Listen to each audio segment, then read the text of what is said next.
Okay, ladies and gentlemen, day 3 of the Warlock Hellfire, working on our #1 spot. We are currently sitting at 51 yesterday, first time we ranked ourselves. And today we'll have to push our glyphs all the way to 100 so that every one of them is up. And we started using a few more new glyphs to actually boost our toughness further. We went from 1 million to 3 million. So finally we're quite tanky, and we actually have even more damage than before. So things are looking very up right now, and I am very excited to see what we can do, especially if we can get our actual mythic today. It'd be absolutely top tier. I mean, I doubt we'll find it because I haven't been that lucky. It's a bad thing, but well, you know, we're gonna try. Well, we've definitely gotten stronger because we're now sitting at regular trillions of damage. That wasn't a thing yesterday. So like occasional trillions damage, but not like standard. Oh my goodness, that sword from the sky still takes us out. Not standard trillions of damage, so that looks good. But there's always more, you know? There's always more. Also, we gotta get an anathema of primes in greater affix with exactly the things we need. And that could become quite challenging. We gotta figure out what actually anathema of primes has like for standard stats it actually spawns with. Because every unique spawns like with standard stats, right? So we'll get to see what that one has standard again. I'm pretty sure having like a very high rolled anathema could be OP. Loic, wish you luck? We don't need luck, Loic. I mean, the pit 120 or the tower 120 is already guaranteed. We essentially just have to beat tower 125. Then we're the #1 blazing scream warlock without a mythic, pretty much, or without a damaging mythic. So that would already be like a fantastic achievement in my eyes.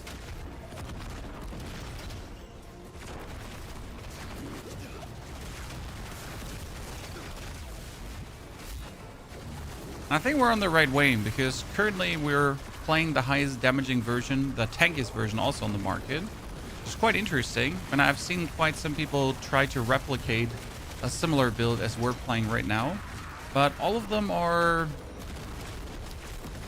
going some weird directions and making some weird concessions to, you know, stay alive instead of just having better gear. I think we're on a very good way with what we're doing here.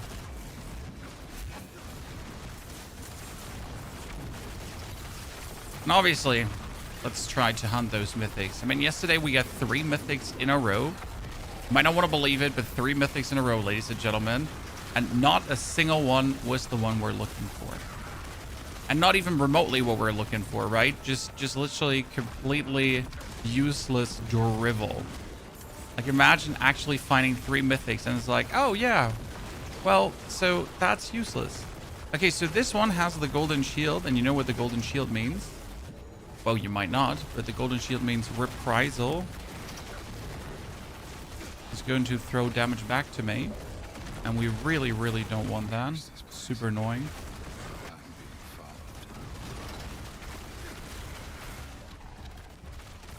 I'm using your planner. I'm playing the mercenary grenade build. Is this build good for the endgame too?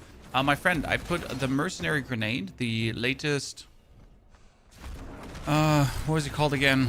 The cluster grenade, shotgun build. I got that all the way to 200 delirium. So yes, it's an endgame demon. It kills everything. It speed farms. It does every single pinnacle boss. It does like the hardest maps. So it does everything that is required of an endgame build like that. Oh, we should turn our demon form off like one more time before we reach the boss fight. The thing, like, you get to turn off your demon form every now and then. Heart of Stone, back in action.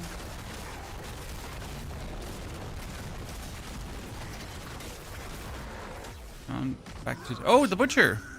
So this is my first time meeting him. I've actually not had him like with this character here right now. I mean, with my other characters, I can definitely kill him. So we'll have to see how this one goes here. And if I get him staggered, I can do a lot of damage to... Oh, yeah. Look at that, look at that. Nice. Which is like really interesting as a boss because he just ends the pit when you beat him.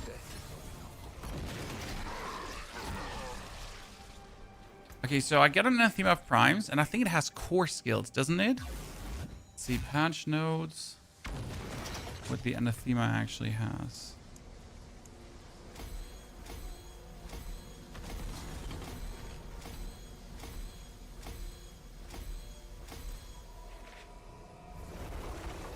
Anathema is core skill ranks.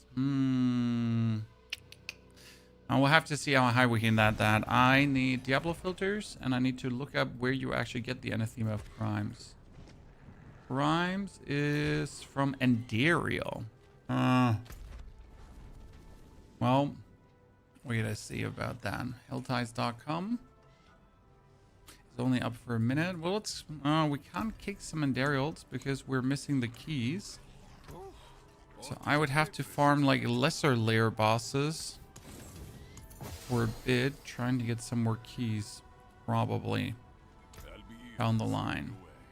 Is Diablo worth buying or is PoE better? How would you compare the two games? Both games are fire, Nick, and both games are worth it. For Diablo, you spend $70 to get all the expansions and everything right now, and for Path of Exile, you spend $30 to be able to play. And I like, if you want to start with one game, I'd recommend just start with Path of Exile for $30, and once you have done all the content in the game, which will happen at some point, then you can still consider to buy yourself Diablo.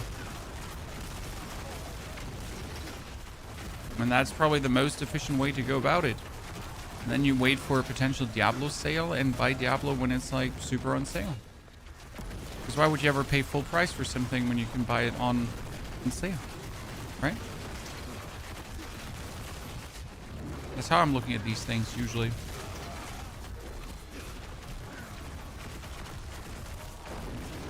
Why pay full price?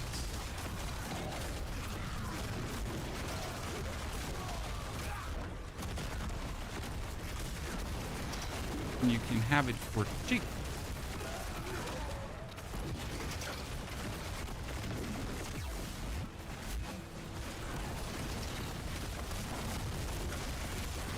Oh, was that a 7 trillion hit? Well. Wrong places.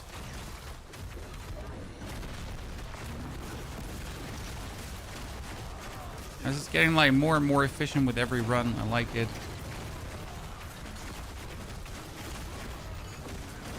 Almost killed myself. It's normal. Back to demon form. Does Diamond Mind Seal make a big difference in pit tier levels? That depends. For example, for my build here right now, with the Diamond Mind Seal, I can get 40% more damage than I could get with my Charm.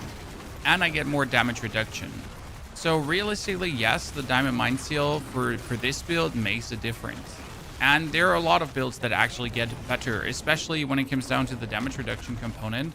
That helps a lot, because with a Diamond Mind Seal, you can then like tap into 2 damage reduction bonuses. So you can get the third bonus from set 1 and the third bonus from set 2, and that usually makes you just vastly more tanky. So alone for that, the Diamond Mind Seal is already worth it. However, like for some builds, there's actually a really decent damage gain to be had. So yes, Diamond Mind Seal does make a difference. But honestly, the biggest gain you'll get probably of getting your 1 signature unique. For example, for me right now, I need my Amulet in Mythic. And if I would get my Amulet in Mythic, that would mean for me a 70% damage bonus. That's actually quite significant. So just getting that 1 item in Mythic, right? And if I would get my, for example, if I would get my 2-handed weapon in Mythic, that would only be a 30% damage bonus. That's not really like that much, right? I'm better off like just trying to get a good non-mythical version of that weapon. But yeah, it's like kind of like that. That's what you got to know when you're aiming for these thingies. Oh wow, we just lost our demon form. It's a bit of a bummer. Let's get it back quickly.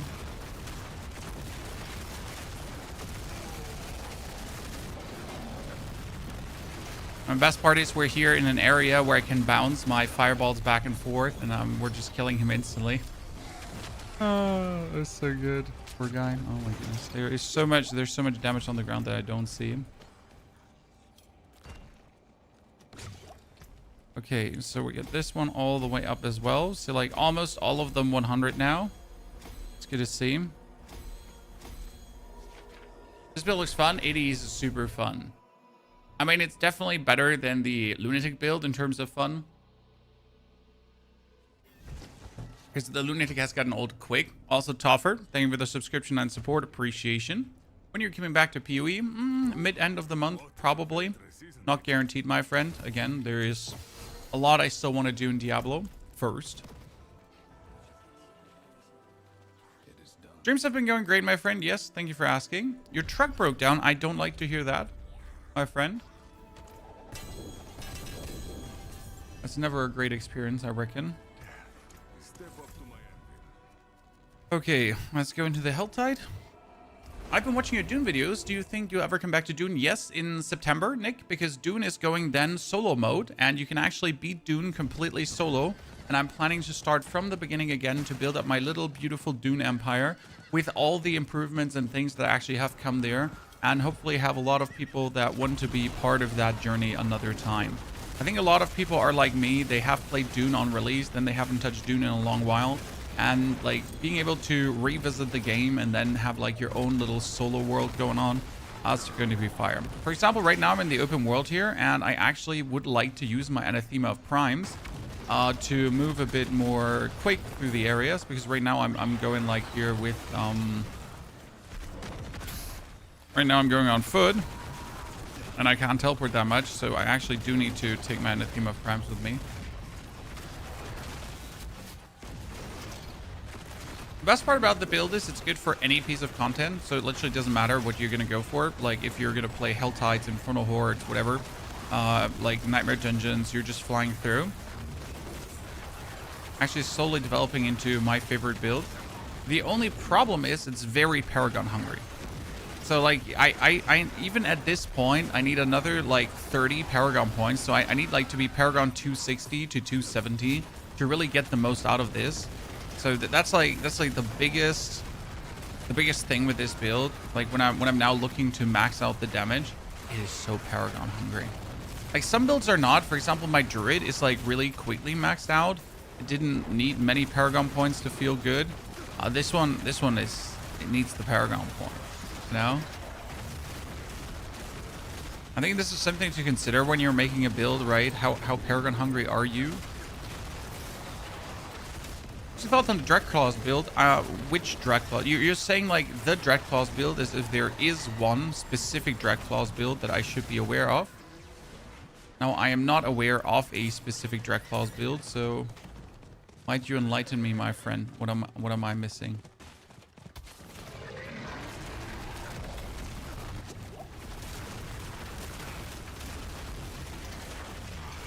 I mean, usually Dreadclaws is sadly falling off towards Torment 12.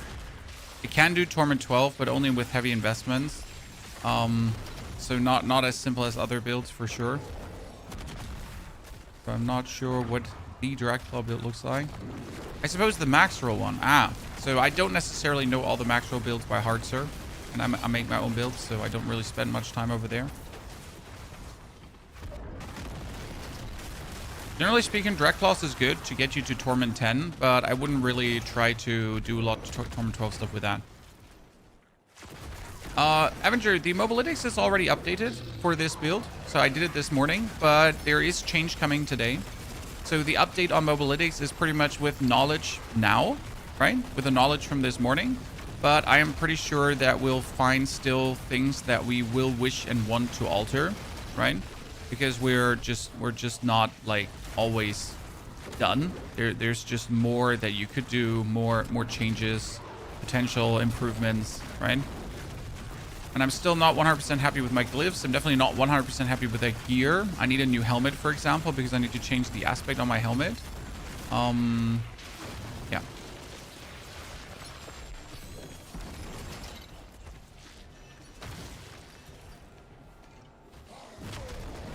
But generally speaking,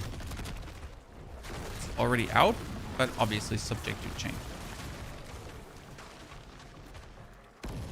Yeah, so Dreadclaws has the problem. It is super cool for leveling. It's super cool. Like, it's super easy to push through. You got this big black demon, and you can push him with the Rampage unique and stuff like that. I even have the Rampage unique as mythic, so we could try to see if Abyssal Warlock could do something. I really just don't have much hopes for Abyssal Warlock because the actual spammability of your Rampage is not really there, right? There's only that much you can spam it. Not like, see, when I use my Blazing Scream here right now, okay, there is no limit to how many Blazing Screams I can have. So I can literally have infinite Blazing Screams, right? I can just get more, and then I can get more, and then I can get more, and then I can get more, and then I can get more, more, and more, and more. That's obviously insane. I mean, like, think about that. But when you're summoning, for example, the Abyssal Cast Demon, sure, you can spam his ability to have him slam down, right? But you can only ever have one. You can never have two, or three, four. It won't happen. Well, I can have like 1,000 of these like stupid skulls flying out, right? When I say 1,000, it like sounds like we're exaggerating, but we're not. I can plaster the whole screen with these shitters.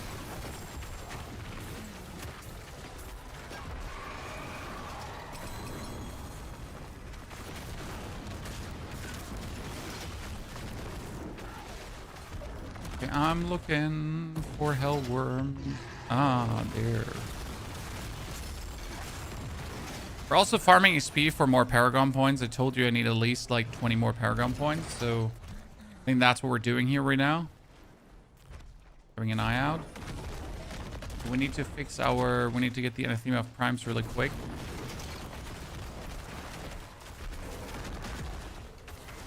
So we can jump around. Very progress if I don't have 340 Paragon points to spend. What do you mean? How do you progress? Like you, that's not enough question. Like, you need to ask more question. There's a decisive amount of question missing in your question.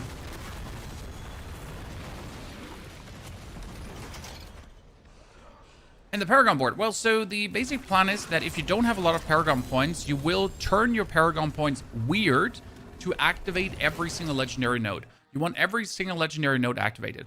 After you have every single legendary node activated, you're step by step going to activate the glyphs.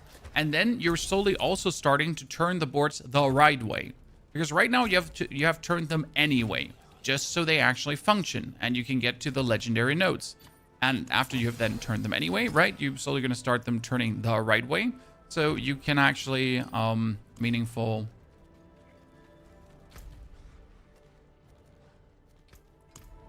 Come on, Rain Zaid. I'll move through the boards. So Warlock isn't as bad as everyone makes out. Warlock is definitely not as bad as everyone makes out. People are just salty that Warlock got nerfed, which it had to get nerfed. I mean, let's be real. Warlock had to get nerfed. It was too strong with the things it was doing. That being said, there are specific builds that are powerful. I mean, the Lunatic build, this Dreadblaze build is really powerful. There is also the Profane Sentinel build, so you already have 3 builds. Defense is a bit tricky with Warlock, but you can get it done. But you really need to craft yourself good items. So I'd say right now, Warlock is definitely not a beginner class because it's not like I really need these items with like maximum resistance. I need these items with the armor with the maximum life. So you actually do have to know how to basically craft items already. If you are unaware on how to craft good items, like I don't think Warlock will be a lot of fun. Like other classes get away with less because their defense is just good. For example, in Rogue, in Druid, and so on. That's definitely something to keep in mind here. Yeah.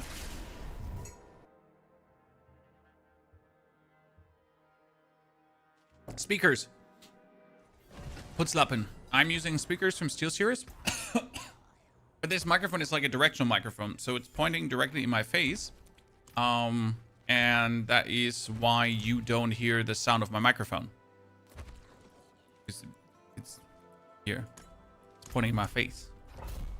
Right? It doesn't pop off the zooming because actually this is how it looks like, right? We're able to just really jump through a dungeon at lightning speed. Delete everything that's there. and then just keep jumping indefinitely, because there's actually no limit how often we can jump, because we have like a very good Wrath restoration. Wrath is our mana. I can essentially not be stopped. I am unstoppable.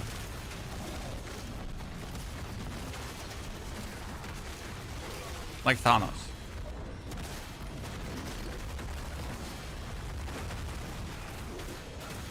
If I just wanted to move through this Helltide, I could just jump through the Helltide pretty much like this without ever stopping.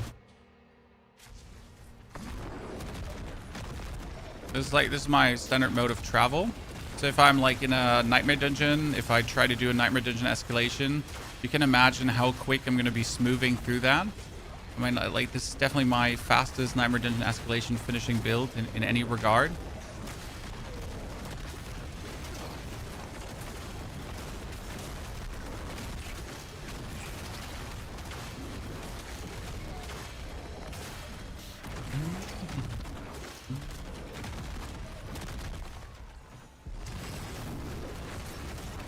Yeah, like, I mean, Warlock is definitely weaker than it was last season. There is no questions about that.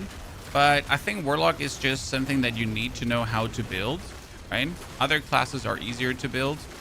And Warlock has still so much undiscovered. I mean, this Blazing Scream build, for example, existed last season to a degree. But there were so many mistakes in those builds. I mean, I've actually looked at old build guides. Like on Max Roll, I've looked at old build guides on Mobilytics from like different creators, right? And I was like, damn, there's so much wrong in these build guides, because they were pretty much the first ones created, right? They still have like wrong Paragon boards. They're using wrong multipliers. They are focusing on the wrong things. So it's kind of interesting to see how the development now is, that we know so much. Like, we learned so much in Season 13 about the game per se, how the damage now works and that kind of stuff. And now we're sitting here with a whole slew of like new ways how to make these builds. And you know what? It's pretty good. Oh wow, I missed that one spirit well, and we're actually not getting the attunement. I'm not walking back though. I don't know how to craft items at all. We released a video this season, season 14 update on how to craft perfect items, my friend, in case you missed it. But we'll also be crafting multiple items today, so just have an eye out. And I'm currently looking for better boots, because my boots have here Wrath generation, but I don't think I actually need that, especially not. I don't need to hit the greater affix on it. So we'll have to move a lot of greater affixes around. I also need new rings that I can craft on, and I need do I need a new chest piece? No, my chest piece is a perfection, actually. I'm not going to do anything about that one.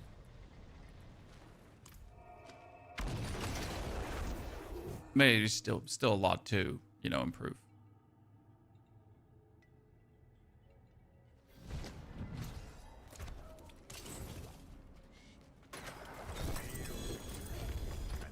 But it's hard to get the right items, I'll be honest with you. I mean, what I have to look for today is, we get war plans, this. I have to look for a lot of Nightmare Dungeon escalations. Here's an escalation, Undercity escalation, Pit, Helltide. Why escalations? Because I need a lot of O-bolts. Like, I'm literally just in need of O-bolts, so we're just going to speedrun escalation after escalation today. And I'm technically looking for a Crown of Lucian, but I probably can't use it because I really don't have the Ring of Starless Skies.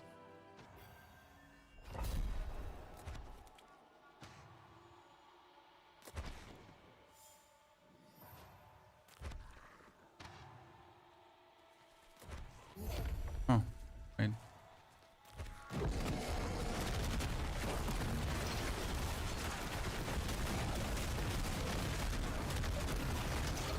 Is there a guaranteed way when upgrade to Mythic to get the same item back? No. So upgrade to Mythic is complete random, and that is intended that way. Because if it was a guaranteed way to get your Mythic, it would be too easy. I mean, let's be fair. So on the one hand, it would be too easy. On the other hand, it would be less frustrating. But like, there is no good solution, because really, if they just let us choose, right? If they just let us do it, then I'm just going to be day one perfectly Mythic'd out, right? But the way how it is right now, it's also terrible. So what are we going to do now? I don't know.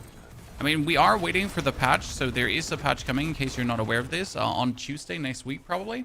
And that one is supposedly, no details are known, going to fix most of the grievances that we have right now, which is desperately needed because we have a lot of grievances. I'm not sure what their solutions to the problems will be, what their plans are to like make sure that things are working better. But something needs to happen.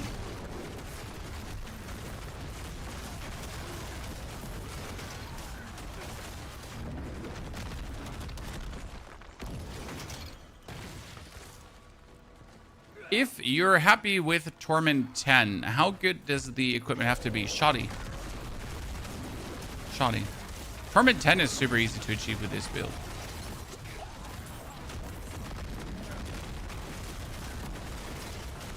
I mean, you'll need the amulet, but the amulet is kind of like, it's not hard to get, right? You need Maul's Beating Flame, because Maul's Beating Flame currently gives you 30% more damage per volatility empowered skill in your skill bar.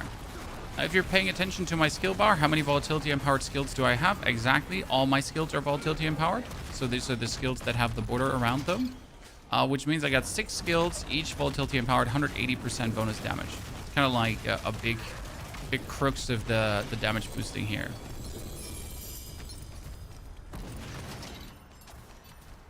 And so we're getting Obol Reserve, Gold Reserve, Gold Reserve. Gold Reserve then.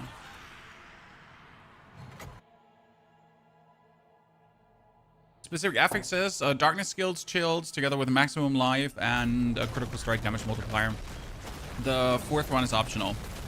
You want definitely Maximum Life because otherwise you're just a sitting duck, right? With Necro, you need a certain amount of life. By the way, here, this is like what I meant about being able to just smooth through dungeons, right?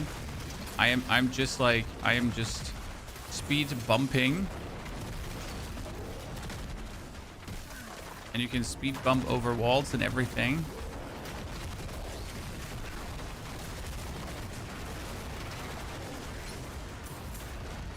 That's main. Oh, give me the key.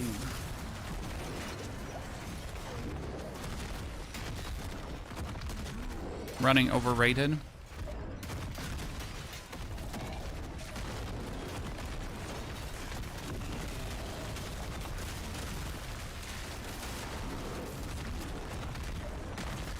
Oh, look at that. One chest, 13 million. Next chest, 13 million again. Need to pick up that gold. I mean, I don't need that much gold today. We're sitting at 700 million. So I think for today's project, we have enough gold, but it just never hurts. All right, more gold is more gold is more gold is more gold. I mean, that one brought me up to 748, and this one probably almost to 800 million now. Oh, I just turned my main damage off. Why ever I did that, chat? Don't ask questions.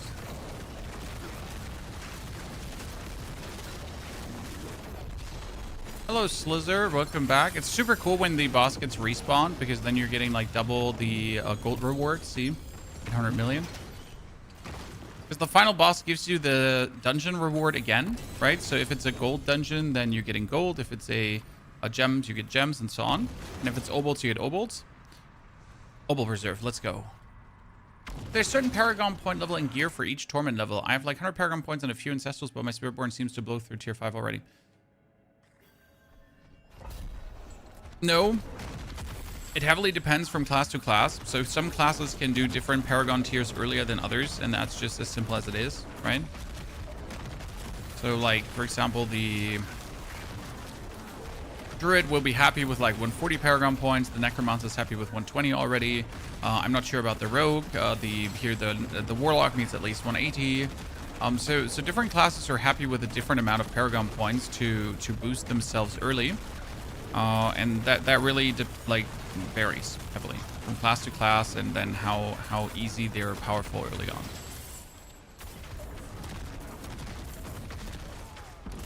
And for example, if a class is inherently less tanky, like the Warlock, for example, then you might simply require more Paragon points because you have to tap into more defensive nodes, right? I mean, with my Druid, I pretty much just unlocked my glyphs and my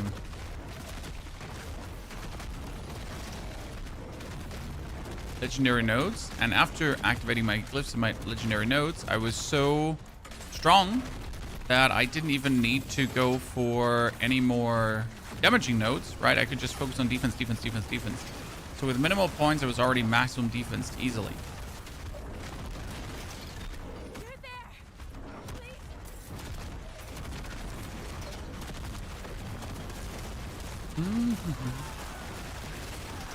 Okay, so treasure room key.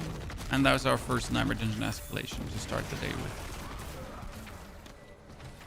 What do you think about builds not relying on alchemic mythics this season? I mean, isn't it fantastic, Brad? I mean, would this build profit from having the Ring of Starless Skies? Absolutely. It would heavily profit from having the Ring of Starless Skies. Do I require it? No. So I'm happy that we can also build without iconic mythics. I mean, the problem is that iconic mythics are generally a very heavy limiter on build creativity. Because instead of trying to find ways how to solve an actual problem, it's just get the Ring of Starless Skies. I mean, it's like very simple. Like, how do I get my resource under control? Ah, Ring of Starless Skies. Yeah. Right, there's no like, do I temper on my rings this and that? Do I play the aspect of wibbity wobbity? Do I blip blop blue? No. It's just like, hey, so I'll just get the Ring of Starless Skies and I'll just have zero problems resource-wise. And you know what? I think that's stupid. Why should it be that easy to solve a problem? Oh wow, I haven't died against Astaroth in. I think drop rate will get fixed this season, so don't worry. They're about to already work on that. Which was better, Hellfire or Lunatic Warlock? Well, for Lunatic Warlock to get anywhere meaningful, you actually require to get the Lunatic Helmet in Mythic. For this build here, I don't have to have any Mythic to actually get anywhere, right? So Lunatic Warlock good, this Warlock also good. You just have to choose your poison, right? What you enjoy playing. That's how simple I would put that. I mean, some people will always prefer the Lunatic because they like to turn into a Lunatic and go around and have fun. Some people will prefer the Blazing Scream. I personally do because I just like the coverage on the whole map. Because against certain enemies, it's always going to be like superior, as I can just like bounce my dudes off and just get like so much out of this. I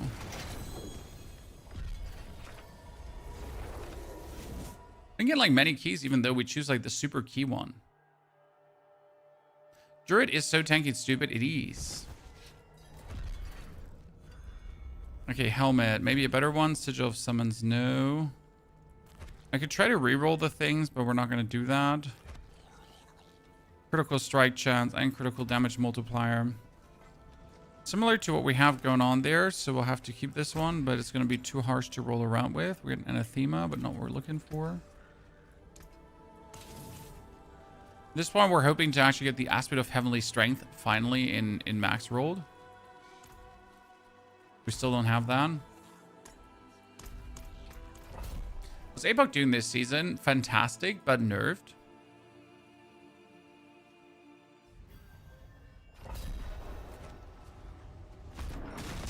So if you want to play the same APOC that you played last season, but in nerf, then no problem, you can do that. But who wants to play the same APOC he's been playing before in nerf?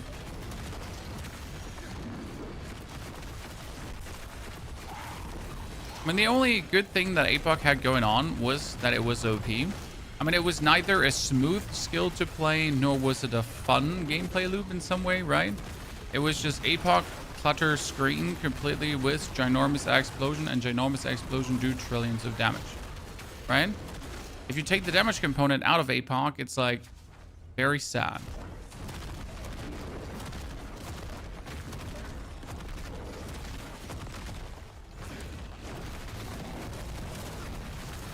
It was even terrible to play against certain bosses because, well, if the boss was actually moving around and then your APOC like triggered weirdly, you would just end up not hitting the enemy with your APOC. Right? Ever played against Mephisto with it? Yep, super annoying.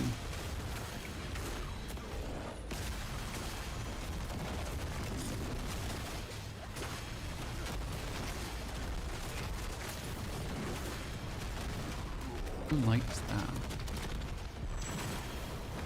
Mr. Virus, thank you for the 16 months of support already. Happy Thursday. I think it's Thursday, right? To everyone. So I mean, I enjoy playing APOC as well, but now that the damage is gone, right? It just doesn't feel like it anymore.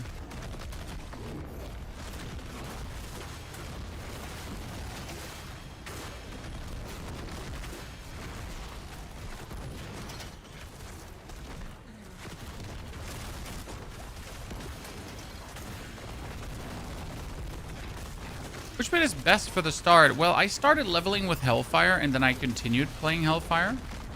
And it worked out extremely smooth. So you can do that. You can also start playing with Dreadclaws and then transition into something else. There's a minion variant. You can level with Lunatics and then keep playing Lunatics. So you pretty much have like the world is an oyster, right? And you're an oyster farmer. So choose what you enjoy. I mean, there's truly no like this is the only right way to do it. There's many different ways to pretty much go about it.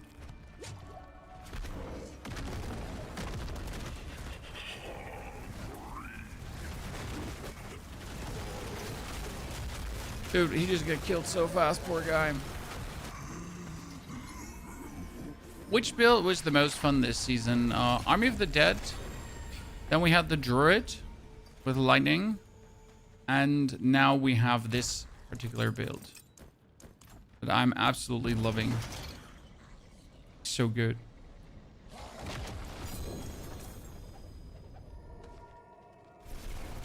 Illegally good. Hope you're having a lot of fun. Oh yeah. Oh yeah, Virus. For sure. Okay, let's take our fresh mead.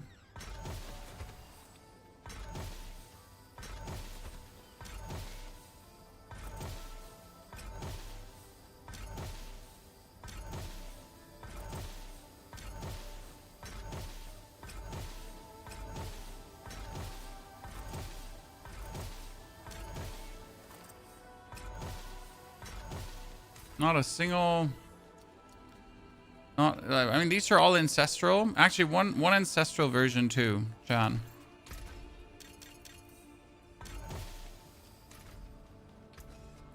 Actually, gathering ancestrals of this amulet to finally get like a good version. But to this point, I have not gotten a good version. Actually, like keeps being frustrating as hell. That we're not able to roll a good version of this amulet.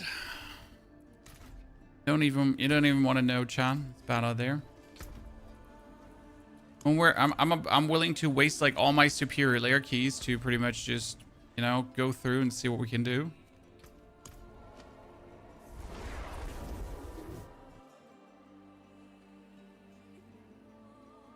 You're good this season, Michael. You should wait until Tuesday.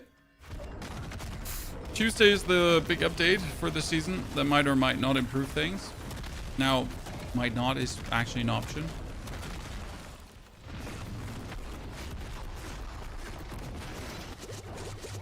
Alien, how do you see if you have the Storm Shepherd up? You don't.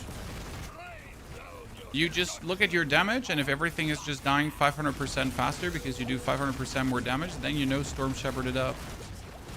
I know it sounds stupid, but that's literally how it is. Like, there is no indicator because Blizzard in their almighty might decided that putting an indicator in was useless. Because why would you put an indicator for, like, something being online onto a character? That's ridiculous, right? I mean, seriously, imagine doing that. Crazy talk. So, yeah. That's why, I don't know, you don't have an indicator. That would be crazy. So you literally look at your damage. If you notice you're chunking hard, then you know it's on. Like you'll know what your baseline damage looks like, and when your hits are hitting, you're kind of like, yeah, this makes sense. Suddenly 3 times the damage.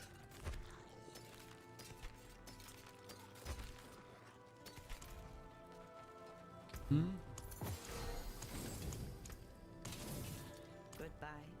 It has been a Gonna play Pale Word 1.0. I have been thinking, my friend, to give Pale Word 1.0 a twist and turn too.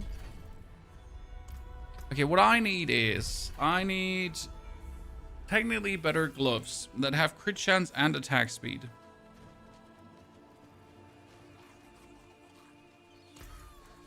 They're gonna be hard to make. I mean, I had some with Blazing Scream Greater here, right? Problem is I don't want that.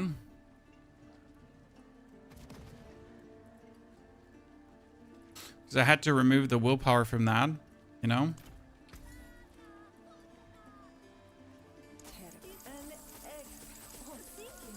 We need new rings as well.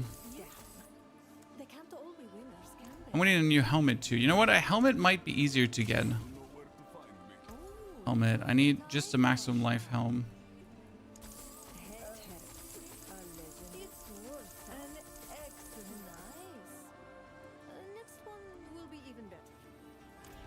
As I said, a helmet is easy to get. Easy.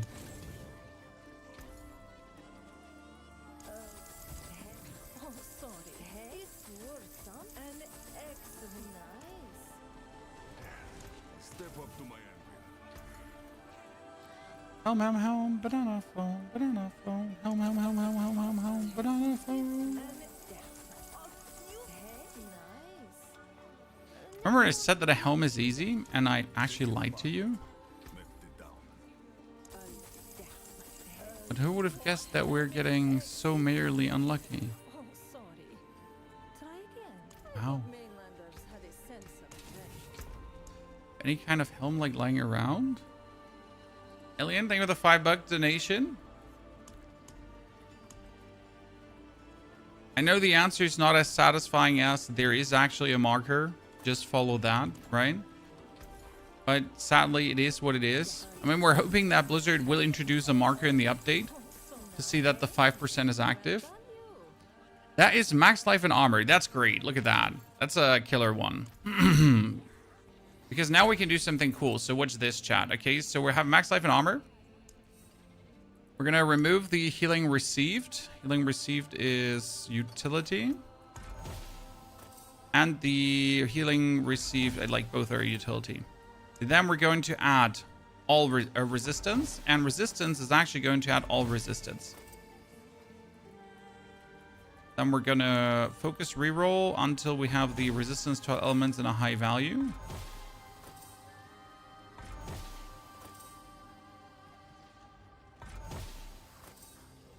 Okay, we're going to remove. And then re-add. Removing and re-adding is actually better to get the value higher than anything else. Yep. And now we're going to remove and hope that it hits the fire resistance. No, it didn't. So it's like a bit up and down, but it's like the most effective way to do it. Okay, so resistance to elements, as you can see, killer helmet. Like, look at this one here. Already smoothing better than that. And now we're going to put on demonology skills. It's quite easy because we're just going to add a core stat. And that could now be willpower, but obviously we don't want willpower. We're going to focus reroll until that one is demonology skills. I mean, obviously I could also reroll this now at the jeweler, right?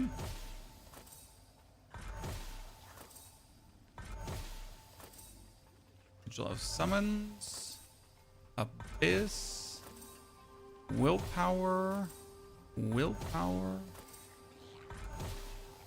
We start doing the Paladin build. Can't tell you. I mean, Paladin is right now definitely like not on the forefront of my mind. It's like I'll do it. But again, Paladin is not in its best state. Sure, Zeal Paladin is strong, but it's not great. It's just strong. Okay, now we get this beautiful helmet here.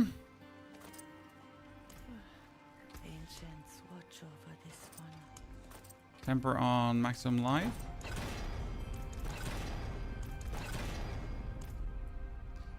Okay, so we hit the demonology skills last time.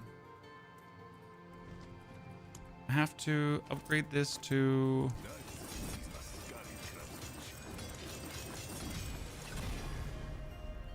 3,000 max life, yeah. And then we're probably going to give it the aspect, and there is the fortify aspect. And actually, it's going to work. It's colligation. Slam in the double socket. Put that on. Pull the double socket out. And hope that we don't ruin the helmet with transfiguring it, right? When we have a backup helmet, so if this happens, if we ruin it, then that may be as it is, right? So demonology, armor, tempered, hit the max life, transfigure item. And we got the 9 quality. Look at that. That's pretty good. All in all, good helmet, making us even more tanky. Getting our resistances up further. It's a good one. I like it. So first good item crafted. This is how simple you can craft items, right? We're still in need of rings with better greater affix, preferable double greater affixes, and I need a new pair of gloves to kind of fix some of my resistances. But you know what? Most of my obols, I'm probably just going to roll for rings and hope that I finally get a double greater affix ring for what I'm looking for. That's most likely the easiest way to go on about it, because it would be like my biggest increase. We also do need better boots that don't have movement speed on, because we actually don't need movement speed on boots. Sounds weird, but I am moving fast enough when I jump around that I don't actually need movement speed. Hey dudes! Hello Aria! Komm mal runter!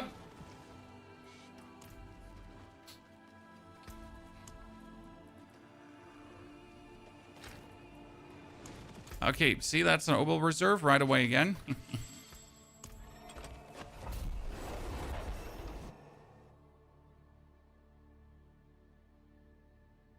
Zero? I hope whatever's here puts up a good fight. Habt ihr aufgegessen? Nicht ganz? Aber ihr habt gegessen? Hast du was getrunken? Das, ja, ihr habt natürlich nichts getrunken. Okay, Ella, du bitte trinken, nicht vergessen, weil du vergisst.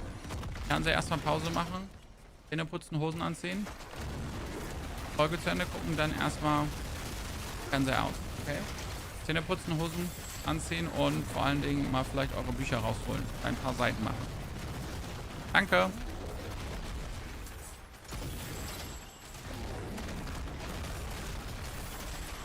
Okay, see, like, we're getting all the obols. Where can you find this build on Hellfire Warlock? We have it posted on Mobalytics. And I can get you the link. It is still up for change, so don't blame me when you try to go for something right now, and we're changing it today. Because today is the day where we put on the finishing touches on all the item pieces. I just wanted to get you the build just already, right? But again, we're on the last touches to really lift it up to the full extent of what can do. I'm still unsure if we're going to stay with some of the aspects, because my armor has actually gotten to nice values. So we're sitting armor-wise at 28,000. And I feel like I could put the armor aspect away, because that one is not like... I think the resistance aspect I want to keep, but the armor aspect I could put away. Glyph. And play a different glyph for it.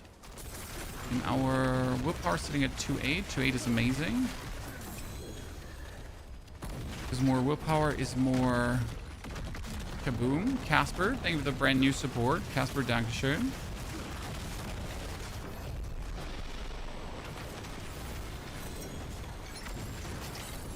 Okay, see, back to 6,000 obols in one single dungeon.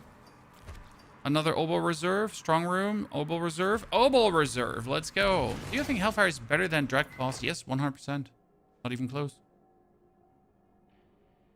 Not even close.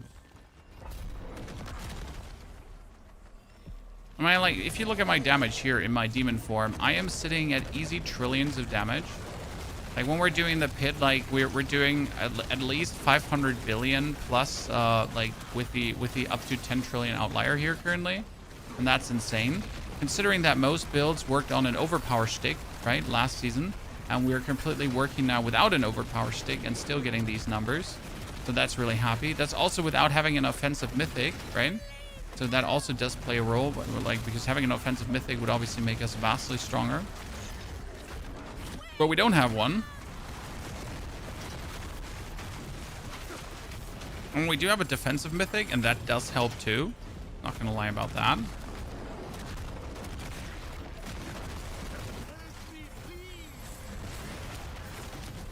I think the reason Dreadclaw doesn't feel that good is because the Shadow set needs an update. Shadow set is just not good enough. I mean, everything was using Horizon's chains recently, and they actually nerfed Horizon's chains, so that's terrible.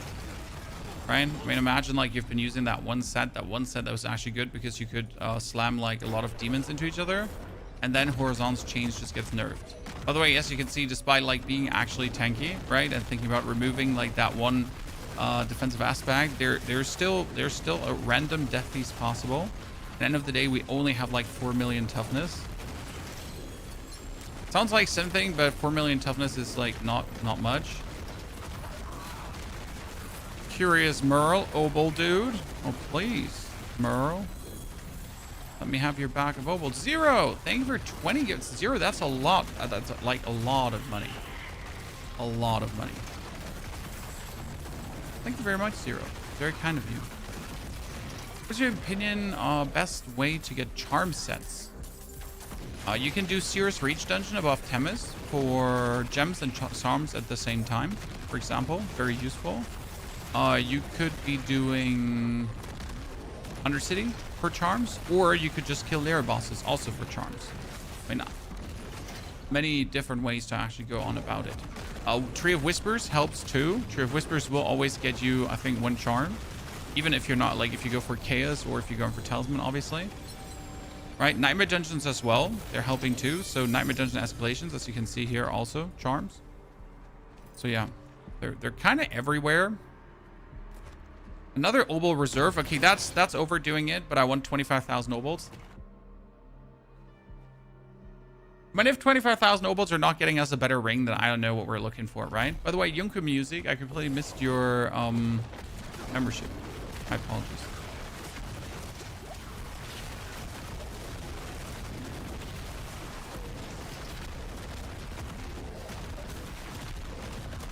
So in this dungeon, we don't have to do anything, so we'll pretty much just jump through to get our Obols. I mean, we have to do, like, kill the Seaborn Shrines, right? But that's about it. After the Seaborn Shrines are down, I can just move to the next. To the next.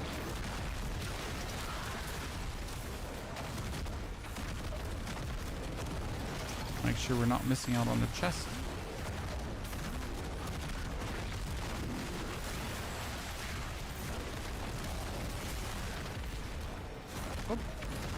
How come these build guides prefer a random legendary amulet aspect over an emblem of Stahlbereich, which you can farm and gives you 143? Which build? How come these build guides? I mean, I'm not sure what build guide you're talking about, which build you're talking about, which game you're talking about, sir.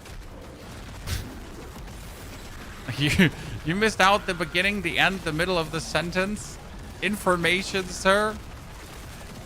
Wade, thank you for the 5 gifted subs. Wade, good to see you there, partner. That's a lot of support from the community this morning. Appreciate it, chat.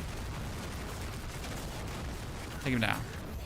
So try again, sir, please. But give me more info this time. That's a sturdy pants with 3 greater affixes, and it's essentially completely useless for me. It's also a completely useless pants. It's healing received lightning resistance and wrath generation. I mean, some of these multi-graded affix items are just like the biggest letdown in quite a while. So Amulet of Stahlbereich. I don't know which class that even is. Stahlbereich. Stahl. Ah, that's from Berserking damage bonus increased by 110%. Is that Barbarian?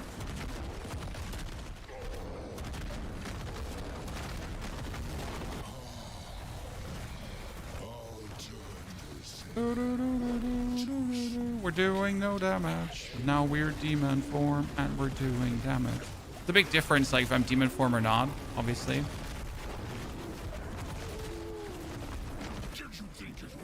Burn, burn, burn, burn, burn, burn, burn, burn, jump. Burn, burn, burn, burn, burn, burn, burn, burn, jump.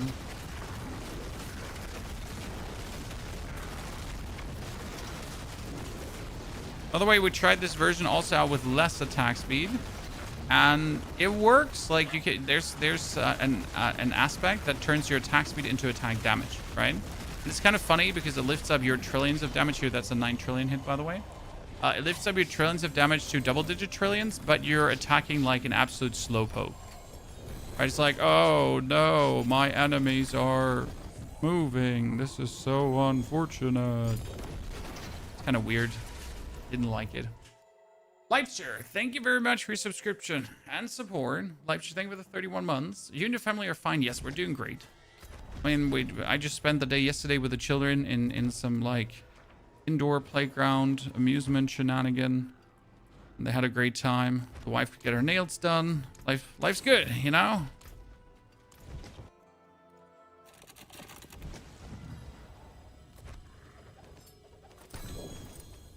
Tiny humans are happy in their vacation.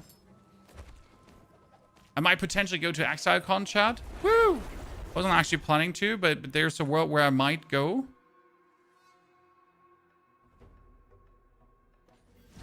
Your man is making moves behind the scenes. So actually good news, you know? I paid all my taxes and I still have money left in my account. You know? Self-employed pain that you might not understand, but it's there.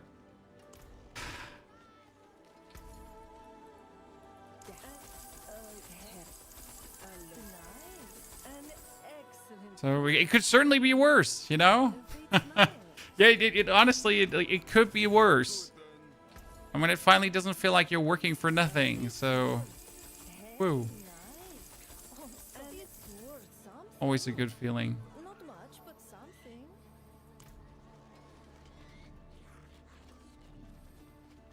Good money thing. Yeah, I mean, it is what it is.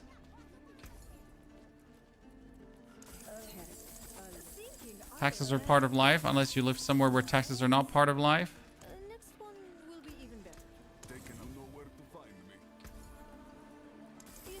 Hey, come on, ring, ring, ring, ring, ring, ring, ring. Banana phone, ding dong, ding dong, ding dong, ding dong.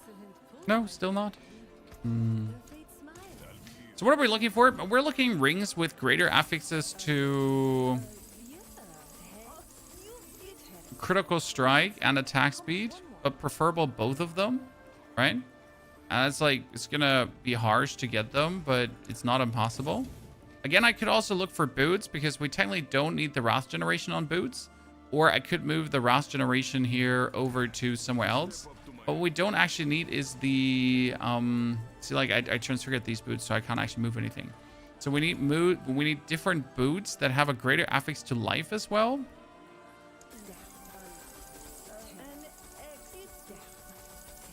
Or we can slam resistance on it, too. I don't know if I actually have boots flying around. Have you uploaded the build? Yes, we've uploaded the build. I started my first Soul Self on PoE, and it took me only 14 hours with the Lich to reach endgame. There you go, Sarah. I hope you enjoyed the journey tremendously. Armor, maximum life, and bunch of sadnesses. Yeah, I never kept like many boots, if I'm honest with you. I mean, I need maximum life. That's like a mandatory thing for boots. I mean, preferable greater affix to Hellfire Skills would also be great, right?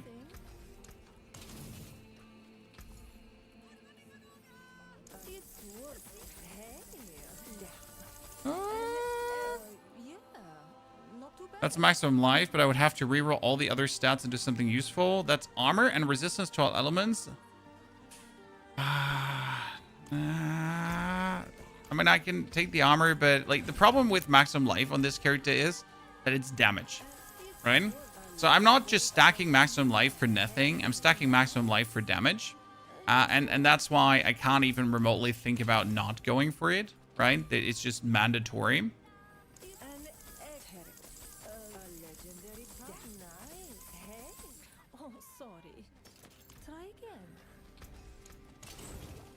Okay, let's take these boots. Add resistance. Resistance. So that would be resistance to all elements. Remove.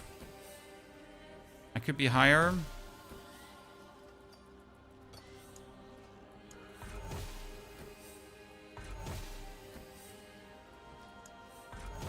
Remove. Then we're gonna add another offensive affix, a defensive affix, and it needs to be armor. That one we can reroll into armor, and then we're gonna add a core skill. And that core skill needs to be Hellfire Skills. See, like this boot now, and like the whole thing is that I can use this boot and pretty much make myself slower.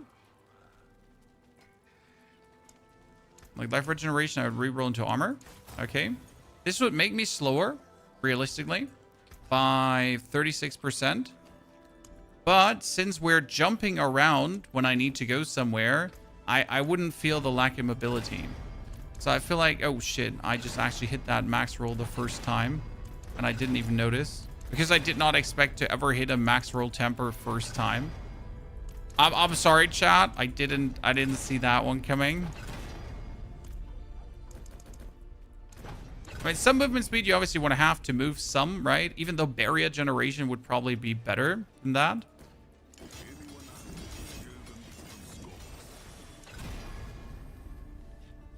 Frank, the pure freeze minion build is still coming. Yeah, that one hasn't changed. It's on the way. Over to Hellfire Skills. Sure.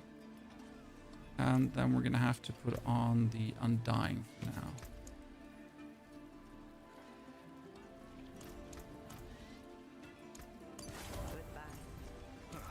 Okay, see, that has me slower, but I am now having even more defenses. So my defenses are sitting like really nice, and especially my fire is at 80%, so that's important. Which makes me gamble for rings again. Hey, have you heard about our ring gambling? Okay, let's do something else in between.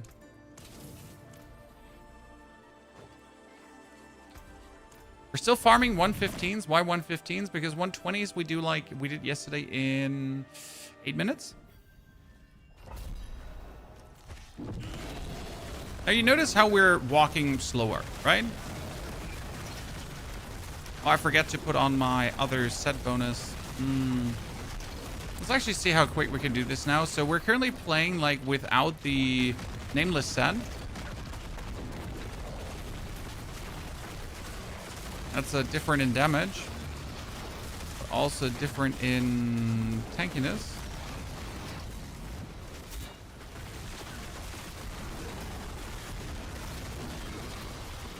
You're playing without the nameless set.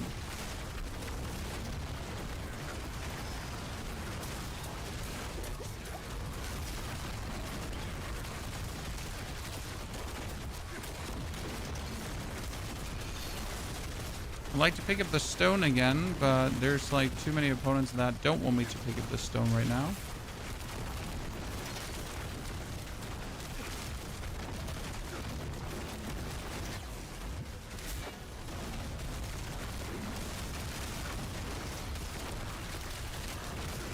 Now I can put down my sigil, but my sigil doesn't do anything.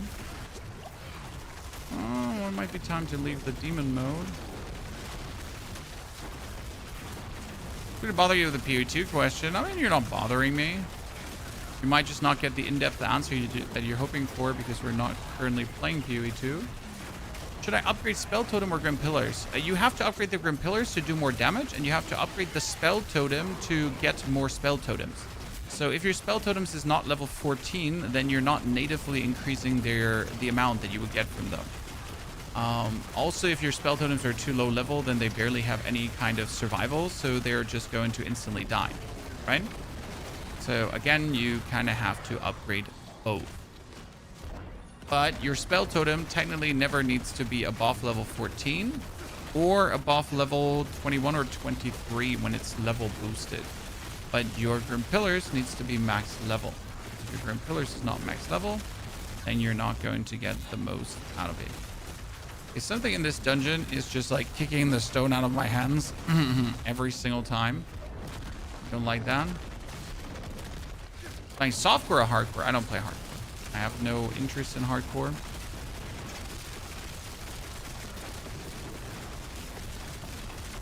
If I was playing any kind of hardcore, it would be hardcore Soul Self-Found though. It's the only interesting hardcore.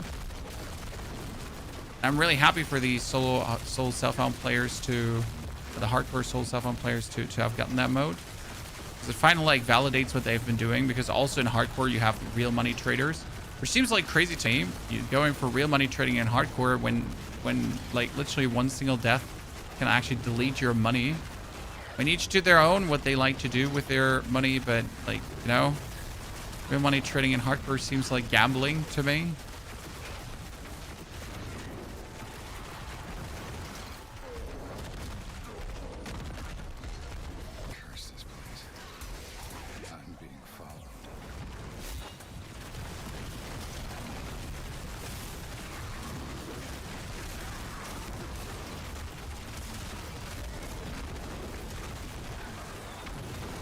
Once in a while turning human again.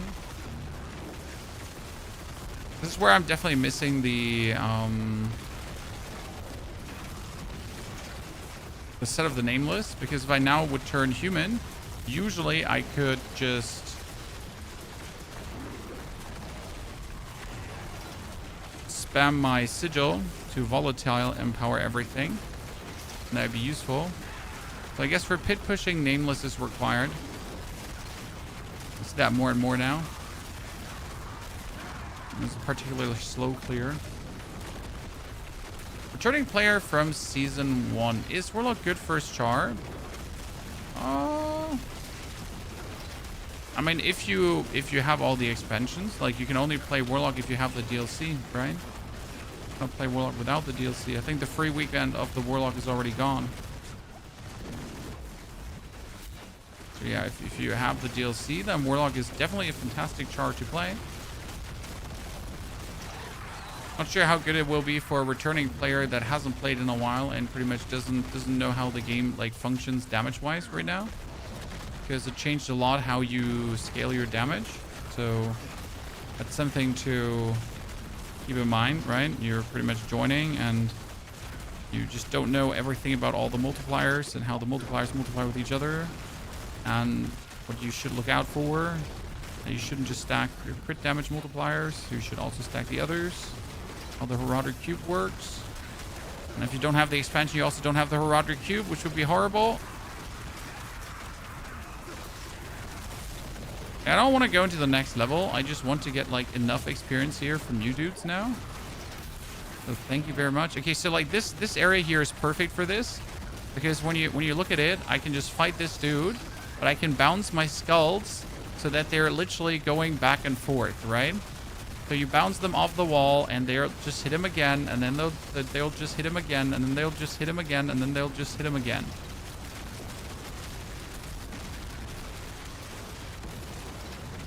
Okay, we'll get a turn of our demon form.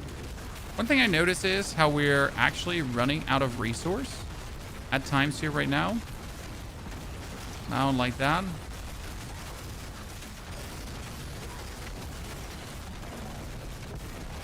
Mainly because we're missing out on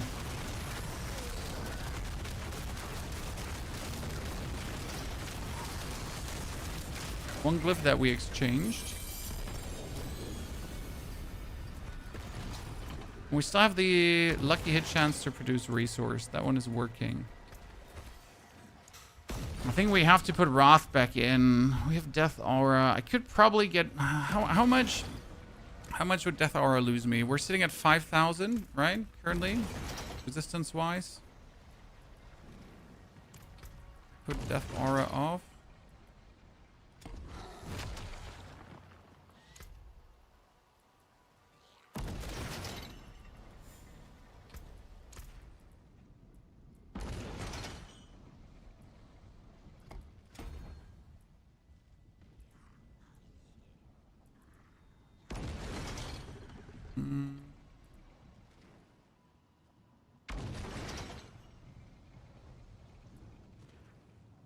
As you can see here, there's a lot of nodes that I still need to take to make myself even stronger. It's like ridiculous how many I still have to take to make myself stronger, but we're working on it. Okay, oh, that's rough. 100.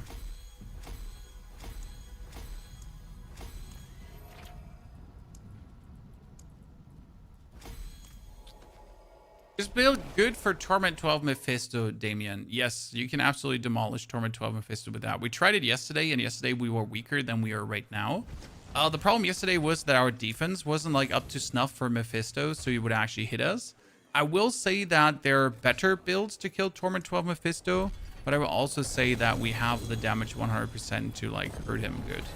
A Mythic Tribute of Armaments. These get so heavily nerfed, which is like so annoying because they just don't do what they should anymore, right? But isn't there a thingy for Mythic Tribute of Armaments in Torment 12? I think there is.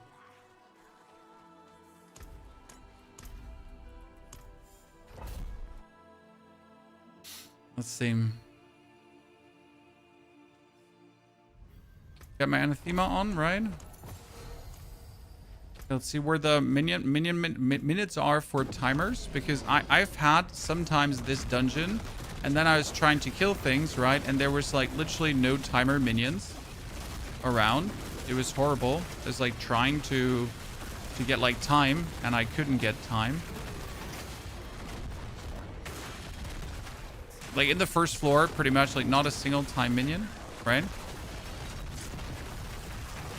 So you had to rush the second floor to even get time and even skip those spirit beacons, which was terrible.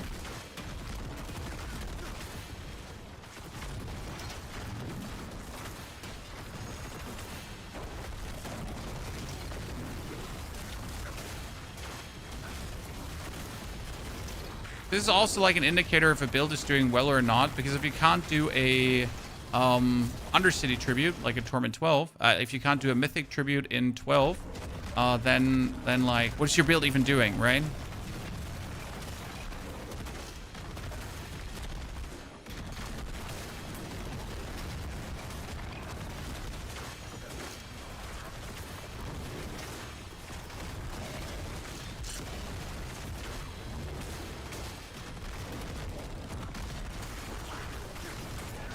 Oh, there he is. Finally, the Gobbo.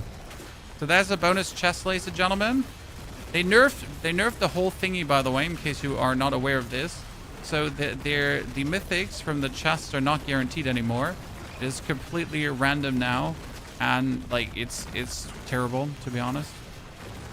It used to be such a great way to farm mythics, and it would have been good if it actually stayed this way, because that would have like literally made the season a better season. But Blizzard decided in their almighty might that it was like super smart to like take this away.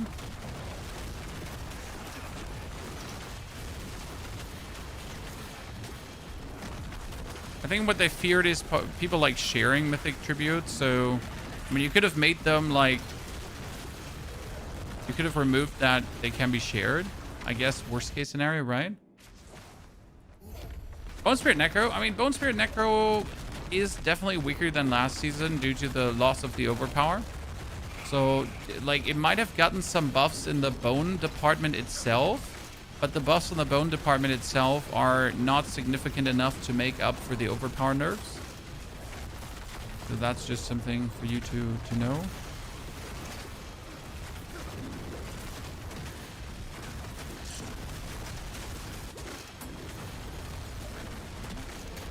Here we get one bonus Gobbo, chat. That's it. Not two, not three. Just one bonus Gobbo.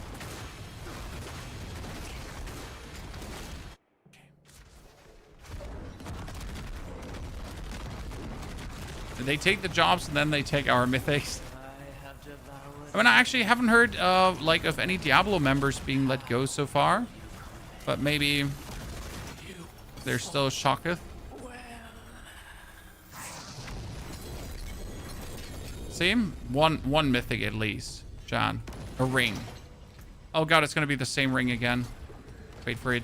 No, it's actually a Seal of the Ophanin. That's kind of good because this is like for the Profane Sentinel build. There's a build where you use the Profane Sentinel to kill bosses, right? Just for that. Zero. Thank you for the 1,080 bitty titty Zero. You already gifted all those subs, but you're overdoing it, my friend. Thank you very much.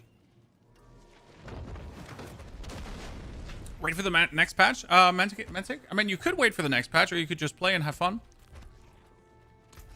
I mean, I'm not gonna let weird-ass job rates have me not have fun in the game. I mean, I'm still getting my mythics. I'm just getting less of those. I mean, again, I have gotten yesterday 3 mythics actually from Bothus, including the Lurid Pact ring, which is insane. I mean, look at this ring, what I got.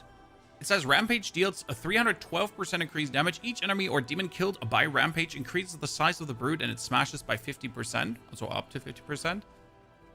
Which is actually make it like really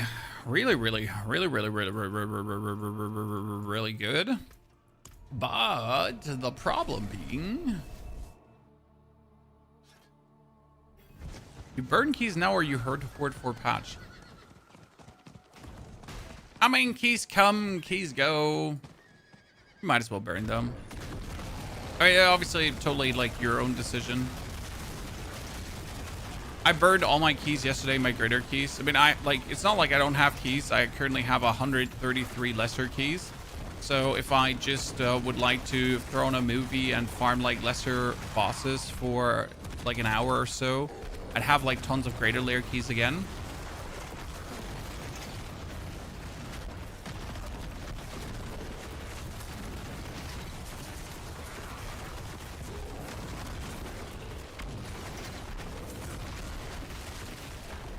Probably try to farm the lunatic helmet.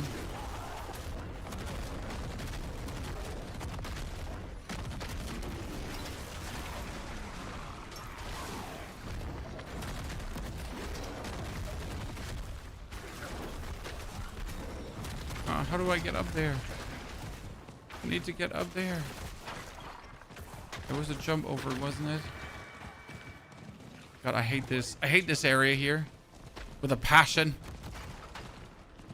Whoever thought that this is like a good area design is a twat.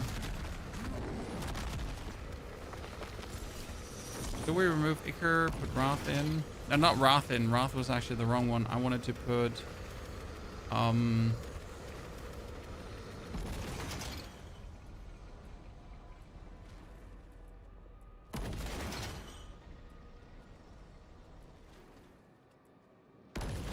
Wrath, Unbound. Yeah, Unbound.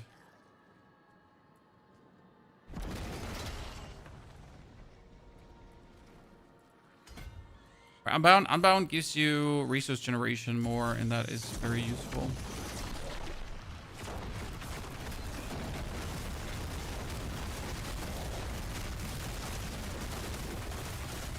Is there not a monk class in D3? Because there was a monk class in D4. Like there was a monk class in D3, that's why there's none in D4.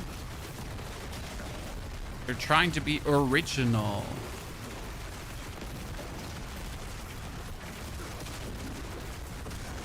Oh, I'm not in demon form. Interesting. I'm generally surprised every time how much damage we're doing in non-demon form. How much damage we're obviously doing in demon form.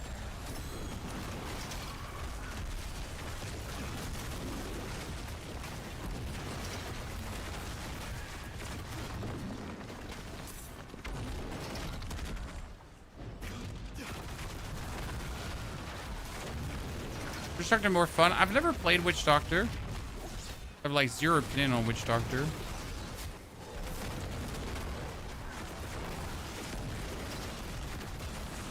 I have to say, removing that resource generation from my boots is surprisingly more hurtful than I anticipated it to be.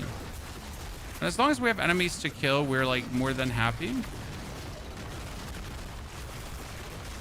Because you have a lucky hit chance to restore resource, which actually works like really, really good.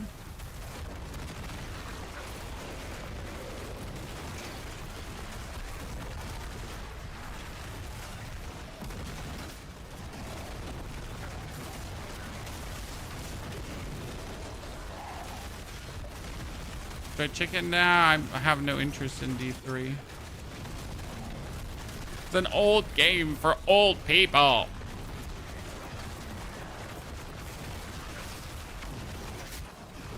Oh, by the way, chat, yesterday we upgraded an amulet to a mythic, and guess what we got? We actually got a Banished Lord's Talisman with insane multipliers. And I'm planning to use that on my minion, Necro. I mean, I don't even want to use Overpower, but I literally just got it on the minion Necro, and I'm like, yeah, why not? Might as well use it there. Be happy about it.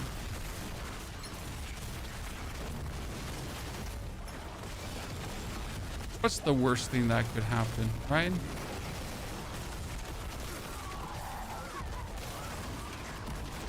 Okay, but this portal is quite the time online, I'll say. You know? Portal has been going up like now for a hot minute. I've been trying to keep it like open so I can just get my thingies here collected, but jeez, I really didn't want to close.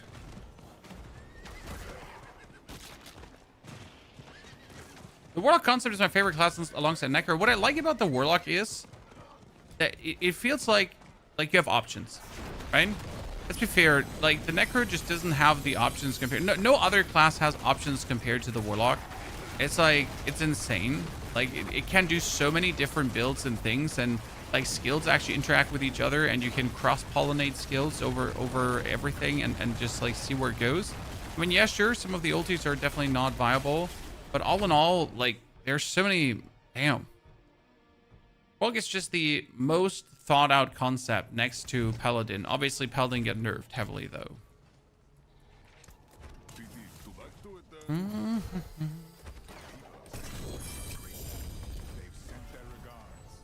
Okay, Namor Dungeon get another level up. Damn, chan. And this Warlock is soon going to have more War Plan XP than my other characters. It's actually crazy. Okay, I want something of like, actually I would like to have the ground amount of weapons and hope that I get a triple greater affix weapon, something along that line. Unlikely to ever happen. Oh, this is cute materials. Cute materials are love.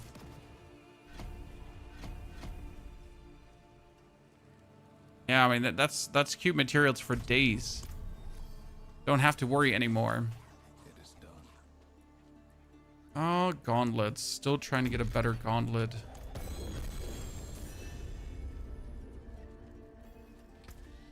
Okay, let's go back rolling those rings. Banana phone. Ding dong ding dong ding dong. Banana phone. And what we should do is we should technically roll amulets to try to actually get a mythic. Yes, you heard right. So the smartest thing was now for me, I want to have the amulet that I'm using in mythic. So I should just roll amulets and hope that one day I'll see an amulet. Because ultimately, they're like, it's just a question of time, right? How often can I click that button until I'll finally get an amulet? Another critical strike chance and attack speed 1. It's actually good. And we have a critical strike chance, attack speed 1 already. Preferable, again, I want one with like 2 greater affix, so crit chance greater affix and then multiplier greater affix, something in that direction. But I don't seem to be getting these ever.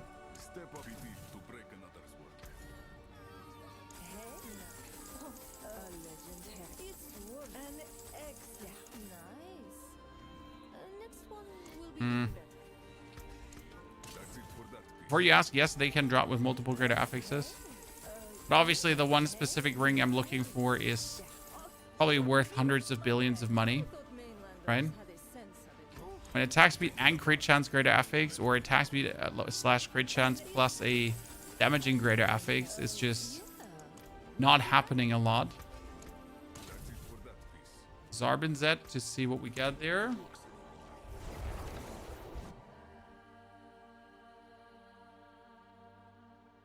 I spent 5 minutes in that region. Yeah, you pretty much spent during the quest time in that region, and then you never wanted to return. But so we're getting Pandemonium Fragments. So we have actually gotten Pandemonium Fragments from these caches, Chan. Still unlikely that it happens, but not impossible. So right now I'm sitting at 2 Pandemonium Fragments.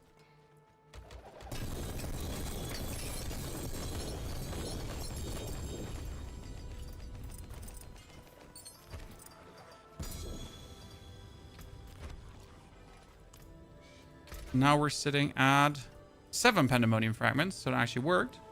We're going to take this amulet here of Molochs. I know it's not upgrading this amulet particular to a amulet, right? But I just got to try. And hope that it is the one I'm looking for. It's the Hemid Stone. It's the Hemid Stone with... Wow.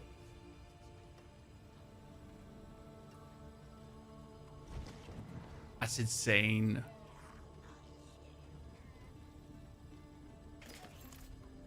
Sadly, completely useless for what we're doing. So if this was now like... I have 2 times now gotten amulets, right? From the other builds. Mildly frustrating, let me tell you that much for free.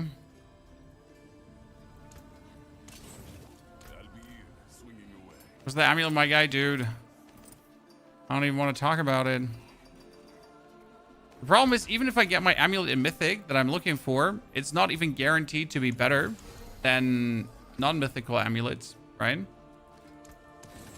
But I don't even have a good non-mythic amulet, which is my problem. No, my issue is that I don't even have a good non-mythic amulet. Yeah, it would be crazy if we had, right?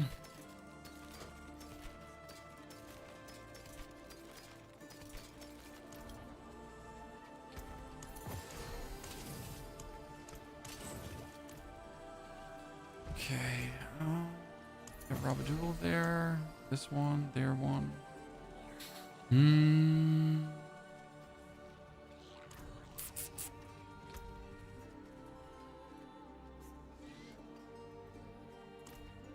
Do I have Heavenly Strength finally upgraded? Still trying to get this as 1%. I'm going to try to get it 40%. Okay, 115, another one. I like they actually put a lot of thoughts in the new class. I mean, there is a huge qualitative difference between the early classes and Warlock. And it's not even close. Ah, wait. Before we continue this, let's go out and start different. There's a ginormous difference in quality. That's not even close. So we're going to put this one on. For, again, pit pushing. Or any kind of pit, because it's just better.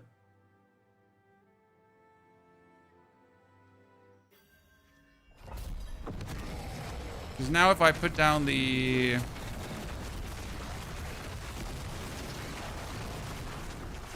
sigil, we're getting like instantly 100% bonus damage. It's actually like really fantastic. The only problem for putting the weapon away is that we're pretty much losing our Wrath-induced rampage jumping. And we can only normal rampage jump now. It's enough for the going through areas.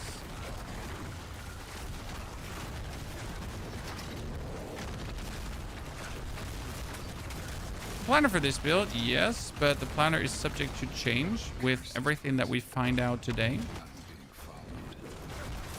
So we're probably gonna move some more Paragon points around. We're gonna move some more Paragon glyphs around because we really can't decide which ones we want to play. And there's a certain amount of defense that we need to put down so we're not squishy. There's also a certain amount of offense we need to obviously have to feel very good.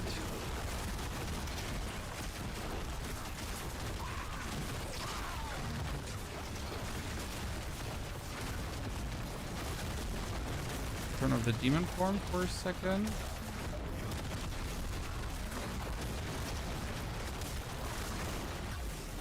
Wait until it refreshes. That's when we're at our weakest, when our demon form needs to refresh quickly. And we're going from trillions down to hundreds of billions like an animal, chat.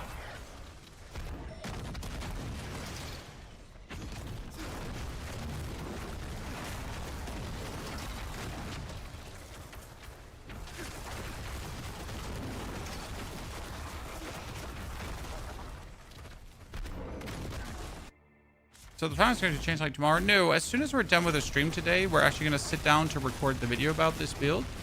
So right now you're seeing the final push of putting ourselves comfortable into the leaderboard. Right? Goal is 125. And 120 we can already do. And that brings us into the top 50 of all warlocks. But obviously we want to do a 125.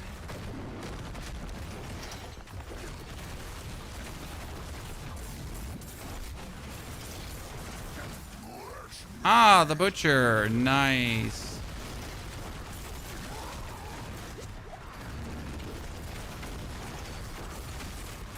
I'm always interested to see if we can actually beat him. Because again, like, the butcher is difficult. Because we need to stand there. We're self-immolating ourselves, right? We're also healing ourselves. But we're literally fighting against, pain.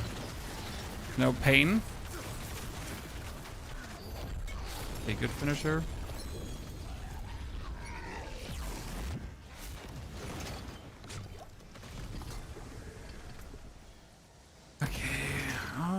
Hellforge, Secret Carapace, and Unbound right now.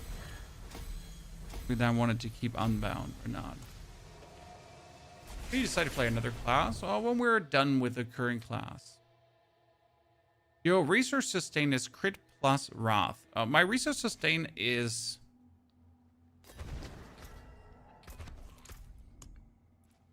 if you rampage,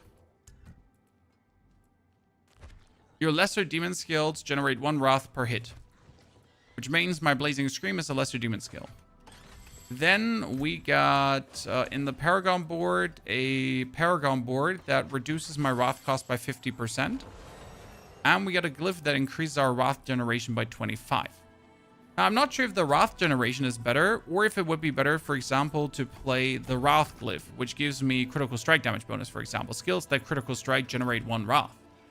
Because now having more wrath generation or fixed getting more wrath, getting the fixed more wrath might actually be better. Right? But what do I know?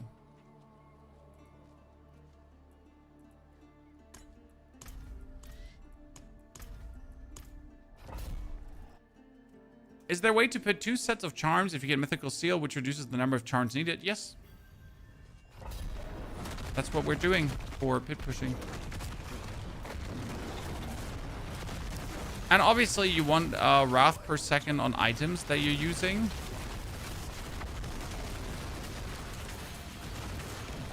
So like it's a multi-layered generation process. It's really well optimized.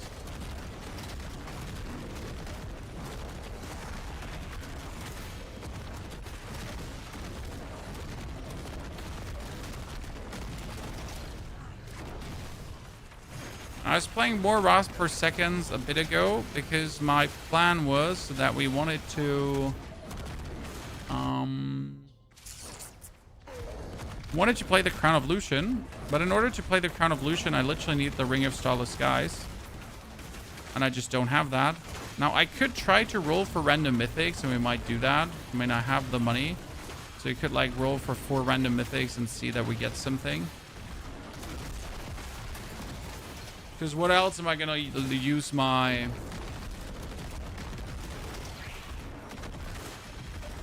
Resplendent Sparks for? Oh, 2 Portal Pranksters just like that. Feels illegal to be this early.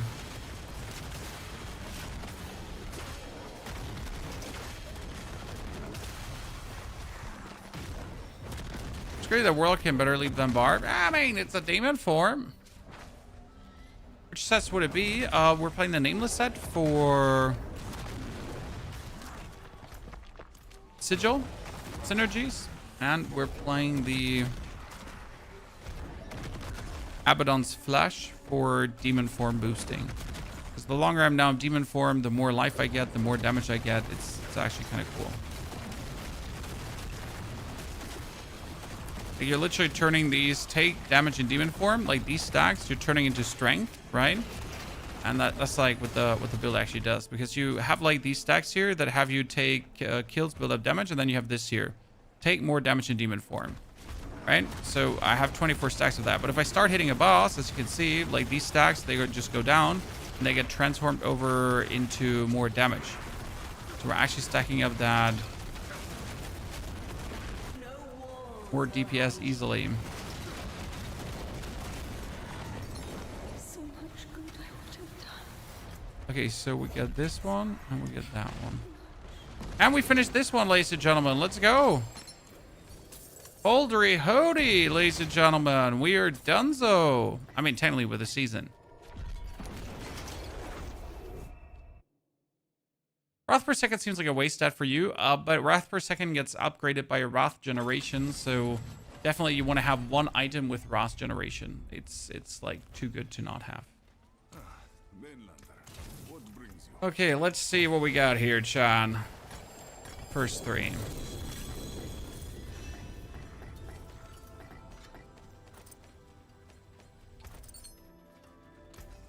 Nothing special there. Life regeneration, fire damage multiplier, which would actually work, but not what we're looking for. Weapon damage, destroy. Then, mythic. We get boots. Oh my lord, how useless. And the boots are Rakanoth Awake.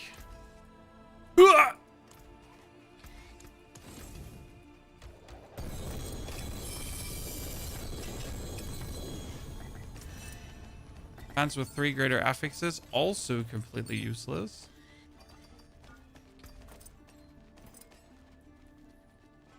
Especially because the 3 greater affixes are all horrible.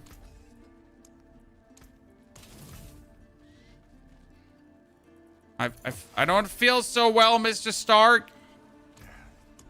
Okay, I'm frustrated. Let's craft 4 of these. 200 million gold gone for a Ring of Starless Skies.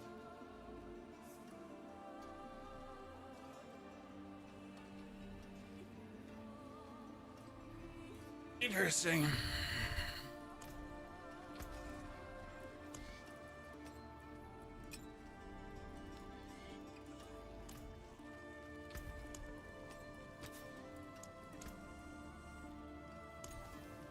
I mean, it has shitty stats, which is the problem, because you're now getting a Ring of Starless Skies, right? But you're actually losing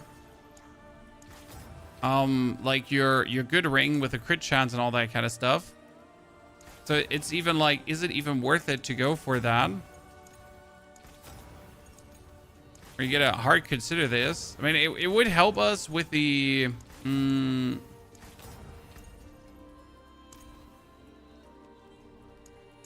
whole resource problematic even more. I'm not sure if I want to play it that way. We're gonna keep this one. The other 2 are getting destroyed. I have no interest.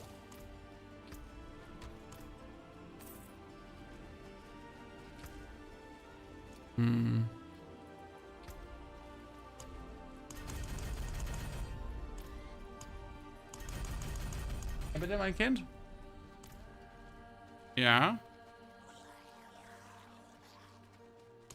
Natürlich kannst du. Läuft's oben?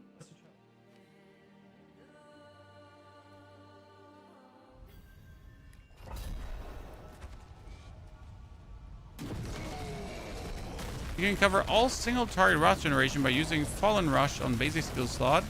No, that would be losing me too much damage to even remotely consider that. My dudes are getting stuck on that statue. So using Fallen Rush would lose me 30% damage multiplier. Just to get one more stat on my chest piece or something. Don't see that being worth it.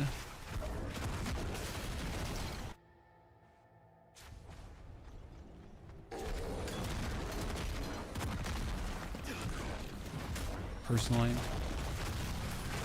Oh, I forget to swap out my sets, I think, right? No, we're actually playing the right set. See, without Wrath per second, you can pretty much not jump around. That's the thing, because right now we like to jump around with our Anathema of the Primes to just move faster over the battlefield. But if you're not having the Wrath per second, you can't really do that. Because a lot of your Wrath generation will be bound into actually hitting opponents in some way. Right?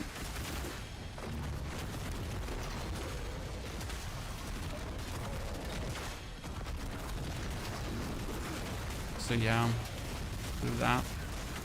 Here we just got 3 portal pranksters in a row. I mean, this is like going to be lesser Horadric Cube materials, and we get like, there's another portal prankster. You're gonna get like 20 bonus chests with lesser Horadric Cube materials. Yay, chat. Yay. It's definitely what we were trying to achieve.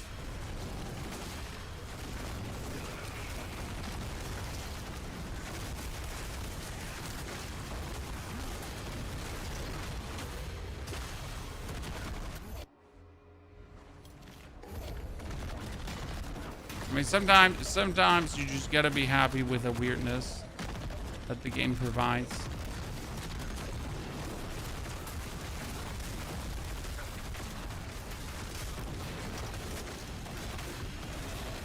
I was wondering, where's my deeps? We weren't in demon form anymore, Chan. Yeah, I'm not even interested in opening up these spirit beacons. I'm good. We have all the damage we require.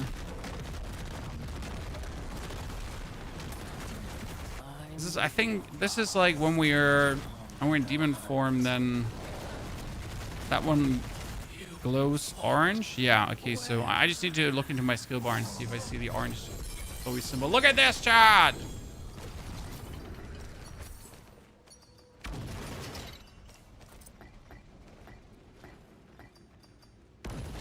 Ist du im Pool gefallen? Bist du im Pool gefallen? Wie warm ist es?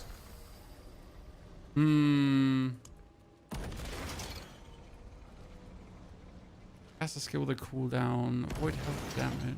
And nothing like we got the prison with the Nagu. We got Sir.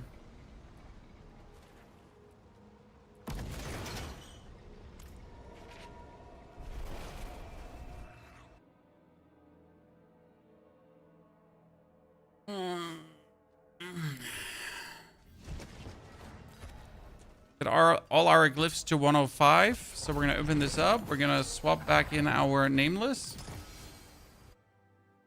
And yes, we get the maximum skill ranks, chat, with a bit of greater affix sprinkled into it. So it's looking quite good. Actually sitting at 48 skill ranks, which is frankly spoken illegal. The best part is this is a ramping build, but we kind of get to the point where our ramping doesn't even have to happen so hard anymore. Because this was for a time at a point where like you needed to pretty much ramp like for 20 seconds before you felt like you were doing reasonable damage. But that's actually gone. Nowadays doing that way quicker. It's great for boss fights because otherwise like you're gonna have to ramp up and then kill the boss and then ramp up and kill the boss and ramp up and kill the boss.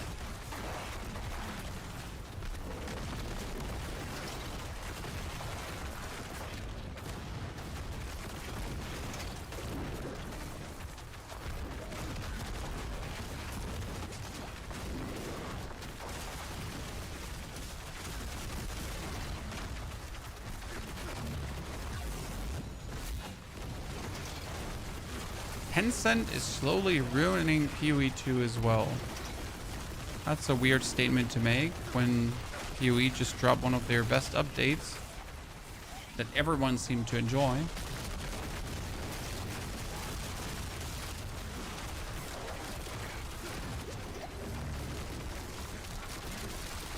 Ja, bitte, mein Kind.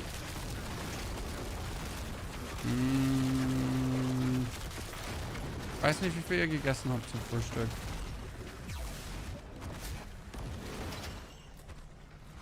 Du hast deine Nudeln nicht aufgegessen, die wir dir extra gemacht haben.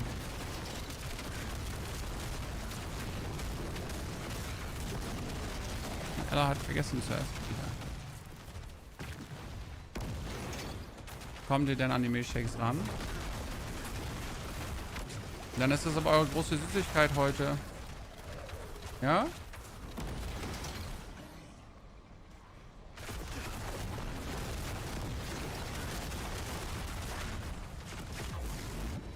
Are you satisfied with Warlock?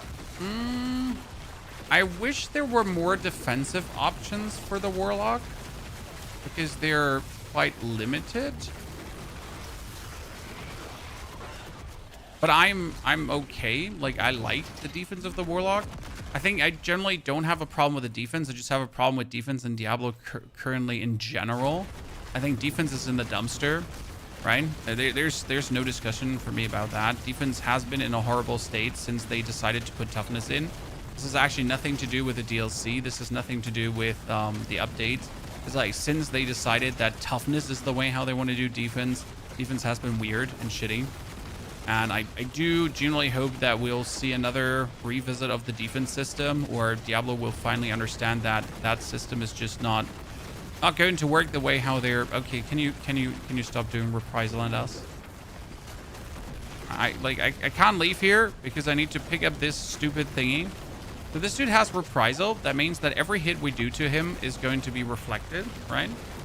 It's obviously beautiful when you have like a bunch of elites that all have reprisal. Like, think about it, right? There's 4 elites standing in a room, all have reprisal, and you're just trying to shoot them, and then suddenly everything just gets flung back to you. I genuinely don't know how hardcore players deal with this.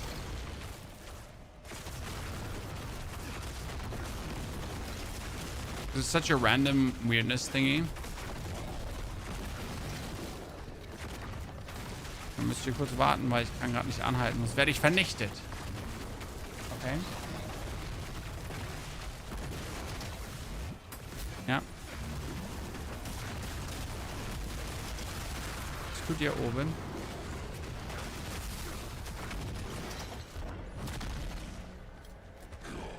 Sehr schön. Habt ihr auch Zähne geputzt?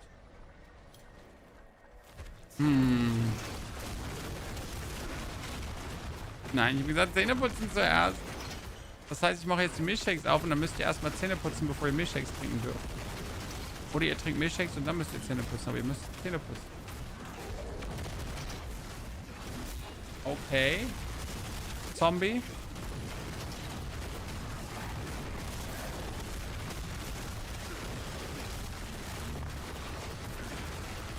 Willst du jetzt vorm Aufmachen Zähne putzen gehen? Ein Rennen.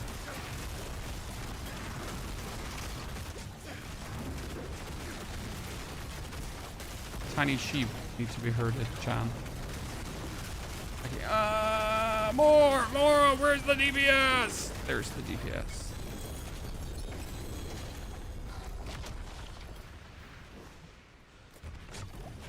Okay, so. The problem for Eliminator to push like things further over, like we have to upgrade that so many times. So I guess the best one is Demonologist right now. Because in order for Eliminator to get this like further, right? Because we're sitting at 10 per, and if we want this to 11 per, it needs to be what, 120?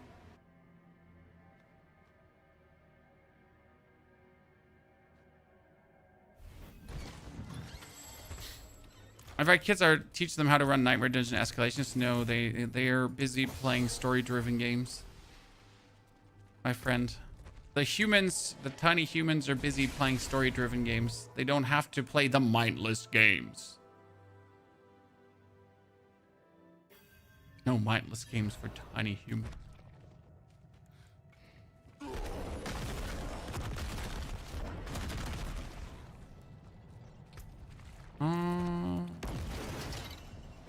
Hello, Lord Zur. I'm not Lord Zur. Bachchan.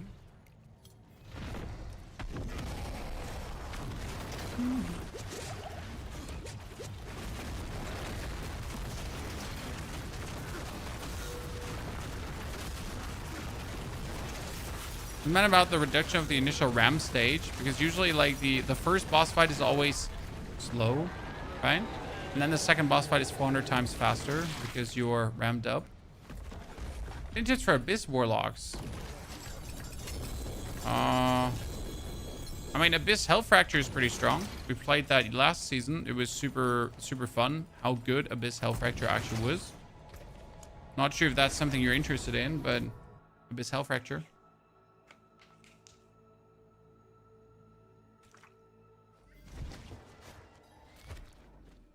My sister's boyfriend taught you World of Warcraft so you could farm for him. Damn. Sir. Smart man. Got rid of you bothering him and his sister and your sister. And you felt like you had all the time. Let us plan our next I'm move. still trying to get a multi-grader affix weapon. Let's actually once in a while go for this.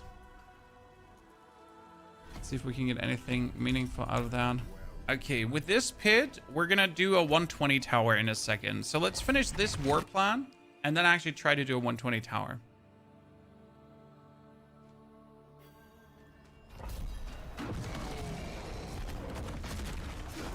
Hallo, mein kleiner Mensch. Ja. Das war aber ziemlich schnell für Zähne putzen. Ziemlich schnell. Nein. Habt ihr denn ordentlich die Zähne geputzt? Lügt ihr?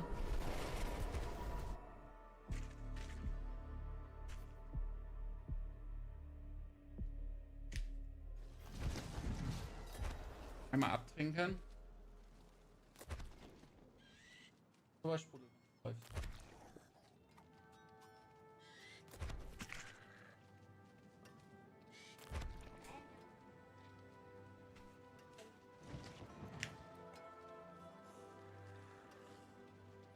Das du beide hochzubringen, ohne dass irgendwas passiert. Sicher?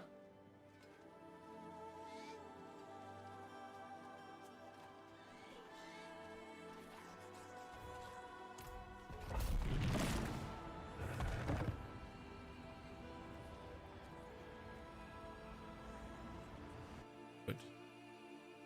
Everything is taken care. The Sommerferien? Yes, they are already on summer vacation.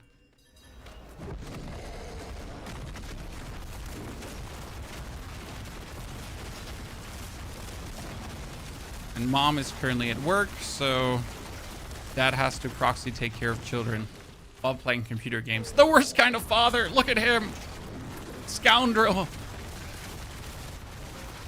This is how you exactly have to tell it to people. So the kids are home and dad is like downstairs and playing video games all day, you know. Mom's at work. Yeah, I know, terrible situation. Like, it's horrible. Like the man, this is like the man doesn't even care. Downright disgusting. Should find a better husband, definitely. Father of the year. Call child support. ASAP.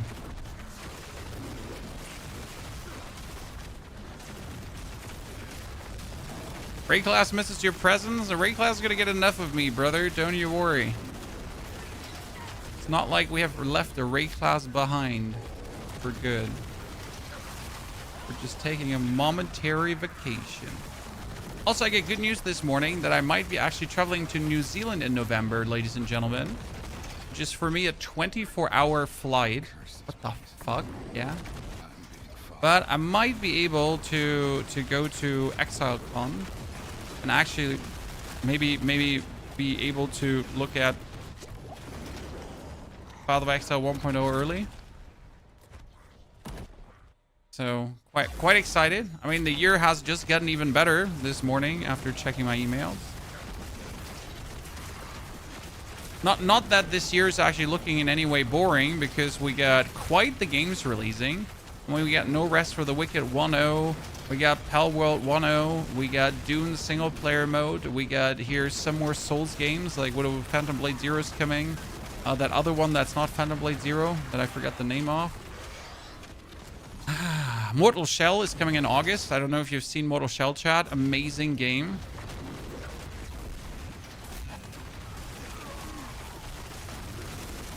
We are very... Butch, mein Tier. Ein Hund. Everyone is just coming downstairs as if like there's some kind of meeting places down here. Just like one person who wants to work. Everyone just wants something. Did not know you speaking German. Well, I mean, it helps being German to speak German, right? Step 1, be German. Step 2, speak German. Step 3, surprise. Oh,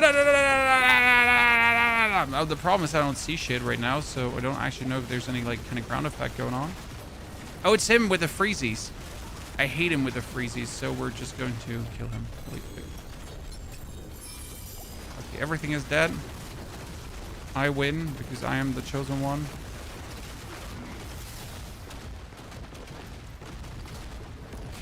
Upgrading things. So 1, 2, 3, 4. 1, 2, 3, 4. So, we did yesterday a pit 115. Let's see if without any further improvements we can do a 120. One thing I'm going to still do is I'm going to try to roll for a glove. Because I need a glove with attack speed and crit chance on it. There's like no question I need one of those. Because otherwise I'm just not having the multipliers to multiply. Step up to my anvil. So optimally it's attack speed, crit chance, crit damage, and then ranks to Blazing Scream or Vuln damage, something in that direction, right? Because I need like enough attack speed to make things work, but I need also enough of the others. Did I just get 2 gloves? These are gloves, by the way, Chad. I know they don't look like gloves, but these are gloves, okay? Clearly, I don't understand your question. These are clearly gloves. Okay, there's a greater affix with all damage multiplier. You could technically re-roll the 2 things into other stuff and see what happens. You know where to find me. What did they make the seasonal stash account wide with Solo Self-Found? That has always been... I mean, Solo Self-Found means that your characters can use everything that you Solo Self-Find, right? Solo Self-Found is you and your account is just you and your account. Solo Self-Found doesn't mean that each character is on their own. You're just on your own on your account. It's generally the confusion I see with Solo Self-Found. It's like each character is no. It's like you're alone on your account.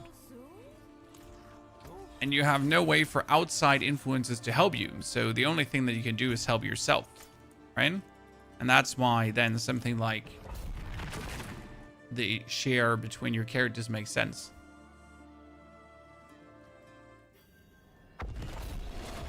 It only gets harder from here. Okay, let's see how that one is developing.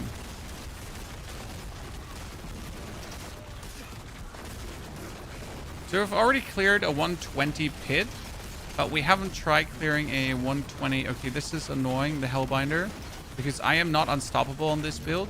Never, actually. So I can't actually leave the Hellbinder ritual, and these dudes are just separating themselves. You know what? I'm gonna just take them with me, probably. Because they're most likely not worth to be shot at.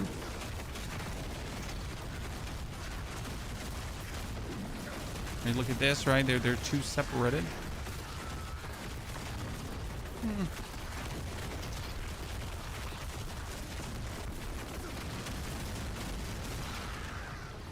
Try to find mobs that are together.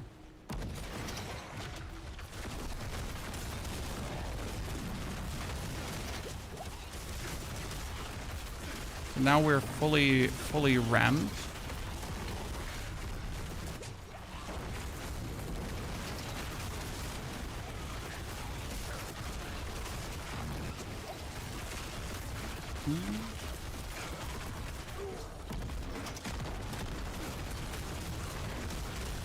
Have to find like out proper tower strategies at some point, because we've actually never gone like for any strategies. We just kill things, right?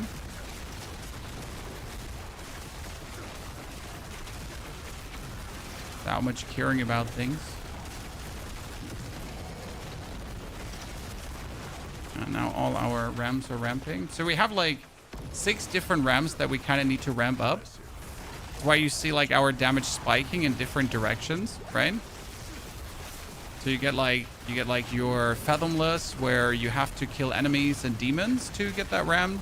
And then you have your demonic strength that you have to get rammed. And like you have like so many vectors. But once all of them are rammed, pretty much every skull is just hitting for trillions. Aha, we're not dying to your stupid swords.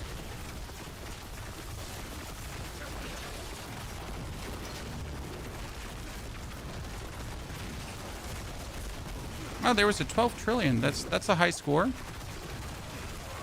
So far, I've only seen like single-digit trillions, but no double-digit trillions. Soul Drinker, Shielded, Heavy Hitter, Poison Enchanted. You know what? His Poison Enchanted might be like the biggest problem there that we don't want to deal with.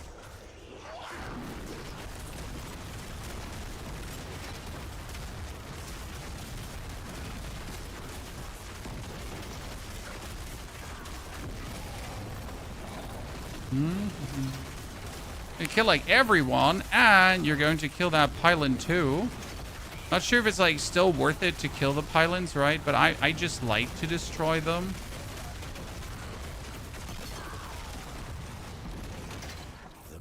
For no reason but just enjoying destroying them.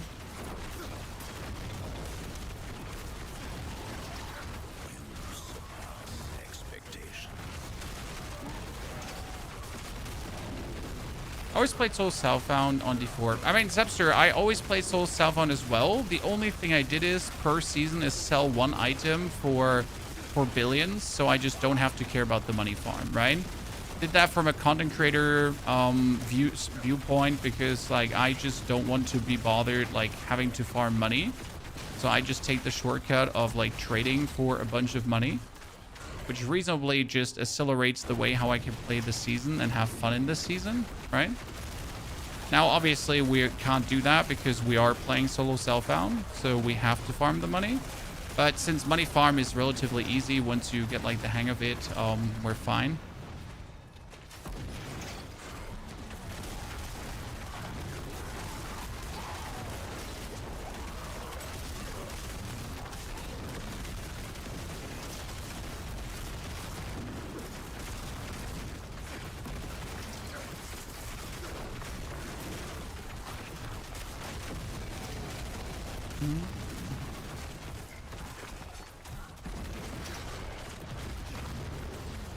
So far, it seems like we can handle Pit 120, I'd say.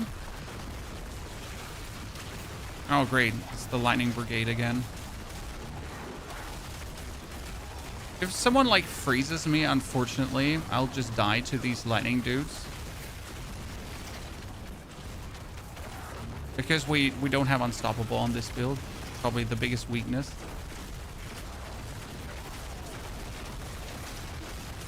But if I go for Unstoppable, I'm going to lose my dominance shenanigans, and I don't want that.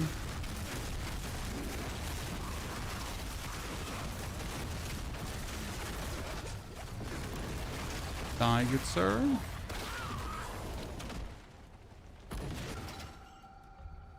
Are the console and the PC version different? No, they're the exact same games. Only that on the console version, you're going to be using a controller, which can be awkward, while on the PC version, mouse and keyboard. And you could also use a controller. That being said, sometimes controller is even better, because controller is actually, for some builds, superior. Like, for example, for the Barbarian build, because you can just hold down keys, which actually makes it, like, super convenient to use and play. Okay, let's see. I can just shoot my skulls all the way down the line here. And hit everyone, including the pylon.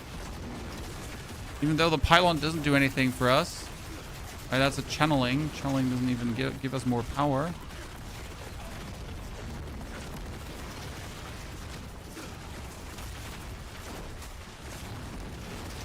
There's a too long corridor where we can't even double hit these nerds. Right?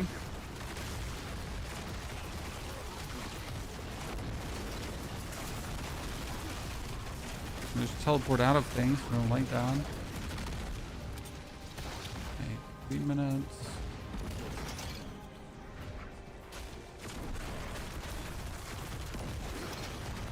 Okay, let's shoot in that direction. And in the other direction.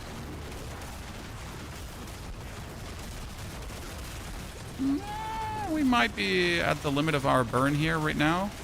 But you can see that when you're actually like losing your barrier too quick.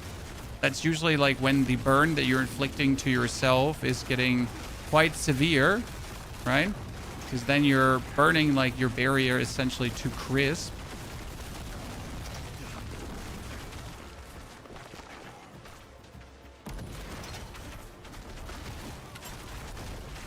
So what I always wondered in the tower is, do I just wander until I find elites? Or is like killing the rabble even worth it? Still something I wondered to this point about tower strategies, right?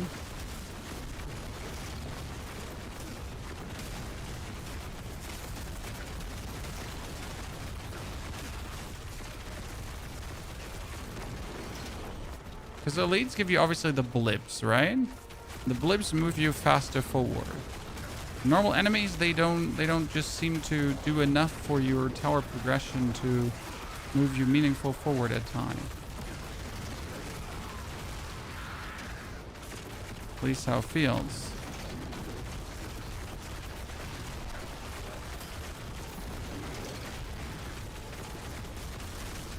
Oh, this is a good like situation here. Being able to hit all of these multiple times. I'd prefer like a tighter corridor for this fight.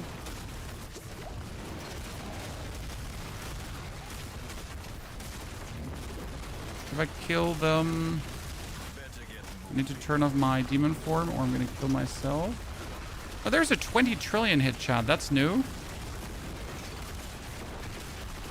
20 trillion we haven't had before.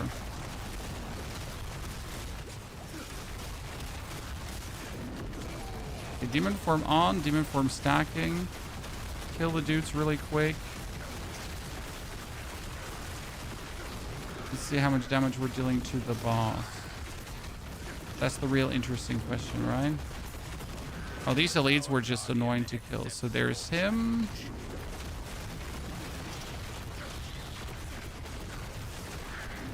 The boss damage is just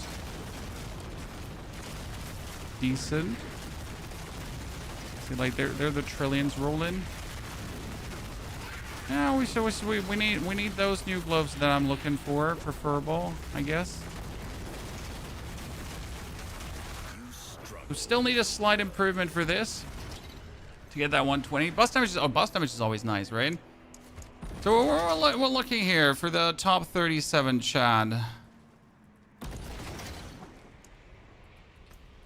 And that man here is looking at 2 offensive mythic items, right? So that's what we're competing against 2 offensive mythic items with our friend. I mean, we can do the 120 normal pit, right?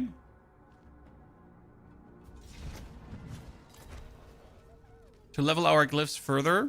And this is probably still what you have to do, right? If you want to do a pit 120, then you should probably level up your glyphs also to the point where they're very close to 120. Especially if that's like the pinnacle of your class, because like 130 is obviously with perfect equipment, which means 120 you already need to be having very good equipment for tower.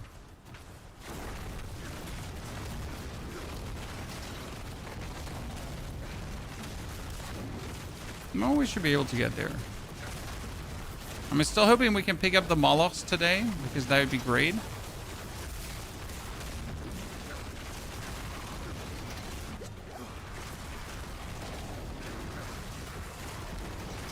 Turn it off for a second.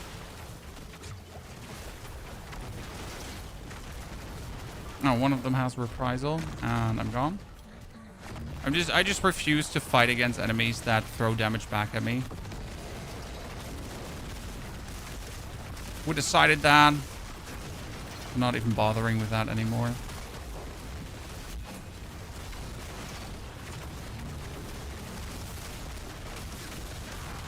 If you like, now look at the pit 120 compared to the tower 120. Like how easy the pit 120 is. Right?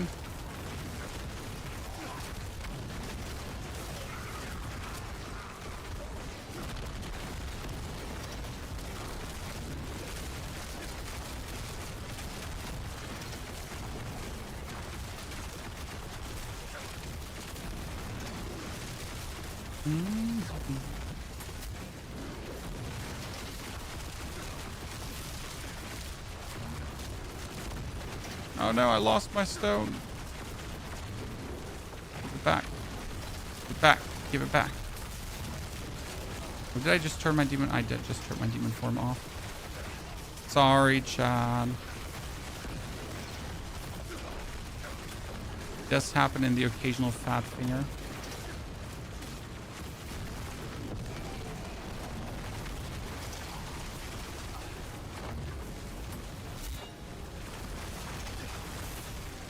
So kind of want to have my Heart of Stone, but I can also just like keep yeeting things from back here, just all the way inside of this, right? It seems reasonable to me right now. So that what's the worst that happens? We're gonna kill everything. There's my Heart of Stone back.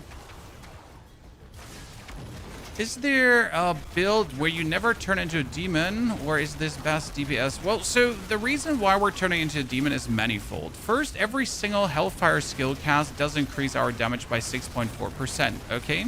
Then, as we're in demon form, we're also stacking a damage buff. Well, we're stacking a damage debuff, so we would take more damage. However, that we're going to turn into more damage. Also, every single hit that we do that transforms things over is giving us more maximum life. So we're actually sitting like at 74,000 maximum life, which is quite good, I reckon.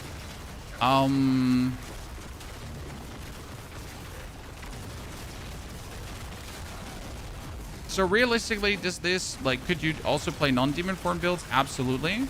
But none of the other ultis are, like, apart from Apocalypse, are as useful as the demon form ulti, right? Because, like, on top now of everything I just counted out, right? The amount of life that we have, the 74,000 life, is also every 1,000 life is a 10% damage multiplier. Every 10,000 life. So I'm sitting essentially at 73% more damage for just turning into demon form. Okay? So I turn into demon form and I pretty much get double damage. Already alone for that. And then on top of that double damage that we're getting for turning into demon form, we're also getting the damage multipliers for using our Hellfire skills then consecutive in a row, right?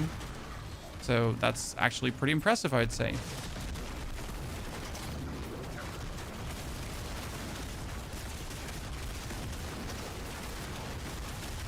That's why we're doing this. So it's not just like, oh, demon form, cool, right? It's demon form actually, like, very fucking useful. And very significant buffy buff. And not just like a little bit. Okay, this is the fastest we've done the 120 right now, because yesterday we did the 120 and it took us like 8 minutes, I think.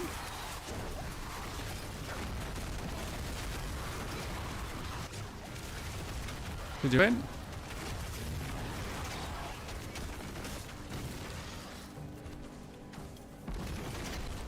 Oh god, I hate these. Like, he has Sapper and he throws like lightning and he zips around. You are a nuisance, good sir. And we don't like you. And that's why you're just going on maximum range and then you're just shooting in your skulls and you don't actually have to even get close to these guys, right? So you're just position yourself like all the way back here, and then you're just gonna throw things in, and you're gonna be like, ha ha ha ha! I hope you die.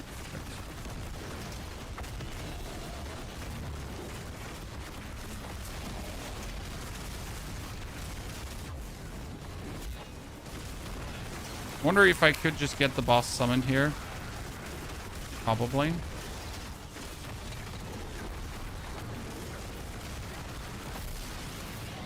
Yeah, where is he? Oh, you get summoned there in the corner? Weirdo. We're gonna hold down now our button. Okay, so I'm not like casting or anything smart. I'm just holding down my button And that's it. That was the fastest 120 we've done so far. Pretty good. Definitely leaves room open for like higher, you know, pit tiers again. But as you see, like if you wanted to level up things right now, so we can now with 120, we can definitely get every single glyph up to 111. And that's 111 is obviously with a 90% chance. So realistically, I should level up every single glyph to 115. Oh, narrated. We have done double-digit trillions already with this. It just requires all our rems to ramp. Okay, so again, we're getting this damage debuff that makes us take more damage, and we're turning that into demonic strength, which gives us more damage. Then we have a fathomless paragon node that also starts getting more damage. We have the ritual circle, which does give us more damage over time.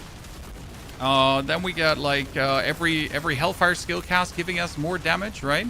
So like you notice when you start into the dungeon, you already hit for billions, and then these billions are just raising into triple-digit billions, and then these billions are just raising into trillions, and suddenly you're sitting there. You see like that was 768.4 billion, and then suddenly every skull does like insane damage. And the thing is that one skull that does 1 trillion damage isn't done. Right? It passes through the enemy, bounces off the wall, comes back, does the damage again, right? So if you see 1 trillion damage, that's not one instance of 1 trillion damage. That's just the first hit. And then there's more coming and more coming and more coming. Which does like make it in my eyes so interesting to play this, especially in the pit. When you're just shooting this out, right? And then you're shooting this out and then shooting this out. Oh god, we're fighting against 2 sappers again, ladies and gentlemen. Reprisal dudes, I mean. But I want them dead. So we're gonna stay here, kill them. On top, we're playing like the Infernal Breath. So we like, I see a lot of people like put this one away, but I just can't do it. So Infernal Breath is this really fun skill where you summon this skull around you. Okay, and when you summon this skull around you that spews out flames. That skull, oh goodness. You know, trying to kill a dude that has reprisal and gives himself a damage shield is really annoying. So that skull does 2,000 more damage against single targets. So like it's sitting at like 700 million damage in the tooltip, you know? So this skull here is sitting at billions of damage in the tooltip. Right? This is the tooltip. 1 billion damage.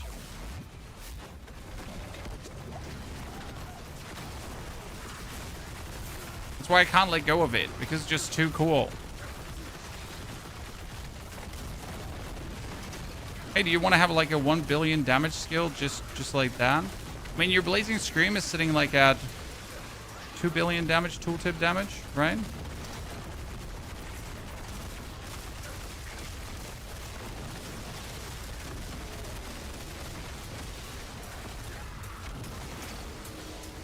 Okay, I'm just trying to pick that up.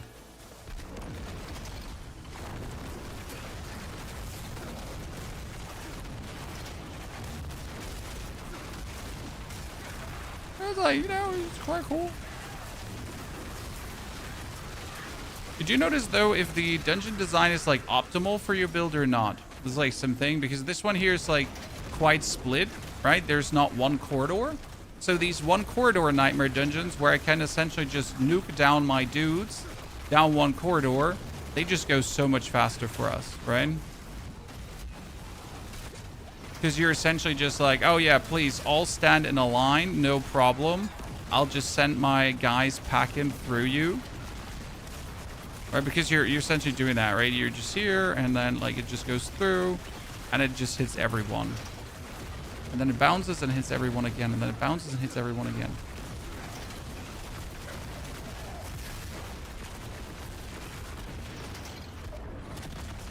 DP Mephisto with your Warlock. Torment 10, Torment 11 Mephisto, yes. Yesterday we also went to Torment 12 Mephisto to just see how much damage we would be dealing, if it's actually worth it. And the conclusion was I have the damage to kill him, but my defense was still lacking at that point. So it was kind of like a bit of an awkward situation, right? I can damage-wise just absolutely demolish him, but like he just, if I take one wrong step, I die. So that just didn't feel good, right? I mean, sure, yeah, damage-wise, you're fantastic, but you want to pretty much AFK kill him while standing next to him. That's definitely where my druid is just better, because the druid is so tanky. Like, I literally just stand AFK next to Mephisto, and that's it. He loses, I win. Now, we haven't, like, since we upgraded our defense significantly and changed out some items, we haven't gone to Torment 12 Mephisto, so we'll definitely do that today, too. Reality, though, is and stays. There is a Warlock build that's just perfect for killing Mephisto, and it's called the Profane Sentinel build. And the Profane Sentinel has an advantage. That is a build that is single-handedly made to destroy Mephisto. Because you can get like one big Profane Sentinel that shoots just out for hundreds trillions of damage, and it's hundreds trillions of damage. It's super funny. And you pretty much just have him like absolutely laser him away. We did that build last season. It was super brain dead at how well it actually worked.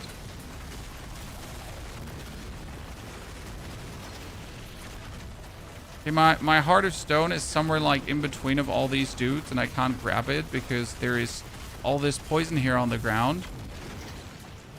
Then I just walk through the poison and we instantly lose the Heart of Stone again. Can we join for Mephisto? Solo self-help, my friend.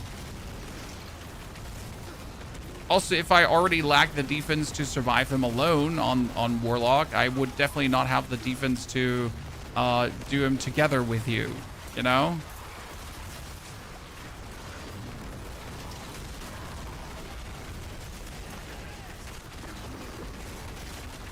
Also, again, soul self-out, right? They changed that you can, by the way, share the stash. It used to be possible to share the Mephisto stash, but Blizzard was like, oh, sharing Mephisto stash? Nah, we can't have that. Not on my watch. Fun detected. Ew, ew, ew. Fun detected. Or we can't be having, like, people share their... Not on my watch. The vision.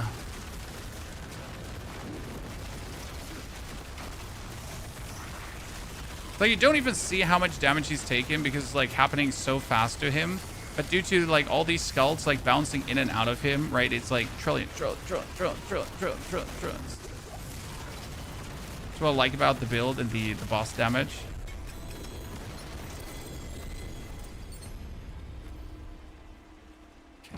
Put that in.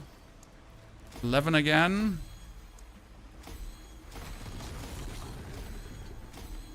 $11 too. Look at that. 111.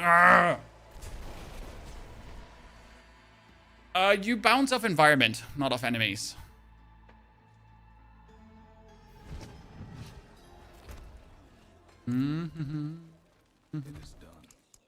Still hoping to get like a triple greater affix two-handed weapon, but I think that's hoping for too much, right, Chan? To do a little break in this monotony, let's kill a few butchers, a few broilers, because the broiler gives me my amulet, and again, my amulet is fucking sucks.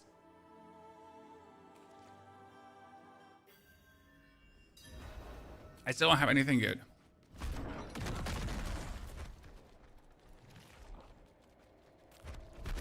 Hello, Mr. Broiler. Sent me a drink. Demon form. Sigil down. Spewing skull. Spammeroonie. So this is now the first fight against the Torment 12 boss, and you'll now see the big difference. So we're gonna kill him first time. Our damage is good, right? I mean, we kill a Torment 12 boss, it's simple. So that was the first kill right now. The thing is that all my ramp ups are still ramp upping. So right, I'm staying now in demon form, and everything that I just ramped up is still ramped up. So that means that when we now fight him again, we're still ramped up. All right, so I'm gonna summon that gentleman now.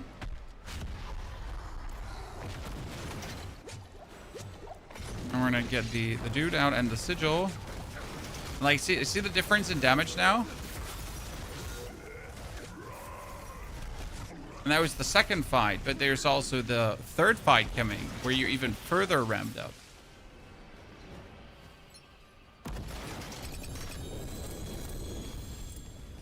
Not a single good thing.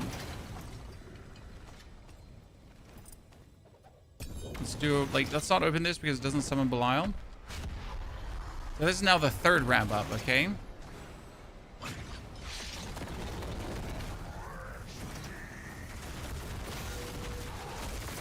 And that leads to quite some fantastic damage.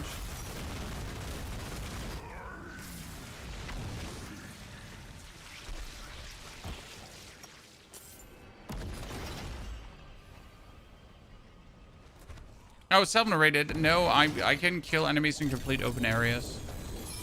Open areas don't ruin the build. Is it slightly less efficient in an open area? Yes, but it's not a problem. Because the actual travel time of these dudes is insane. They still go to the wall and then come back.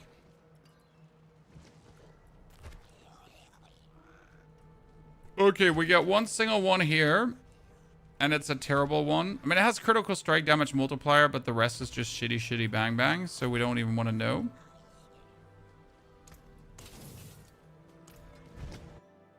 I mean, we're still trying to get these amulets with greater affixes. And it seems to be a thing of impossibility to actually get this with greater affixes.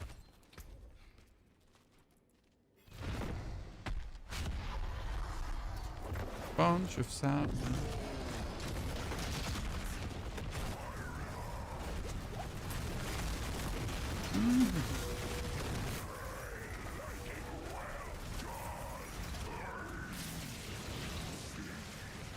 How many keys do we have left? We got 2 keys left.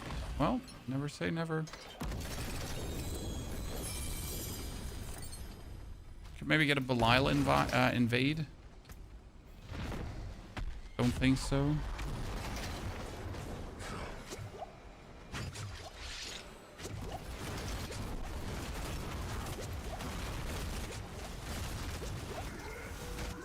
Okay, who's making the potion noise here?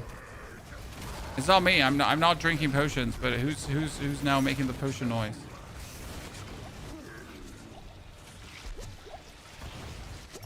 Someone's clearly making the potion noise, and it's not me.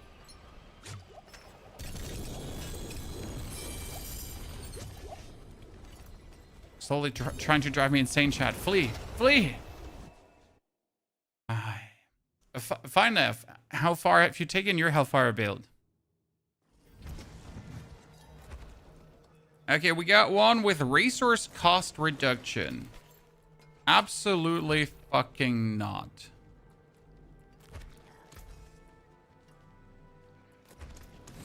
Okay, so we got these. 1, 2, 3. All of them are horrible. This one has willpower and, wow, terrible. It is sad, Chad. It is to be sad. Very sad. We have now tried many times. Let's do another 119 to upgrade one more glyph, and then we're gonna do a 119 pit, a tower probably. We just ranked higher in the leaderboard already. As I said, today's the day where we move a bit up in the ranks. The leaderboard ranks are obviously absolutely non-mattering for build performance. Like, if a build is doing good or not, like, the leaderboard doesn't matter for that.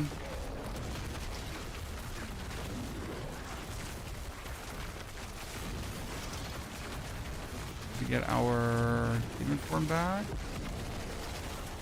Definitely an interesting start with the amount of enemies just standing right in front of us without... Oh, that was a lot of... what's it called again? You have Berserk, Soul Drinker, and what?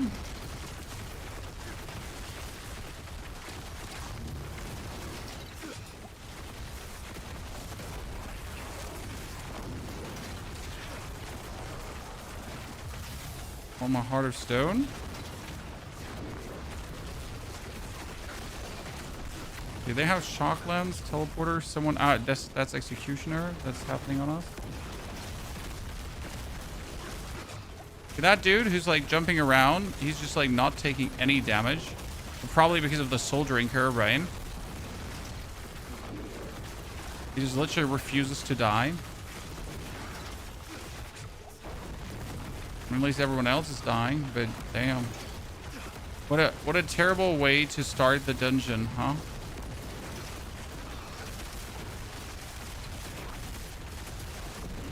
Like, they're literally breaking me out of demon form and fearing me. That's interesting.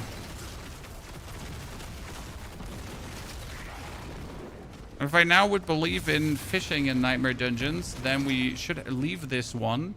Because this one is an open like dungeon. And again, you profit more from close designs. But again, like this is what I meant about like distance. The ghosts travel relatively far. So even if they have to travel here all the way from the left to the right side, they'll actually do that, right? And still hit the enemies a second time. It's obviously not as quick as if the level was smaller, but it's not like it's not going to happen.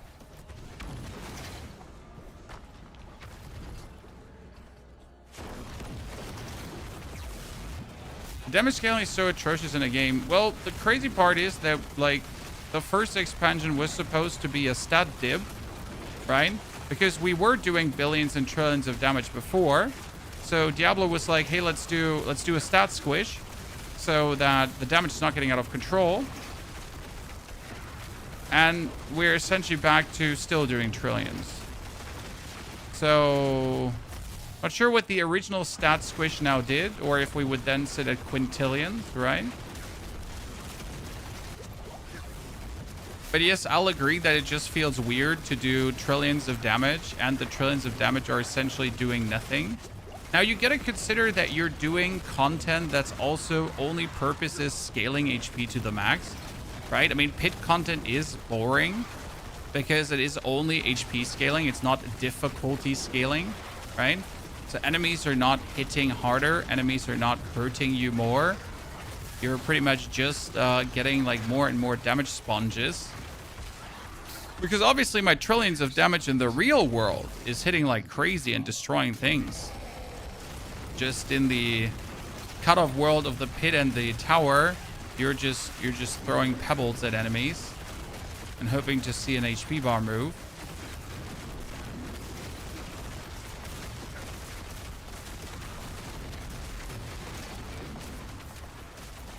Oh, great. Fire dudes with one of these guys hunting me down. On top of, like, poison enchanted and shielded. Yeah, that's 10 out of 10. Don't recommend fighting that. The only thing we're missing is that they have reprisal.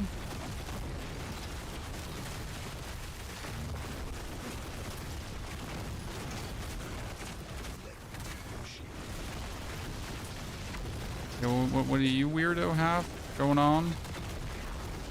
He has the storm. Probably one of the more annoying things in the game.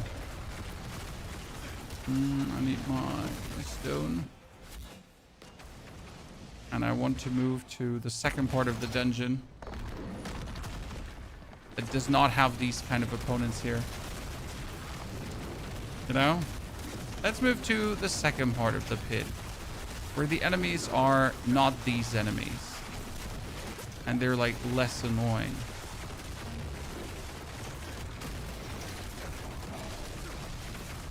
Okay, whatever is trying to teleport into me here right now. That's something.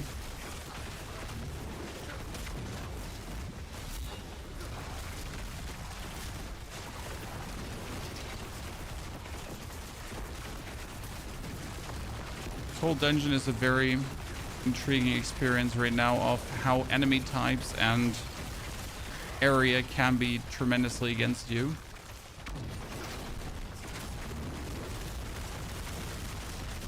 Good to notice.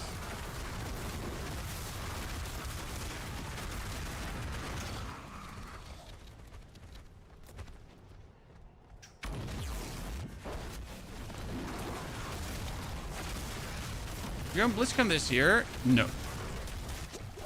I don't plan to travel to America anytime soon. Thank you.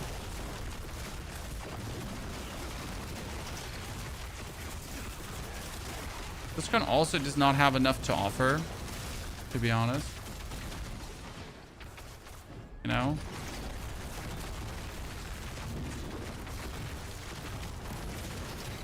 Never understood the hype, to be fair. I mean, as a fan to go, if you're living close by, sure. But as a creator traveling through the world, never really saw the appeal. Oh no, I'm chained to the ground by this Hellbinder here, and I cannot leave. Oh god, no. Why can I not leave? Well, the thing is that we're not unstoppable. So we'll just have to sit there and endure the Hellbinder.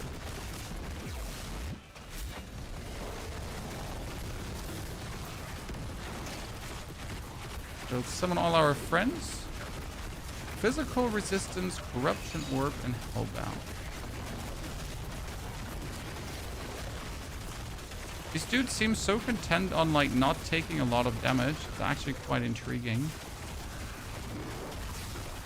So I might actually go to ExileCon though, but that has a lot to do with the game being close to the 1.0 release, right? I mean, another season of Diablo is definitely not as interesting as the 1.0 release of Path of Exile. As the 1.0 release of Path of Exile will be huge. Okay, let's take the Butcher.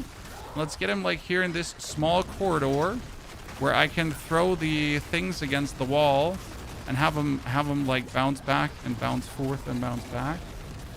Now we gotta look out that the Butcher does not kill us, because that is a existing scenario, especially with all these dudes around.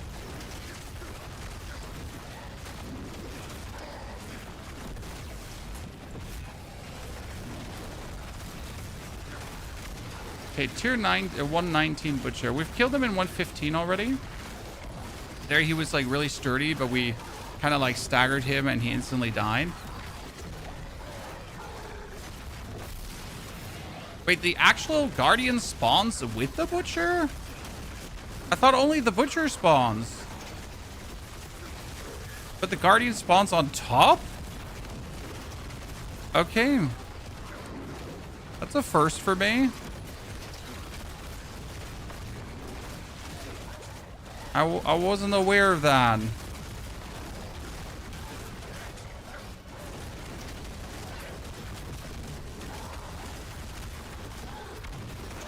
Oh, I'm gonna just kill both, I guess. I mean, what's the worst that could happen, huh? Chat.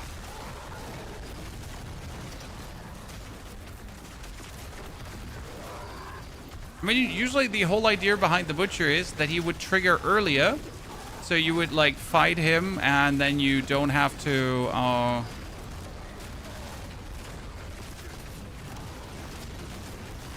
and you don't have to wait for the boss to spawn. But I guess you could also just fight both. Just realistically not a problem. I mean, that's definitely an interesting one here. I mean, it's good to see like how easy though we're surviving the Butcher. So that has me very content.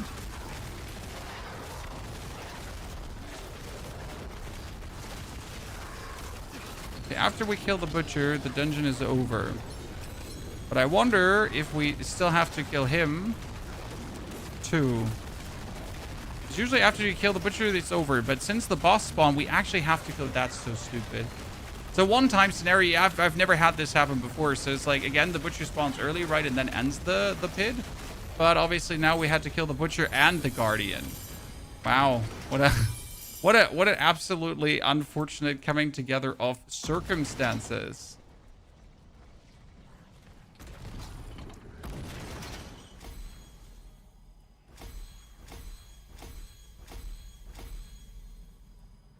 I guess we'll take that. But plenty weird.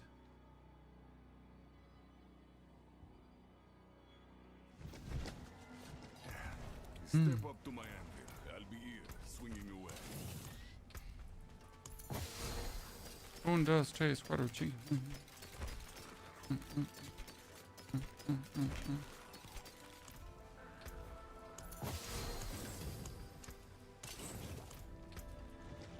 Okay, let's see if from all the things that we've gotten, by the way, we got better aspects. So we get Demon. Still not as... No, actually, finally as a max roll. That's cool. The Remorseless also higher. We got that one, Fortify, and the Volatility also. Okay, want to do a 119 tower because the 120 we're still like not there yet, right?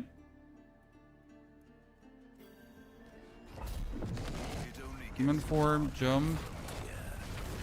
Like this is again a proper dungeon in terms of where I can eat in my dudes, right? So now I can stand on one side, funnel them all into my skulls, and pretty much just shoot the skulls through all of them. Multiple times, easy peasy lemon squeezy.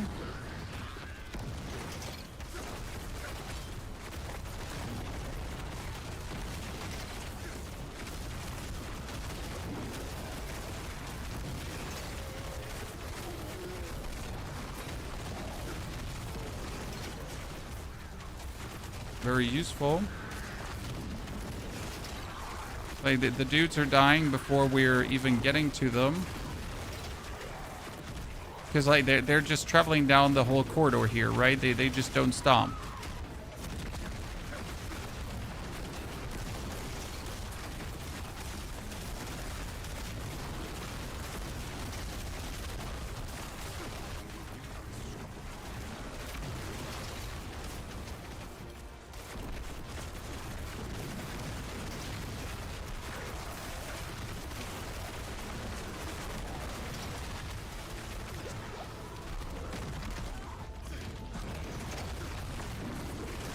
We haven't found a single lead yet. Turn off our demon form for a second. Need to get our demon form back on. Fake demon form.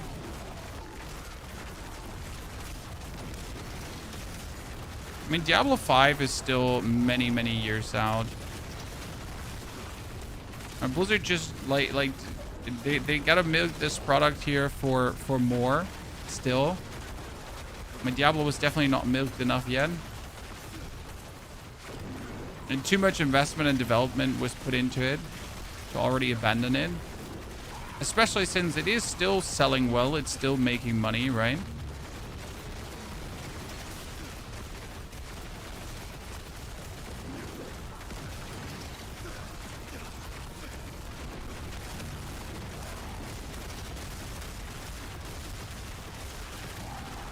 These dudes are just merely annoying. How they're just trying to stick in me.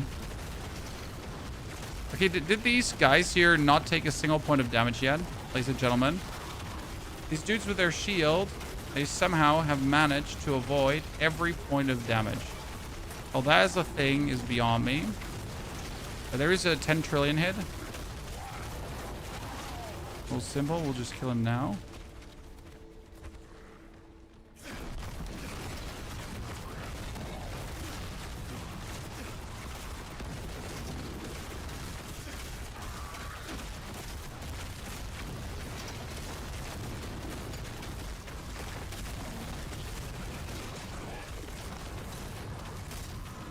Power pylon, ladies and gentlemen.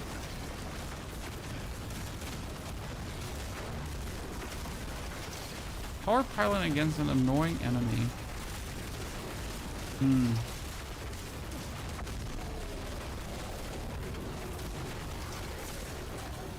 You have done well thus far. Interestingly enough, the Pit 120 went better so far than the 119. Might it have been enemy type set up or whatever? Couldn't tell you.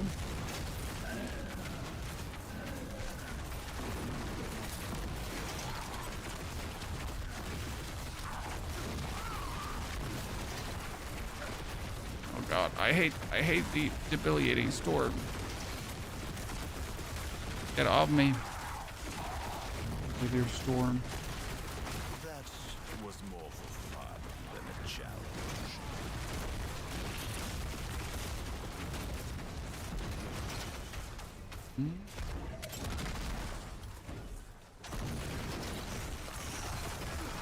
Cuso, you didn't get the update. Have you not bought the DLC yet?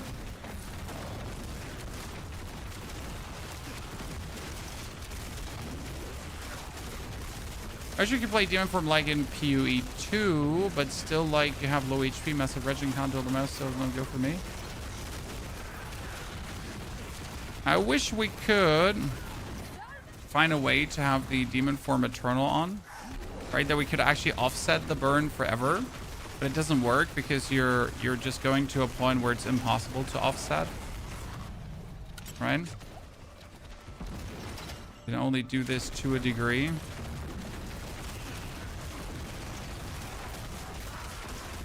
There's nothing more to do for you. Okay, let's beat it down. This is something that definitely the Druid was terrible at, right? So here I can really stand and just shoot my ghost down the street, and I'm sure I'll get like good damage out of it.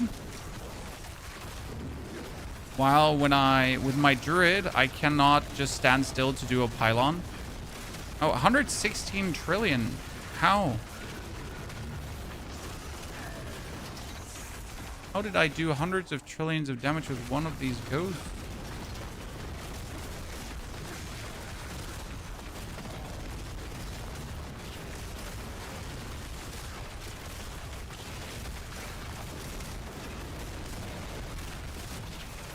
Most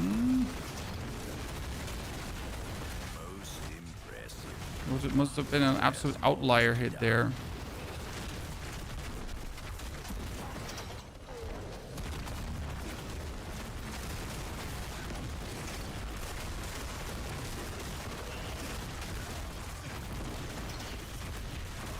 Even with my full ramping, don't see it. The only thing I find like really annoying about Warlock is, so I, for example, have now skills here that cost me dominance, okay? And I obviously would like to use skills that cost dominance because that's kind of cool. But I have no way of reliably restoring dominance in a way that I could be like, yeah, that's now some of my main skills I'm planning to use, right? So sure, I could do things, right? Get these roll in. Not to a point where it's like, yep, this is it.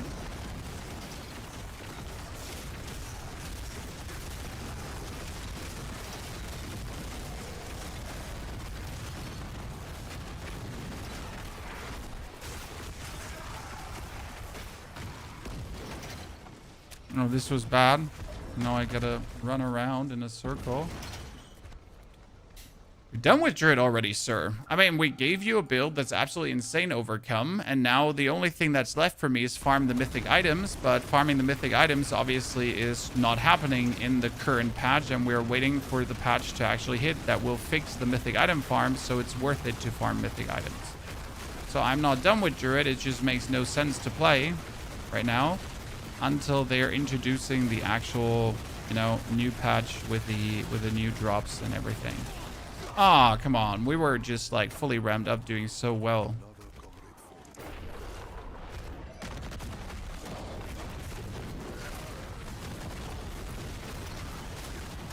Oh, reprisal. Ha! And I was wondering what killed me there. Reprisal.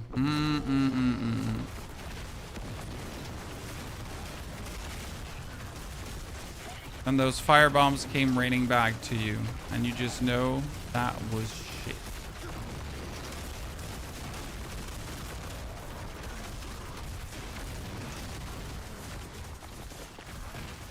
You just really don't want to deal with it. Okay, can you give me like the boss so we can check the boss damage? Thank you very much. Boss is there. Well, that one could be annoying because he does like this frosty thingy.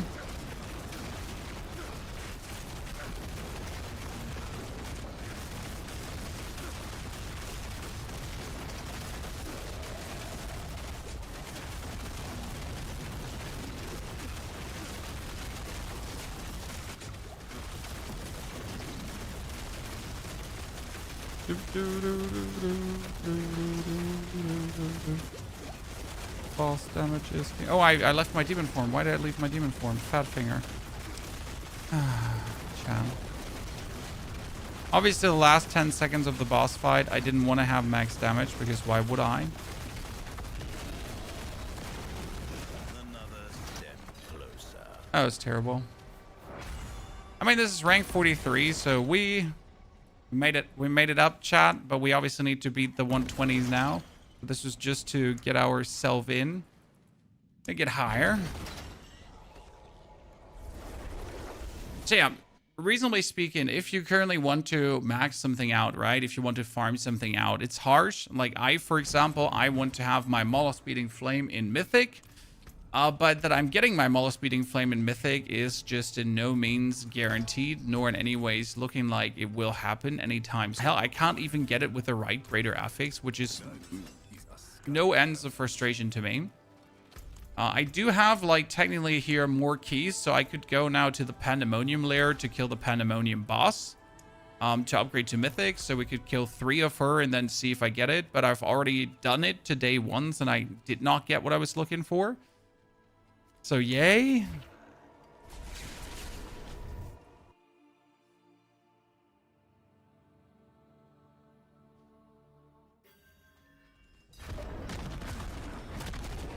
Owen's Barb, Fury management is awful for Lilith. Yeah, that can easily happen.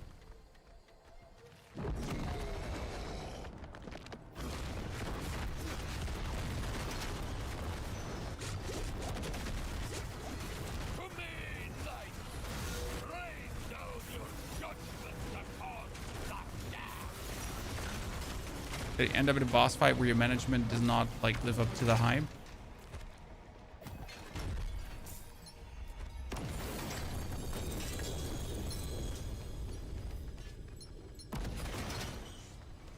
Hands with 2 greater affixes. Cabraxis. Okay, some people have been asking though. So let's jump back to the false prophet here quickly. To see if our defenses have gone better now.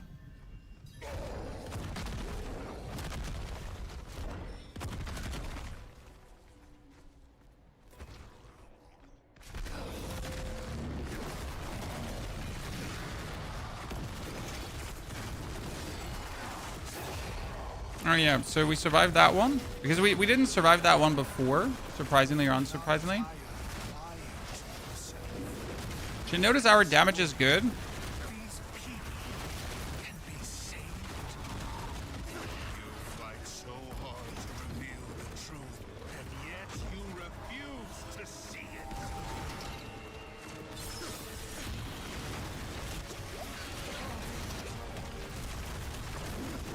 Now he's gonna come out of his hiding spot.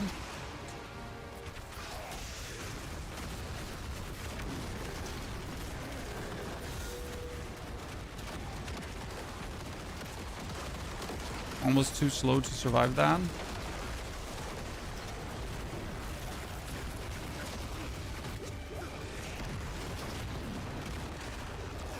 Oh, come on, Mephisto now. That was uncool. Ah! Yeah, that's like, you know, our damage versus him. Reasonable.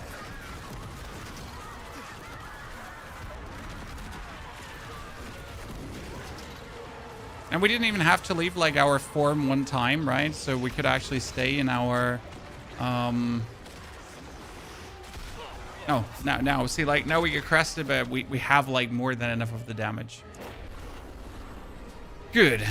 I like that. I think in the last phase you would kill him easily because he's standing with his back like to the wall, right? And you just go like bop, bop, bop, bop, bop and destroy him. I'm still unsure if I should take Demon Form, increase the damage of Hellfire Demology skills and drains dominance per second per close Hellfire summon.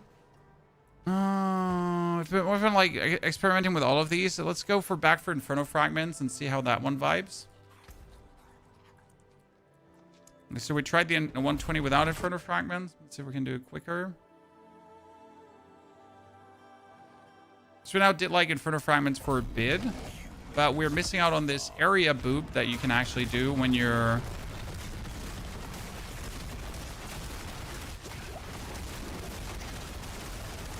Going for it. I'm not entirely sure how much damage the area boop really does, because it's kind of like your Hellfire Skills do this, and then you do the area boop, right? And I'm not sure how much it leads to. But it does actually seem to work. Quite reasonable as well.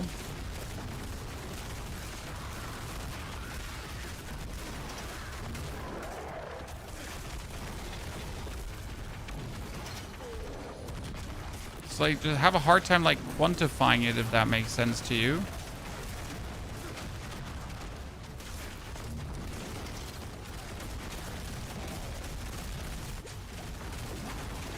The thing, I gotta like always stand inside the opponents to get like the most out of this, right?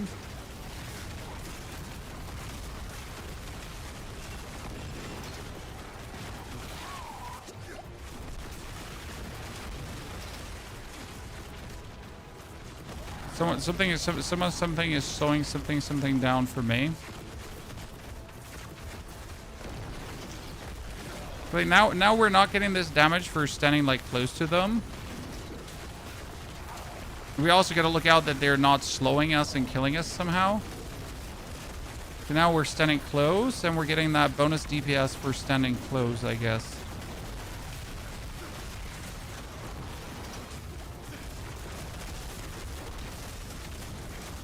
Or the question, how much is that worth it?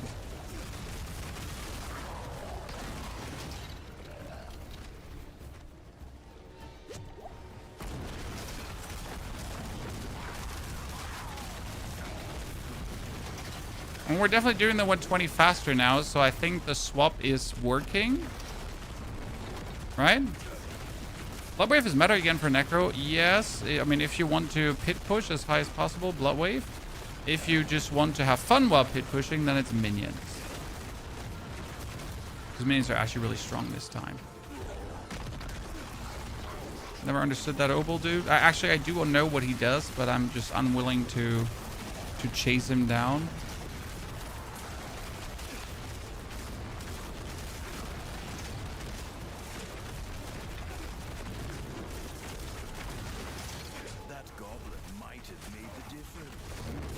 Come on, more enemies.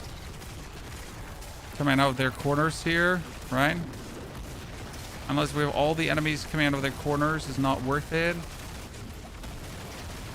Channeling Paladin. Channeling Paladin is super useful because it cuts the cooldown of my demon form short. I get that quicker up again.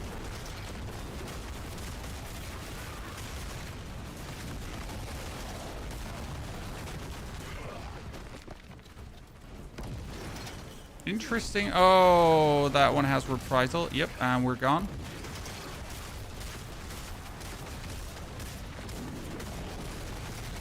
That's just straight up like a dib. It's not even a discussion. I mean, would it be great to kill that elite? Absolutely, would be fantastic. So yeah, Bloodwave is, as always, strong. So if you don't mind playing Bloodwave, if that hasn't bored you yet, then you should definitely go for it. By the way, do you see like the DPS now in this clutch corner? How my thingies are just bibbity bouncing off walls?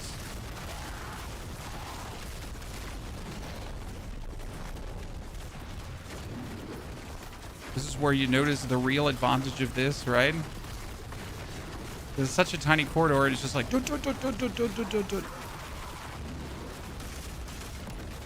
Maximum DPS juicing.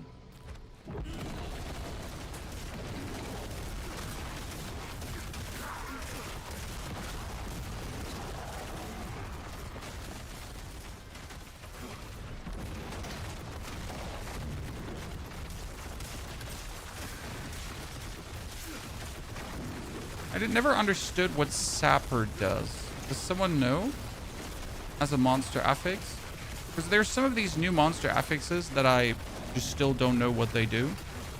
This is definitely something I missed from Path of Exile, where you could just stop the game and then hover over enemies. Right? To just read.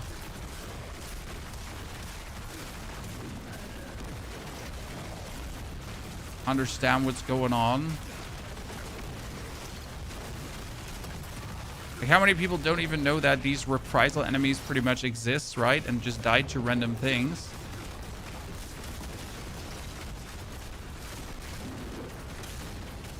And just randomly die and are just like Diablo 4's bullshit. I mean, this looks like we could do a 120, huh? Ladies and gentlemen. So just by changing our crystal, we got this.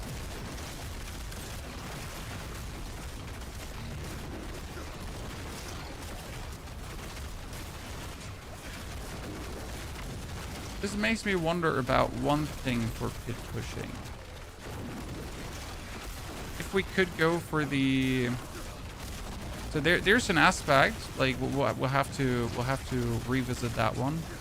Potentially. Oh, he has reprisal again, but we just killed him so fast that reprisal didn't matter. Okay. So this is also a solution, chat. Overwhelming damage.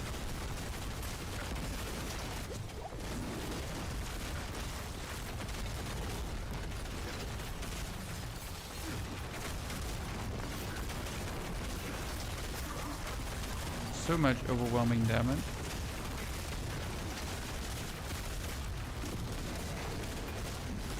Oh, here we get a power pylon. Under the earthquake. Honestly, earthquake is bullshit. Remember, reprisal is just stupid, but earthquake is like the lunatics. Yeah, the lunatics should be just removed from the game. I mean, I'm sorry that like they're just like there's just some that don't add anything to the game and just make it so horrendously more annoying that it really bellies the question, why were they even added? You know? I mean, I get making things harder, right? But you literally have one. I do a fire explosion on my death, right? And then you have one. So if you do a 10 trillion damage to me, I'll just throw 10 trillion damage back and maybe even one hit you.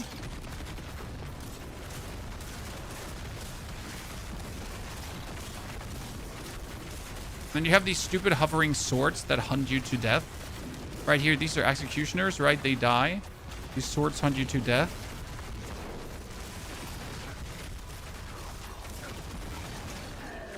With an absolute passion. Okay, 2 minutes in.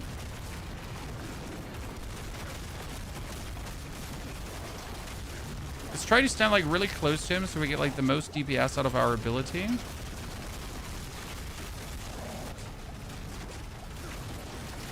Okay, he's stunned, so I can actually like just yeet away.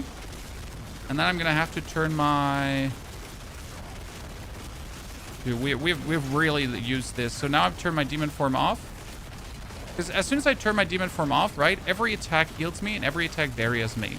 So right now, like, as soon as I do that, I'm pretty much undying, right, against the boss. And then demon form back on. Yeah. Okay, interesting. Cool. That's a 120 clear, chat. That's rank 38. And the leaderboards. Now officially here, 38. Even though it chose the wrong name. So it was Mr. Ponyhoff. And the guy in front of us is playing Lunatics. Can you sell and buy keys? No.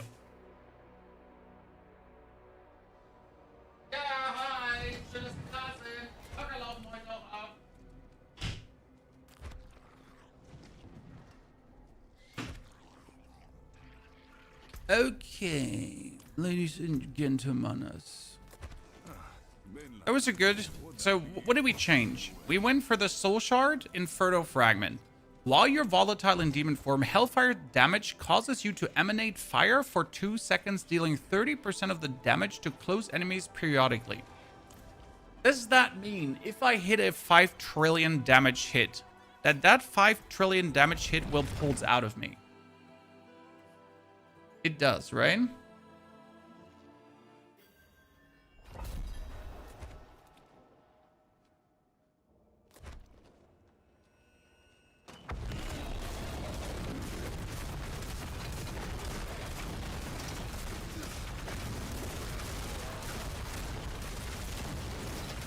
Which really forces me to stand like close to our opponents.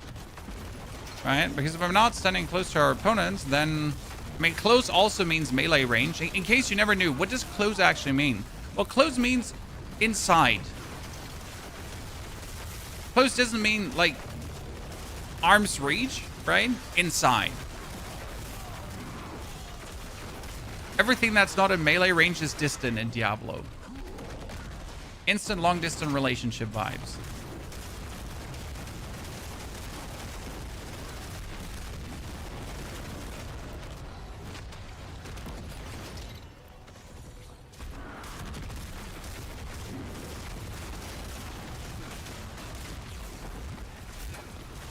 Dude, the damage we're doing right now is nasty, though, downright.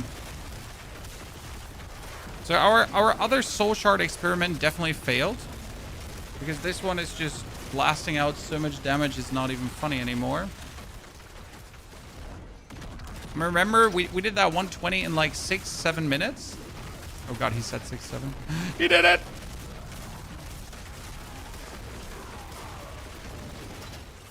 Burn the witch. Which I guess makes enemies that are actually not staying inside of you even more annoying. Because now I would like these Vigieri constructs, right, to be inside of me. Or at least pulled together. But they refuse to stay inside of me. Which reduces the damage that I can do. Because they're... being little shits.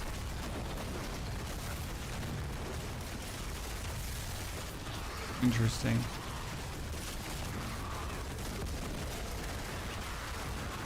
Okay, that fire emanation is insane.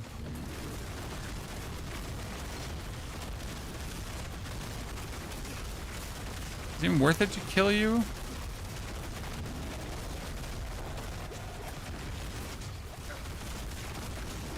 Why did we just fight that guy? Because we could.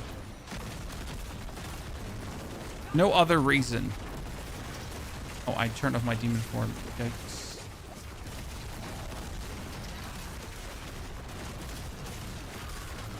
Waiting for demon form to be back up.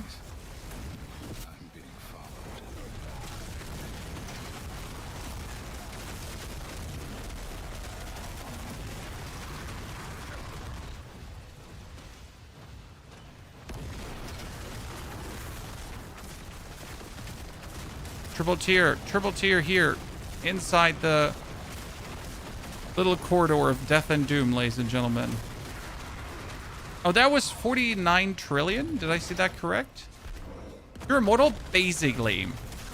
Thing is that every cast of a skill heals me. And every cast of a skill also buries me if it heals me. Thing is also, though, that I'm burning myself with every single skill cast. So I'm hurting myself, I'm healing myself, and I'm barriering myself. Then, due to spamming my skills, I'm barriering myself again. So another level of barrier, right? And I will have this, like, little prison around me that is giving me Fortify consistently. That Fortify also does heal me. So I have multiple layers set up of heal, multiple layers set up of barrier. And on top, we actually do have very, very good resistances, armor, right? All of that kind of stuff. And we got 70,000 life. Yeah, that was the fastest we have ever done the pit now.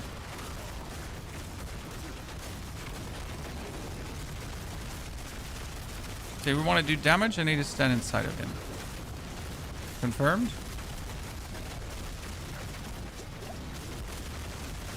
It's good when you're getting like the bubble from right here.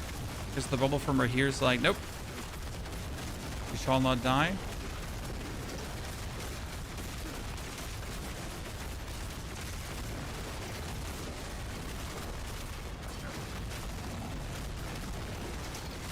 My demon form back.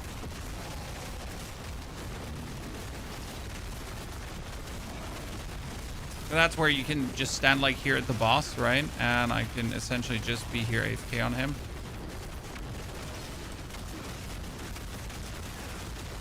Very useful.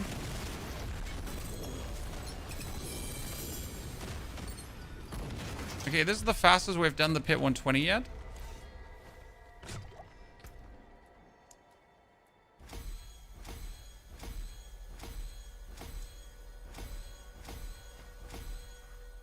So we're at 74,615 life.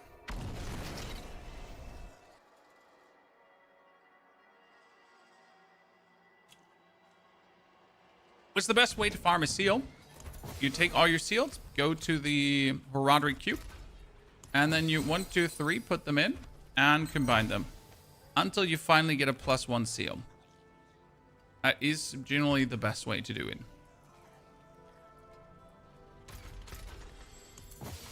There's no secret other way.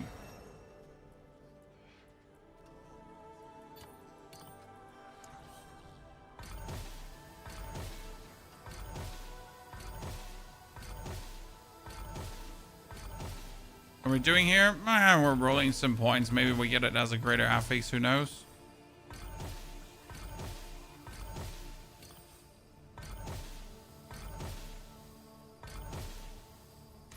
Still on the search of better rings. Okay, we got 1 Infernal Compass. Is the build dropping? Oh, we got the planner already for you online, but the planner is subject to change. I mean, just like we did change the Soul Shard, right? I mean, we're experimenting with the different Soul Shard. As it turns out, it wasn't as good as the other stuff.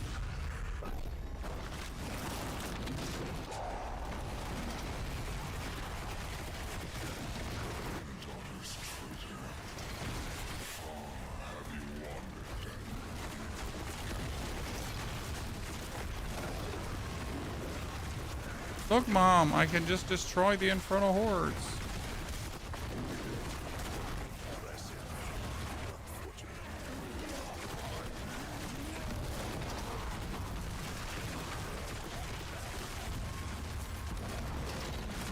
Goal is to reach Bartek.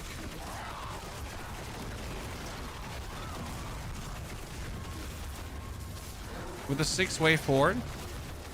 If we can't reach Bartek with a 6-way forward, we anyway still want it.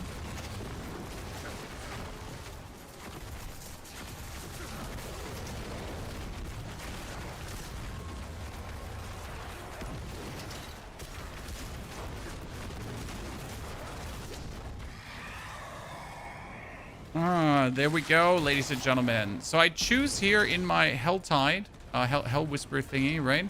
My Infernal Hordes, we choose the more Chaos offering. Because Chaos Waves are obviously king, right? I mean, there are shitty Chaos Waves. There are good Chaos Waves. This is a good one. Oh, this is going to be a very good one. Because these bosses are just falling, Chan. This is gonna make for a good clip for the video, huh, ladies and gentlemen? Like the amount of bosses we just killed here with ease.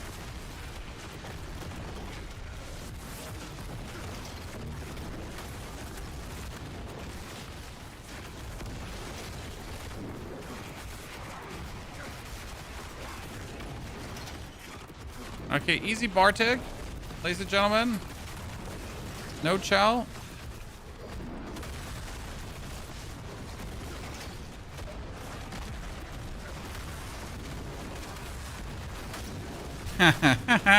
Look at all these bosses just getting molested. Isn't there a good way to power level a second character? You can just give him whisper caches that you farmed on your first character. But honestly, leveling takes like a maximum of 2 hours, even if you're doing it slow. So yeah, make out of that what you want.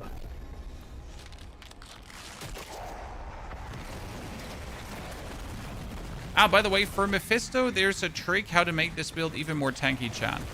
So as you notice in the pit, we're not really dying anymore. But for Mephisto, there's a way how to make this build vastly more tanky. And that would be by exchanging my Infernal Breath for Tortured Wretch. And then we're just literally going to put Tortured Wretches next to Mephisto, and we can't actually die.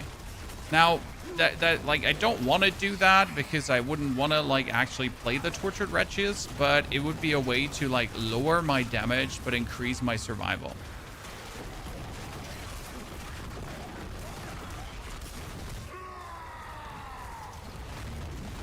Realistically. And unless I'm getting super unlucky with the other waves, right? We're having like a guaranteed Bardic here. And we probably could get another Chaos Wave. Let's not forget that we could be getting another Chaos Wave. Here's the next Chaos Wave, chat. How convenient is that? Waiting quickly for my cooldown to be up.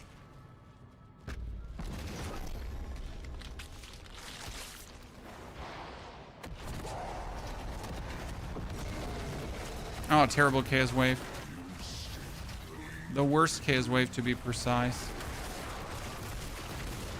This one is like the biggest disappointment when it comes down to Chaos Waves, because even if you're super efficient screen clearing monstrosity, right? You're still not going to get a lot out of this. It's just actually sad, right? You might be like the demon of screen clearing, just jumping around and absolutely obliterating everything, and still...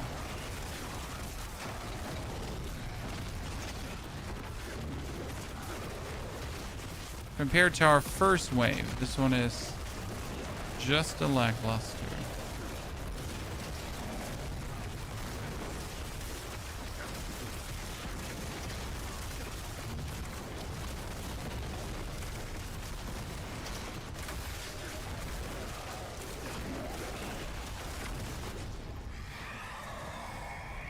I guess at least I got something like here upgraded.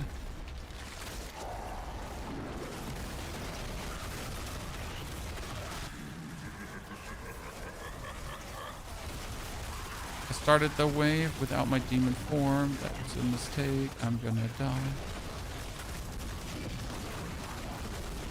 My phone is ringing. There are a lot of disappointing Chaos Waves. Yes, absolutely. I wish Chaos Waves were just... I mean, they don't have to be all equally good, because that would make having the outliers boring. But the problem is that some are just downright horrible, right? So like... again, not everything should be the same, but at least make the bad things don't physically hurt you, right? Don't make them painful to do. Because sometimes I'm getting a Chaos Wave, I feel like, you know what? I'm just going to kill myself now to make the Chaos Wave end. Right? So we don't actually have to go through the Chaos Wave. Thank you. I'll just kill myself.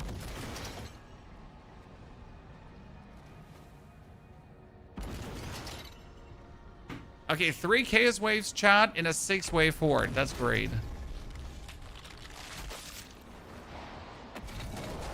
Oh, goblins. Goblins for this, ladies and gentlemen. Ah! Ah!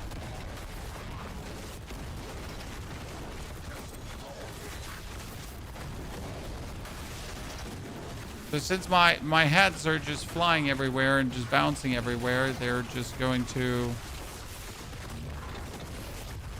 kill everything.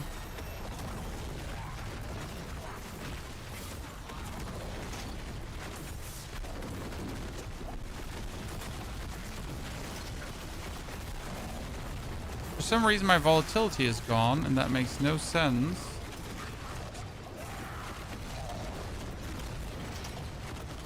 Problem is when my volatility is gone, we're losing like just a lot of the possible outlier damage that we can deal.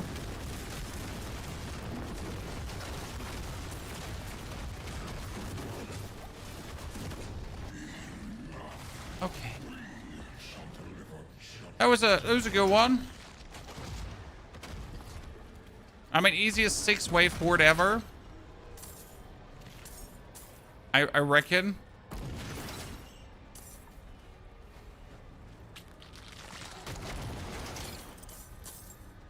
partook. What build do you settle for? Necro. We did Army of the Dead. Super fun. Golem, also great. And Summoner as our pushing build. We also do have one of the mythics that we need for the Summoner. And it's a found mythic, which means we can equip a second one. Yep, something being a found mythic is just brilliant. You know what's missing? I just noticed what's missing in the Infernal Hordes, guys. Why aren't there no ruptures in the Infernal Hordes? Right? Explain. Explain like I'm 12 and I'm stupid as fuck. I mean, it's so, like, pretty real, actually. But where's that?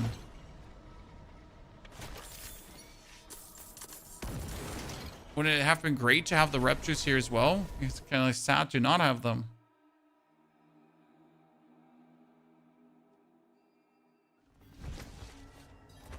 Okay, we got our Pain Gorgeous Gauntlets with a Shadow Damage Multiplier, but I don't need them with a Shadow Damage Multiplier, I guess. Socket, weapon damage. Nothing exciting. Once again, only sound. Let's do a Nightmare Dungeon here. Is the Renegade's Retreat. And for this, we're going to put on the Anathema of Primes again. So we can jumpy bumpy. Okay, today we made like 3 Paragon points so far, chat, in 3 hours. We need more Paragon points. I wish there was an efficient way to get lots of Pandemonium Fragments. Surprisingly or unsurprisingly, my friend, I've gotten most Pandemonium Fragments right now from opening up chests. So when you're actually opening up the caches that you get for just killing things, right? That's how I've gotten most of my Pandemonium Fragments. I mean, just this morning, I opened up 7, and I actually got another 4 Pandemonium Fragments out of that. So the Reputation caches are not a safe way to get them, but they're at least a possibility, right?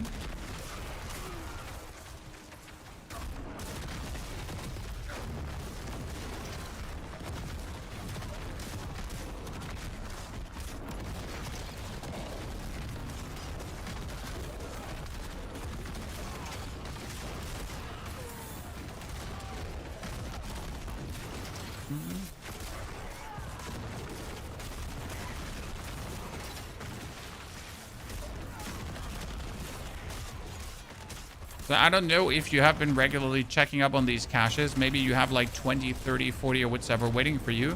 But I recently, like, I think I Pandemoniumed like 4 to 5 times, different items. And every single time it was just the caches from the Reputation board. It's never anything else.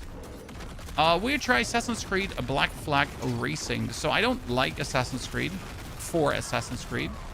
And since Black Flag is just the Assassin's Creed loop and the fighting seems to be terrible, no, not interested. I'm like, I have like 0 nostalgia for that game, so I just don't see why I would play it, right? It's an old game new, sure, but yeah, you know, I'd like to have a new game new.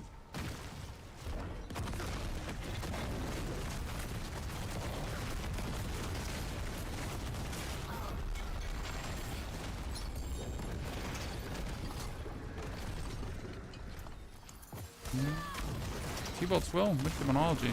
Kind of cool.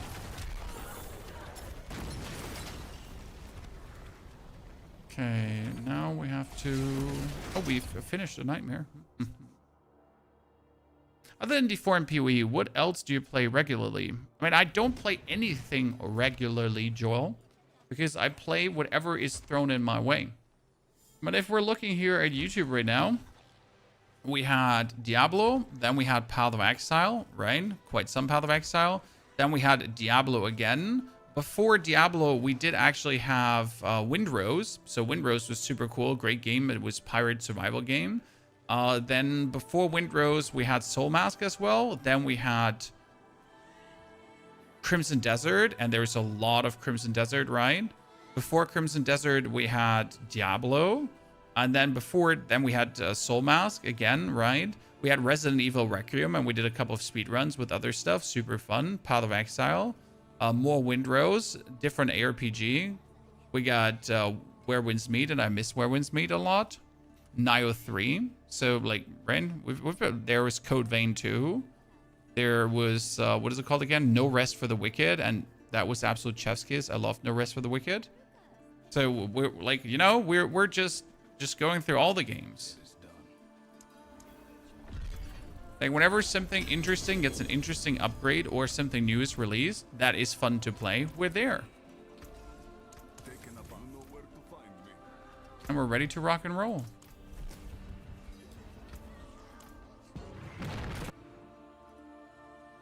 Visiting the World of Tanks or Raid Shadow Legends? Don't worry, I'm have at least once per month a Raid Shadow Legends offer in my email box.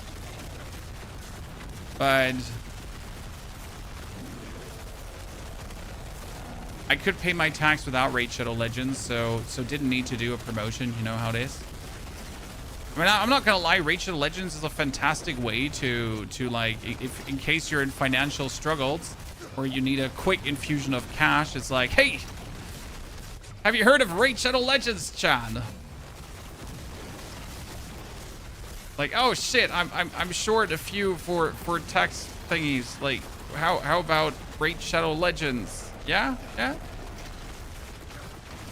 We're not gonna lie, they're always coming in clutch. Just in case. Okay, this was an interesting start with these enemies here. We get the constructs, we get the dudes here. Oh, they burnt my demon form off with their latest execution.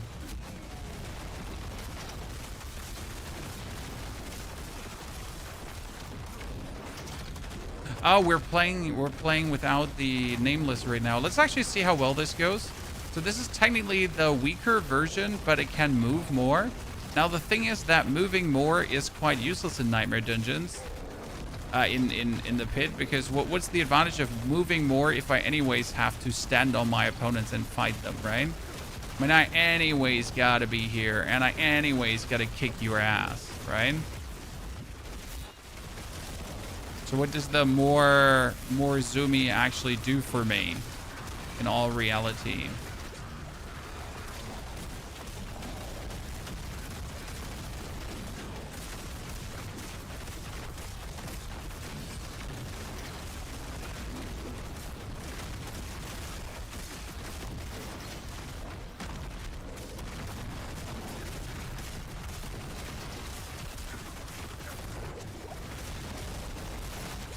Oh god, I'm stuck. I'm stuck. Oh god, no. You had me. Yeah, the version with the nameless is obviously quicker. Now instead of fighting this dude, we're just going to kill it from here with fire before it lays axe, Chad. Okay. Oh god, he caught me. He caught me red-handed. In his hellbinder thingy.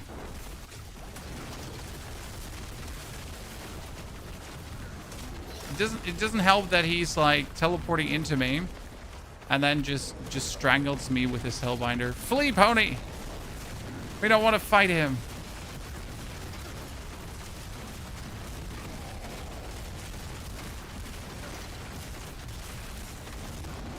Yeah, we definitely need to do this with the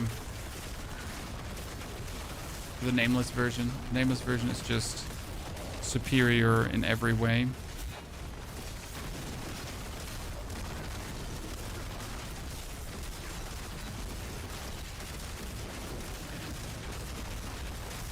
That thing also just teleports into us and tries to backstab us.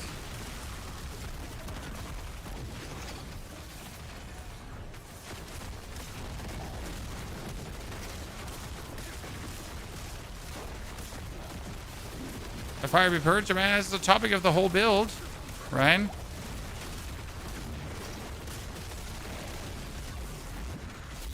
Death by obnoxious amounts of fire.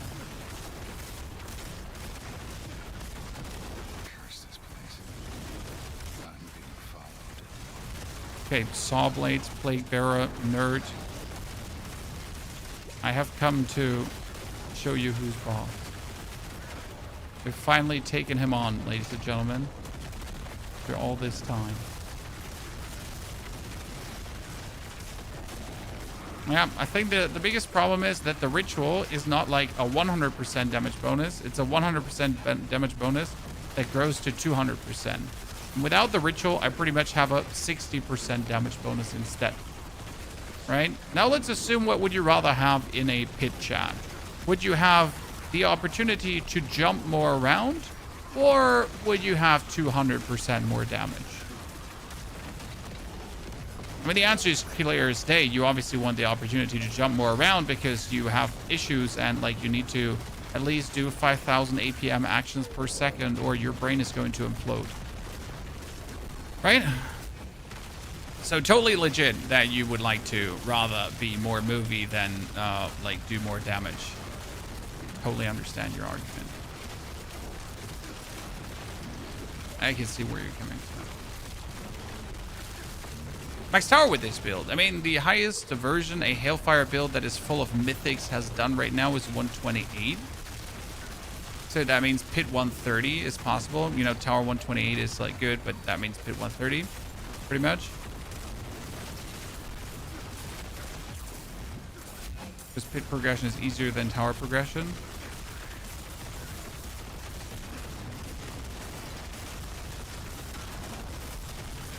However, that is like a fully mythic up version of this right now. I mean, we did a 120 currently without the damaging mythic that we need for a 70% damage infusion. I would really like to have that 70% damage infusion. Okay, come on, give me enough progress to like progress. Thank you. Okay, let's see if I can stand here.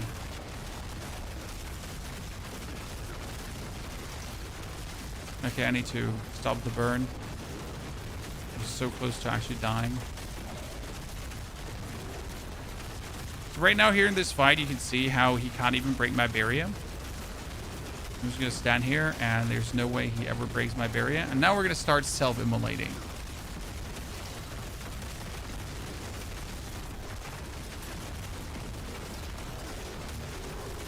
And we're standing, obviously, inside his pit of death and doom. That kind of kills us.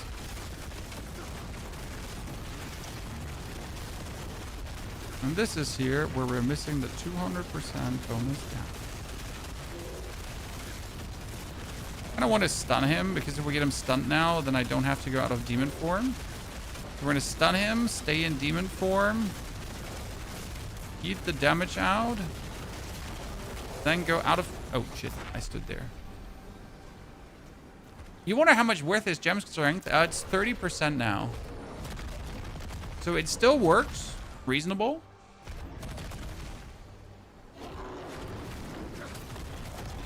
But far from like the absolute powerhouse it used to be.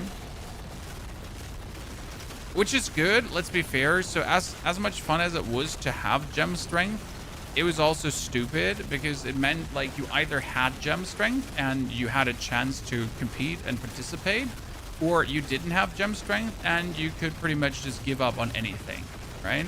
So it was just one single thing, one single roll on one single item that would make the difference between everything. Okay, that guy just poops out his like red shitty shit below him without me having a single second to react.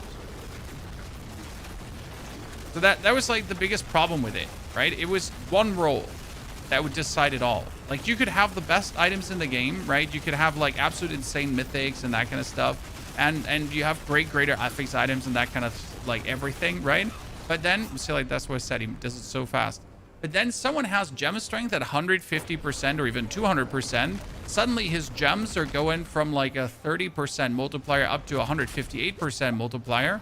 And he, like, you just can't compete anymore. You can like forget even remotely doing anything like your opponent can, right? And that's just because you don't have gem strength.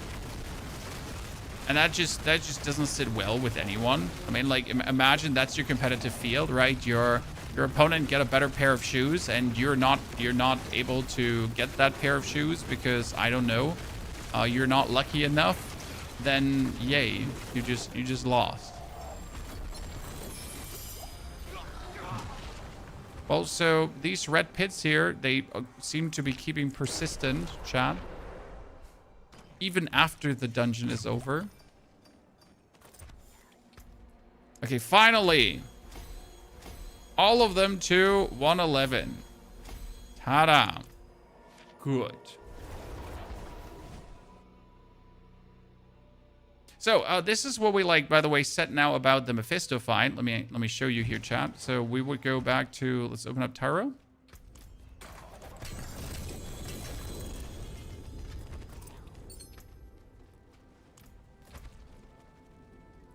Oh, 3 ranks to Hellfire Skills, chat. Damn. Hey, damn.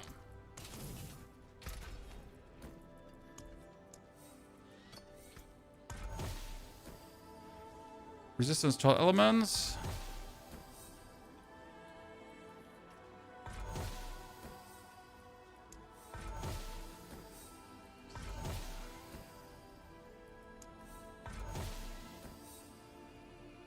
And then we wanted to add... You know what? We're going to keep the armor away. And we're going to actually add the resource aspect back on again. Because I will say that it actually worked better when we had the resource aspect on these boots. Yep.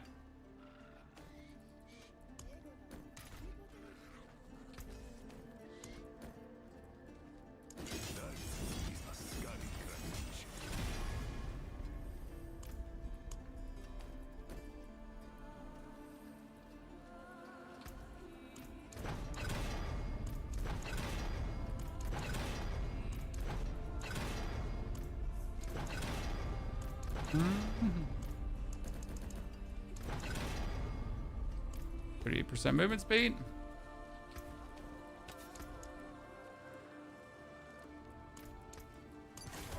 So I made 2 new boots today already, chat.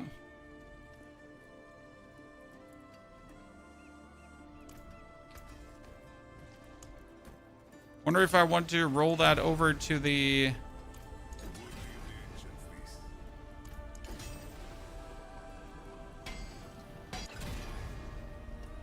Wonder if they want to roll that over to the Hellfire Skills.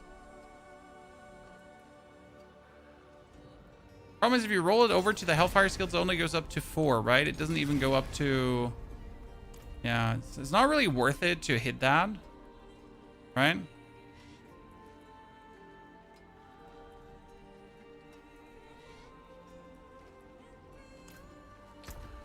I mean, both boots are good. Let's try and figure this one and see what happens.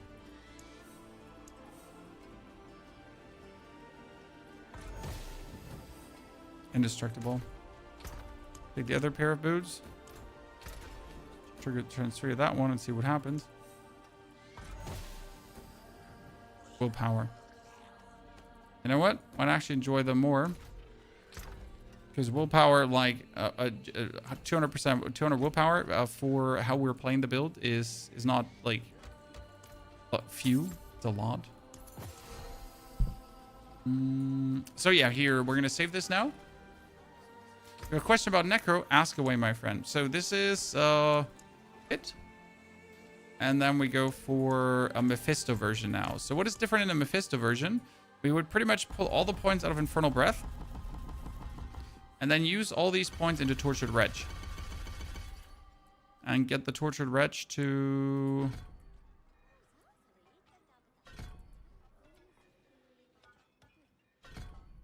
be a damage soaking thingy. So if you now go then to... Echo of the False Prophet.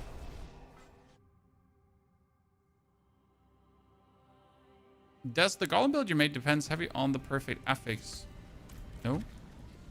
But the better your affixes are, the better things are. 0. Thank you for the 3.9k itty bitty titties. 0. Thank you for your overwhelming support today. Also, Horse Buckler, thank you for the brand new subscription, Horse. Good to see you there too. So now you're going to put these Tortured Wretches down. And they're actually making it so that he can't kill me anymore. Because they'll soak up the damage that I usually take. Right? We pretty much can just stand here, eat out our damage, but like as you can see here, this is just making sure that we don't die. Now obviously, because we're missing our Infernal Breath, we are tanking some damage. And I think we still didn't put the Nameless on again. But yeah, like this is just the safe version where no matter what he does, it won't kill me. Right? Like I put them down again. Punching back.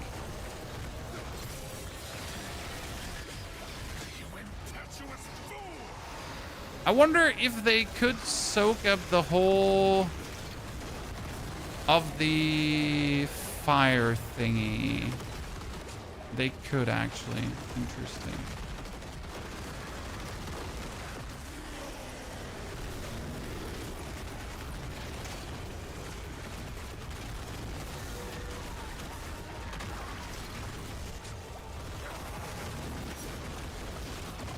Right, so like here also with the punching bag, it's soaking up the poison now.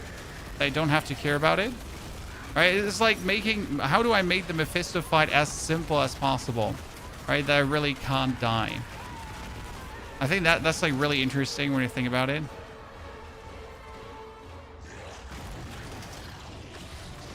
Same here again with this annoying stuff. So we're gonna put a few punching bags down. Make sure that his thingy can't kill me. Take him out of the equation. Go for the next. Get this up again so we can spam out punching bags. I mean, they only cost 11 dominance, which is pretty cheap.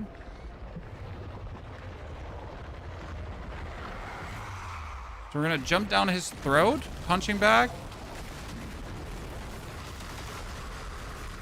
Oh, I'm actually not in demon form. I wasn't even doing max damage, Chan. Oh shit, I lost my abilities. Nah, that's okay. I don't need these abilities right now.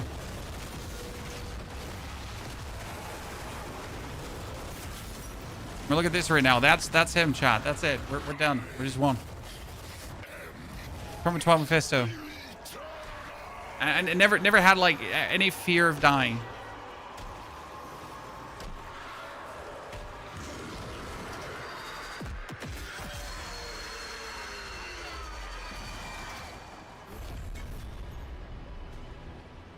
Beautiful.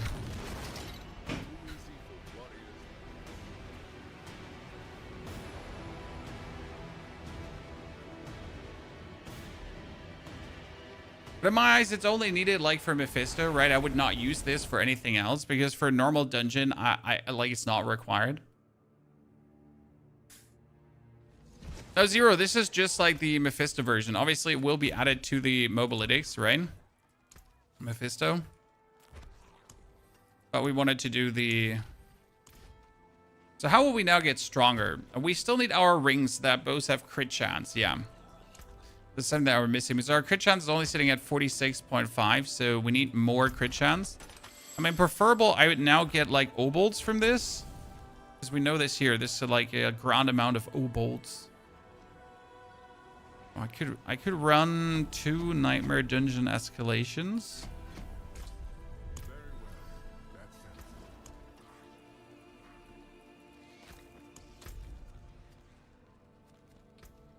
See, now that we're running Nightmare Dungeon escalations again, back to the Anathema of Primes.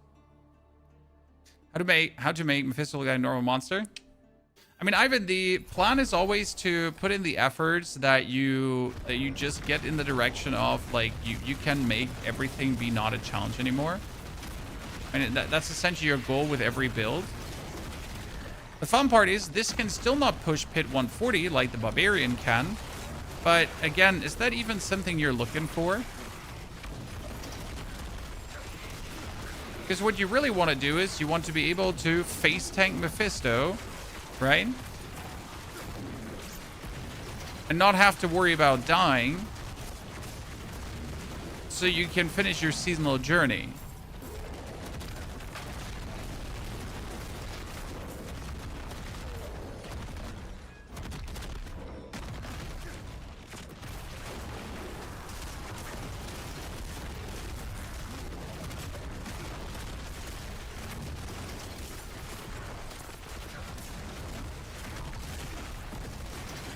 I just want to know what it is to have all the glyphs 150. Not crazy. I mean, the damage difference is like another 40 or 50% more damage. Every glyph upgrade is like 0.5% or 0.2% depending on the glyph, right? So the scaling ain't that crazy for glyphs.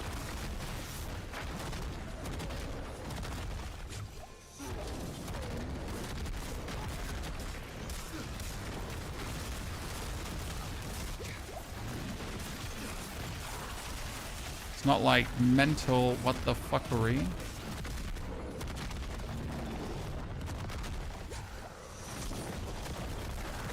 I still do miss my heads. Let's see like my heads, how much damage they're actually dealing. Dude, these heads here are already like doing billions of damage themselves. They're so good. Obol. Okay, this is good, chat. This is good. We got Obol reserve. Yep. Let's go. It gives us another thousands of Obols so we can gamble like there's no tomorrow.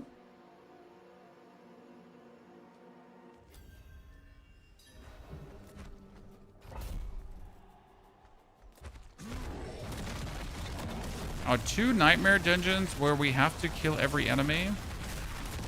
Laziest design.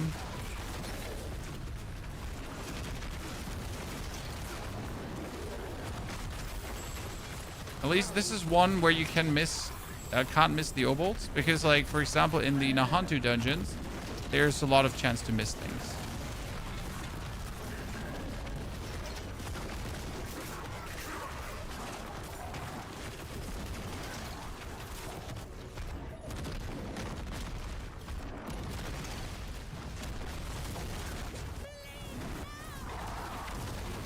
Obol Gamma feeds dopamine. Yep.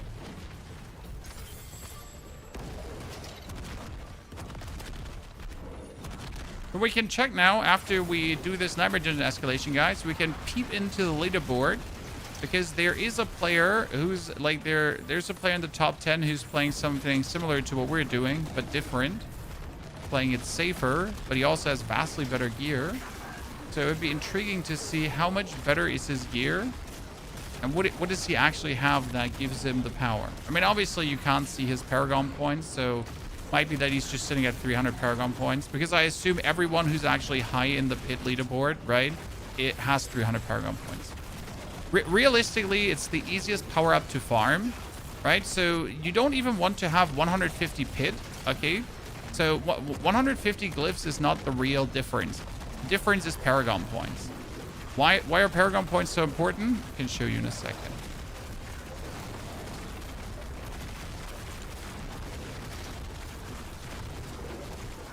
Oh wow, he actually did respawn. That's crazy. Both respawned. Damn.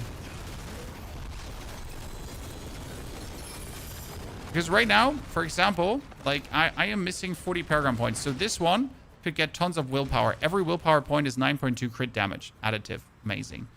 We have here a lot of willpower, but we could get even more willpower.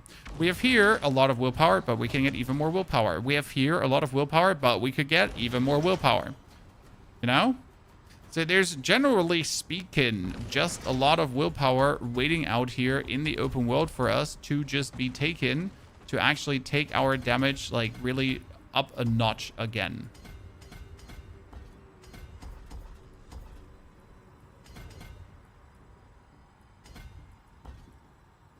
Definitely something you could still do, because that, like, since we have critical strike damage multiplier, it makes sense to do your additive critical strike damage right.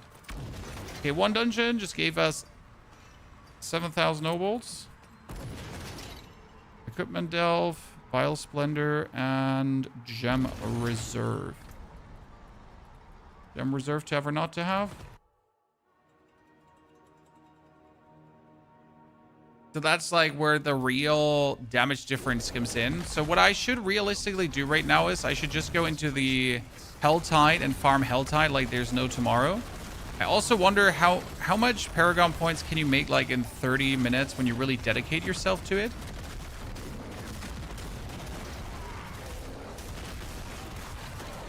Something we need to find out, chat.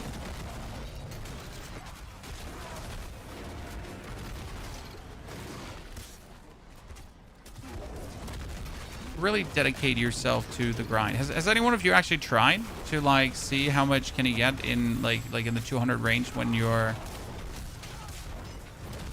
just farming Helltide? I mean, I know to this point, right, it was easy to get everything so far.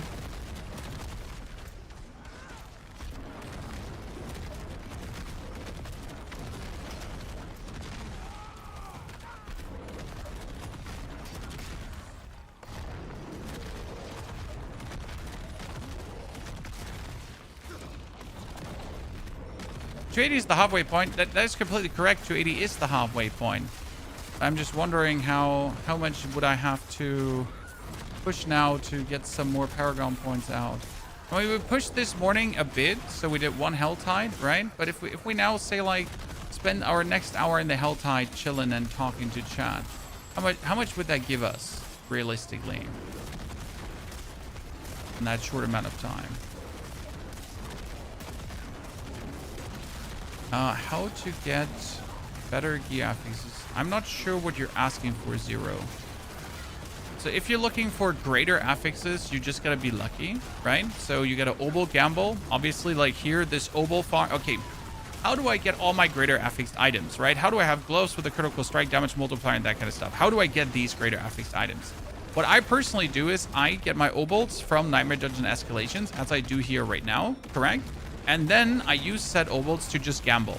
And I've literally gotten 300 or 400,000 Obolts this season already, and I've just gambled them away. So whenever I need a specific item, whenever I look for something, then I just go for said Obolts and try to get lucky. It's just simply the easiest way.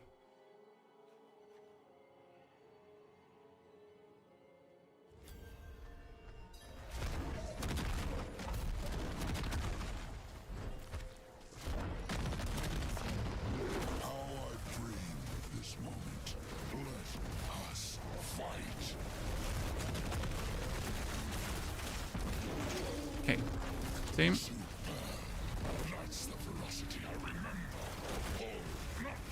Hello. I'm kind of like trying to bonus burn you from like damage to close enemies thingy, but since you're like standing away from me, I can actually not bonus burn you my damage to close enemies.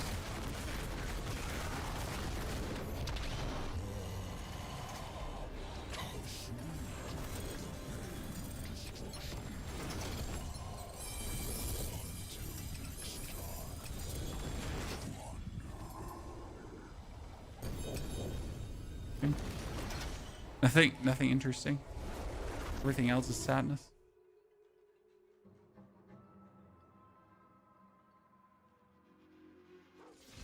You're helping the community, Ali. I'm playing solo self-found, so I cannot help you.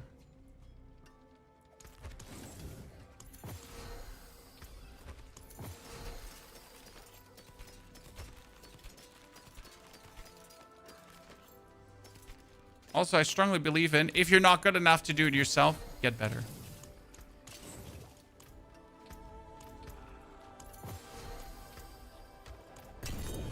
Okay, we haven't gotten, again, another Molo Speeding Flame. I mean, let's look into the leaderboard. So my Molo Speeding Flame has 1 rank to Hellfire and critical strike damage multiplier and low roll. Let's look into the leaderboard, okay, for a second, Warlock. We got here Solitown. Solitown has Molo Speeding Flame with critical strike damage and vulnerable damage, and 3 to Hellfire Skills, right? All of that together, okay. He's also playing the Ring of Starless Skies, which is good. No hurt there. Then we got like similar affixes, Temerity. He plays the Hand of Apotheosis. Definitely just general lesser critical strike chance than I have. That's that. Good weapon though. That has critical strike chance transfigured on it. Interesting. That's scam for sure. Now what he's playing though is Waller. Why is he playing Waller? Because they're his summons for the Nagu rune, pretty much. Yeah. It's a bit weird, but he's using that. It's also like not playing the Skulls to burn bonus damage, because I prefer that more, right? We also have Einsburn, who's playing something similar, but he has Molo Speeding Flame here in Mythic, and that's so much damage, right? Also 3 Hellfire, like everything. So he's just better than me when it comes down to that. Nasty multipliers.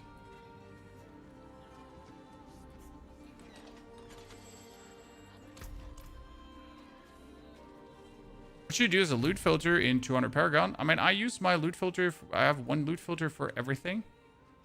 Okay, I can't go into the...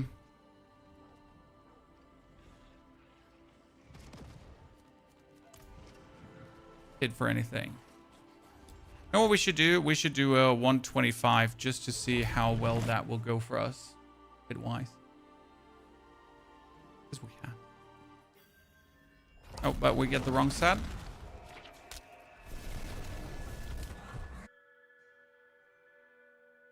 Let's do it real.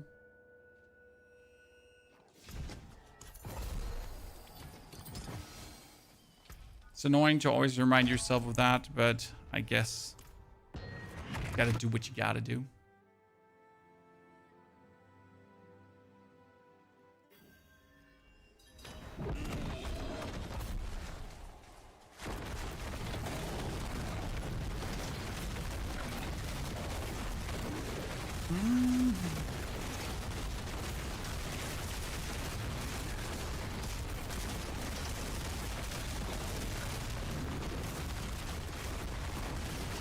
It's like the lethal shrine, which makes all our attacks be crits. This always makes me think we need more.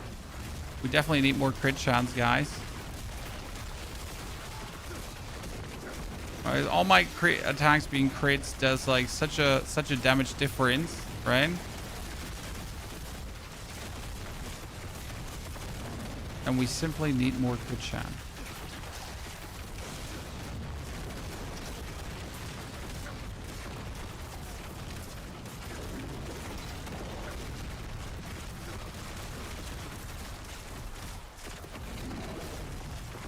If I get hit by one more of these storms, we're gonna start yelling.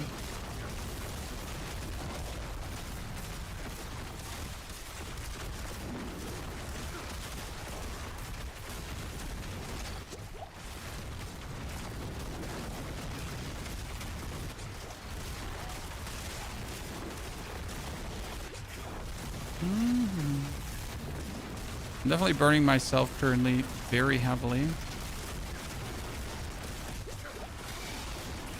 Stop storming me. I don't like being stormed. I need to turn off my demon form once in a while. Yeah, that 125 is looking pretty good though, I'd say.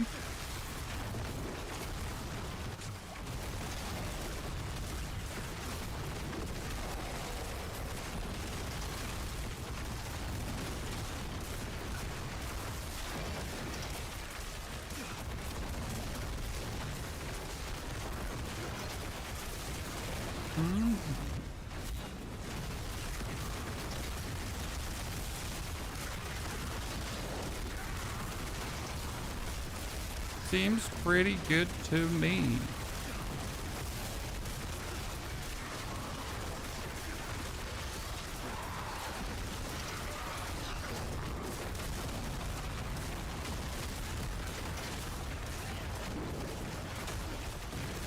Now I want to be able to pick up my Heart of Stone again.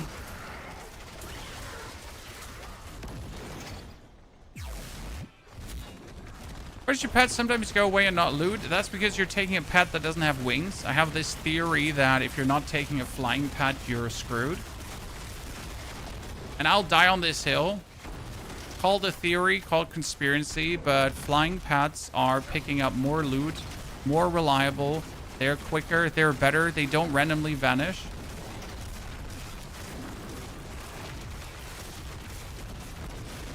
Call me crazy if you must.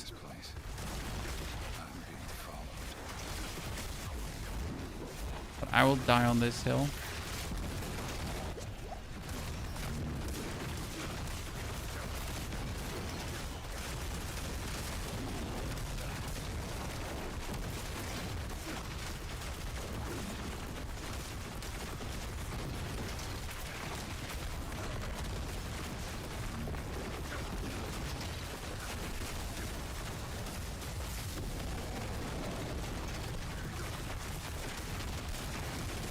destroy these evil lightning dudes from the distance.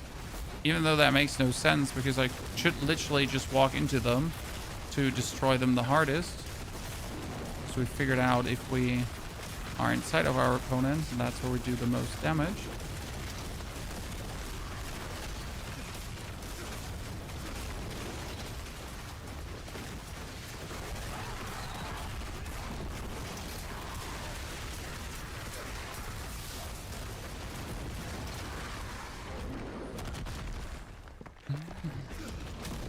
Good thing this is seen now the baby dragon. Yep, I instantly equipped it. Ranged opponents for the ranged pets for the win. Not even close. It feels like that, like ground bound pets, just they walk into enemies and then they get stuck, and then they stop picking up things, and then when they have to walk around, they also don't pick. I don't know what it is, but ground bound pets just seem wholesale broken in their functionality. I think it's pretty clear as day.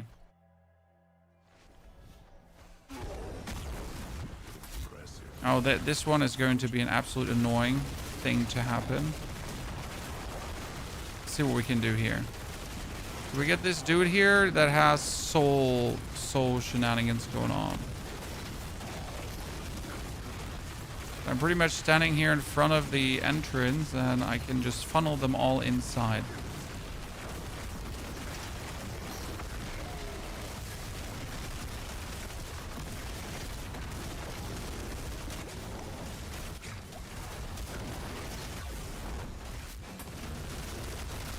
I'm totally interested in walking into this and just summoning more enemies. Because we clearly don't have enough enemies here, chat, right? Clearly this is not stacked enough. If I can summon like a few more enemies, it'd be fantastic. The problem is that I was stuck to this stupid dude again. We've really reached a nice level of tankiness though, because like if you think back about how tanky we were a while back, ladies and gentlemen, right? Like we were not this tanky. It's actually looking decisively good for us.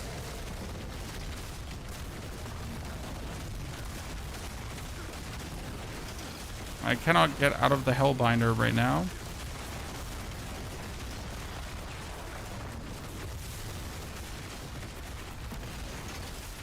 Okay, I wonder what this dude here has though. I think he has soul. What was it called again? Soul drain. To make him like stay alive this sufficient. And we just had to walk into him, and we had him. Okay, easy solution, Chan. Give me my Heart of Stone back. Where's my Heart of Stone, chat? My Heart of Stone is here. I saw a T. Oh, we have been doing like the highest trillion we have seen so far with this build was 100+ trillion. So it's definitely possible that we get the outlier trillions. Obviously not the rule, more the outlier.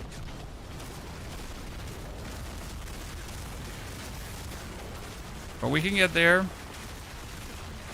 I think that's important.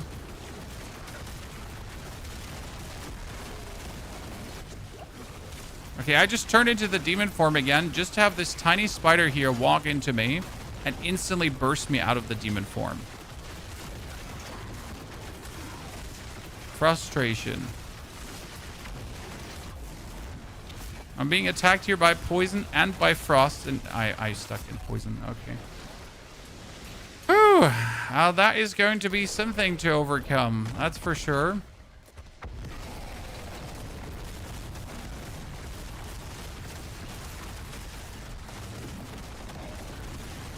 We gotta get our ramps all ramping up again. Gonna take a hot second.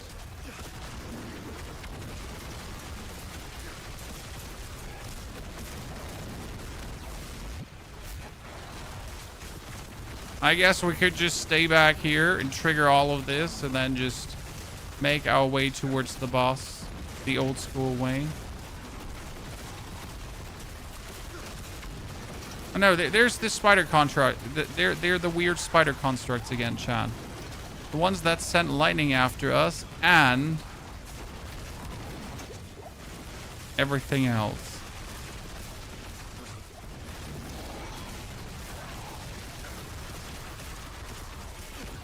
The poison spiders, followed by the lightning dudes.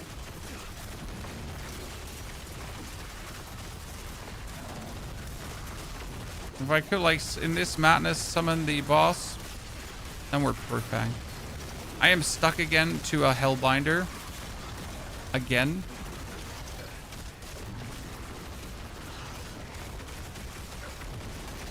Not cool. Okay, entrance of the room. Let's overload them all with billions. Would prefer if they would actually attack me. Okay, there we go.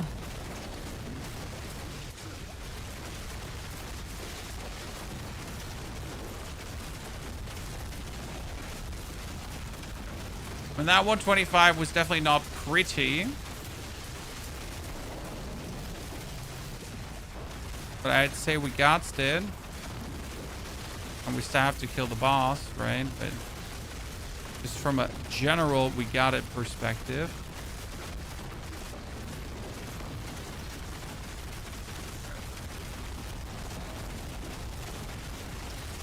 Turn off our demon form.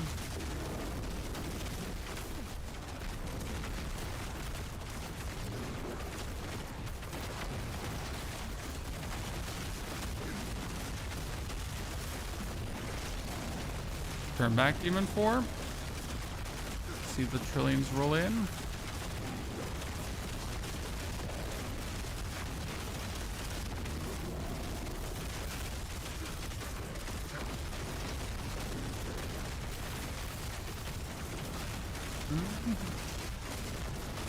I think I may have to finish my art in before I see my first trillion.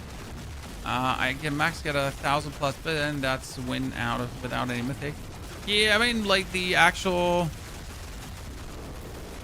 was this again?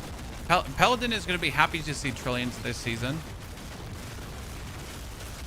because they nerfed the whole resolve stack clash overdoing things. Thorim, good to see you there. Thank you for the 46 months, Thorim. It's good to have you back. I hope you and your family are also doing fantastic. Got him, Chad. So 125 is down. But like, there's something, but oh, I don't like that.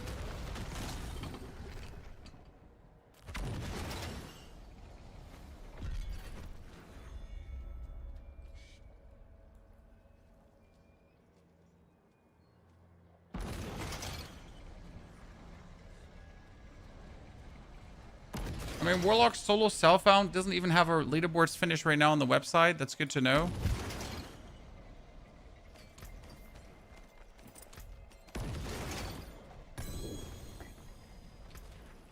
Tribute of refinement. Okay, what can we do? We could upgrade our... I wanted to upgrade Eliminator first because my basic plan is that I want to upgrade Eliminator until he flips all of these over to 11. Right? I'm not entirely sure when does Eliminator actually do that. Does Eliminator do that at one something? Can make Paladin build great again. As I would play Zeal Paladin, and I really can't. So Zeal Paladin, like last season, but I can't tell you how efficient it actually is. I think Paladin also easily like can get Torment 12, but how well it performs in Torment 12, I can't really tell you. Okay, let's see how quick we can kill our friend here, Palace of the Deceiver. Okay, because we're still hoping for a good amulet. Yeah, Zeal is amazing. Zeal is like really good, plays well, super fun, quite exciting. So definitely a good choice.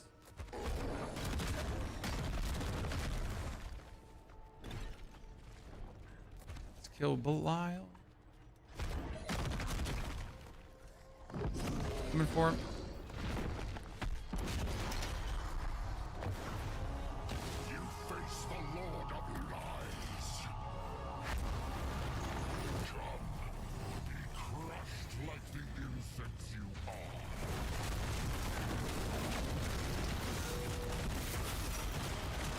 Torment 12 Belial. Down. There's only fight 1. Pit 100 bosses? Well, Pit 100 bosses are cakes, my friend.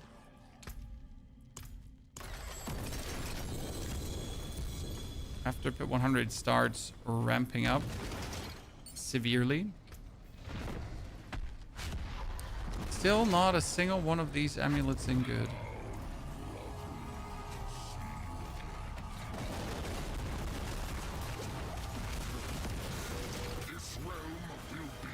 And gone.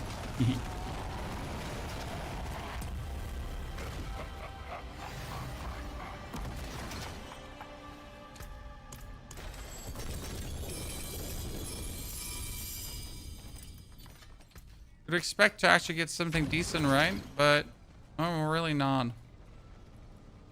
Still, again, not.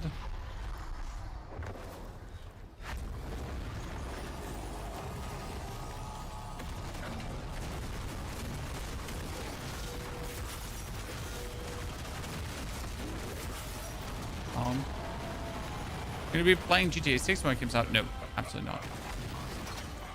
Just simply not my gameplay. The only reason I would play GTA 6 is if there's no other game out that I could feasibly play. If there's nothing else to do. There's absolutely, you know, no build I want to do in any other game. Then maybe GTA 6, but yeah, unlikely.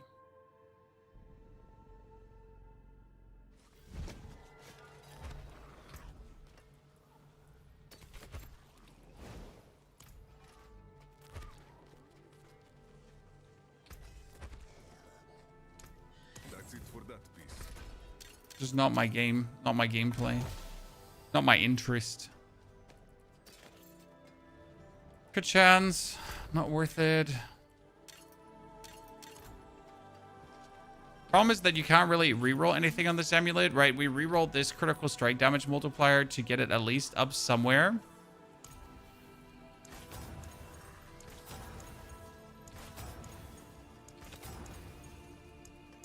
Okay. Get it up to 55%. May you find your way back. Still wanted to get better gloves, I remember.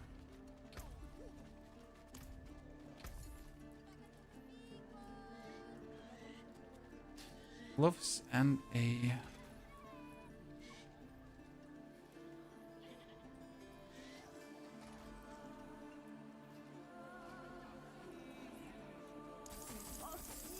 ring.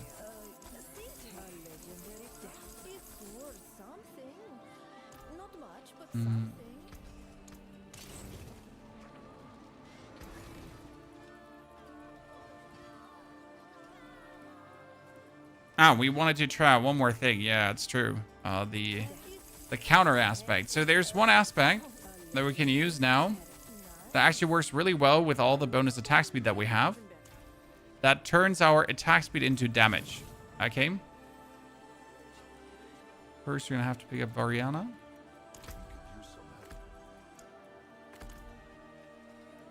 Then we're going to have to go over here. So this is like my weapon gives me currently 130% bonus damage, right? But there's an attack speed aspect that turns our attack speed into damage. However, the problem is it makes me slow.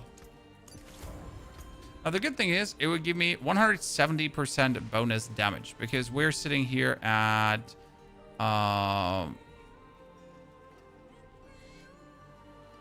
like reasonable amount of attack speed bonus. So that was pit 120. Let's see if we can do a 121. So it looks a bit weird now.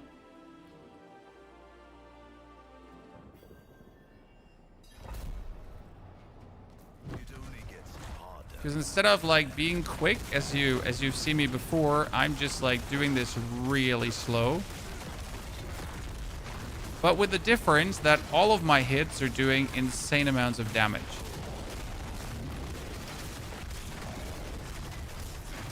So your attack speed is directly being translated into super hits. Are you pretty much going to ramp up, and then we're going to do double-digit trillions with every single hit, essentially. It's a bit weird, but it's one of the biggest scalers that you can actually put together, especially because attack speed can be easily juiced, right? It's just so weird to play. Now, the one advantage this method has is that we're burning ourselves, if you remember, right? So the whole premise of this build is that we're burning ourselves, right? And if we're playing the attack speed, then yes, we're still burning ourselves, but we are now burning ourselves slower because we're not spamming our attacks anymore so harsh, right?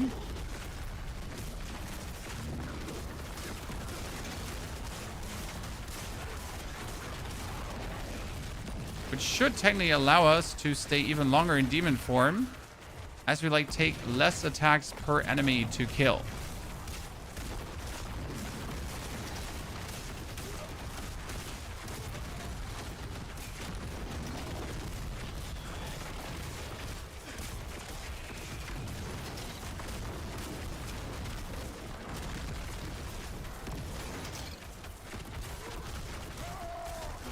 This feels really weird to play.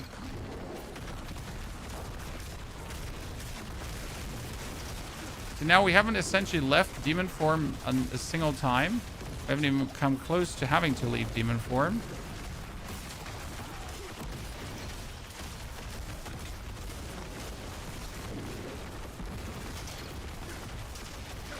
I wonder also, due to the higher hits, singular higher hits, right? If then your soul shard is more efficient, because you'd be like doing like 30% of the hit damage to surrounding enemies, but then we would do like my hit damage is then higher, so do we then more to surrounding enemies, right?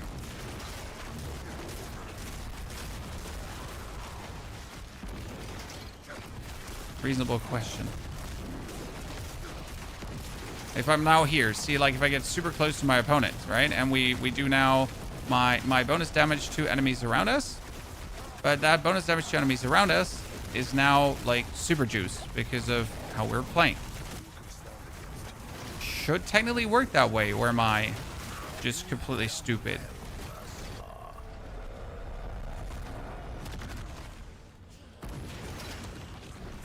Just does still feel awful to play because we're, you know, we're slow.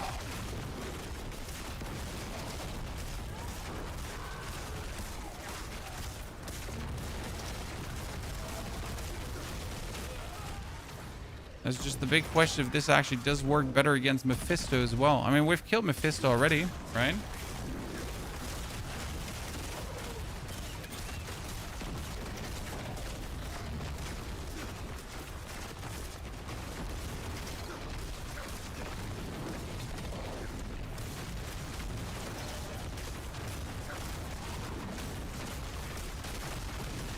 This is like very lucky for me now.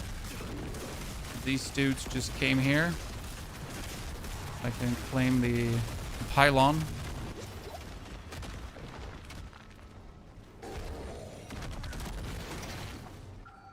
Oh, that is giga unlucky. We just get the bonus damage, but then we can't even use it because we're run out of opponent. Oh no, reprisal, ladies and gentlemen. Big reprisal hits back to us. Not worth it. Skip the crib.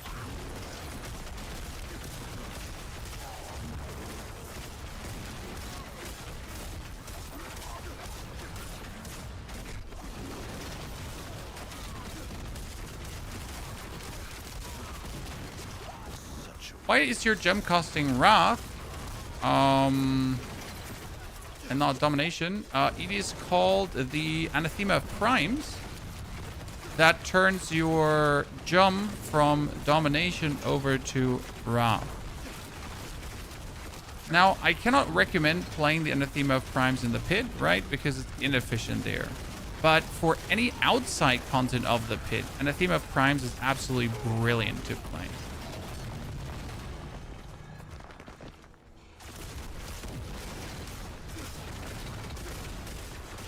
Okay, interestingly enough, this does actually allow us to push deeper into the pit here right now. Deeper into the tower, not the pit. Can you finish it?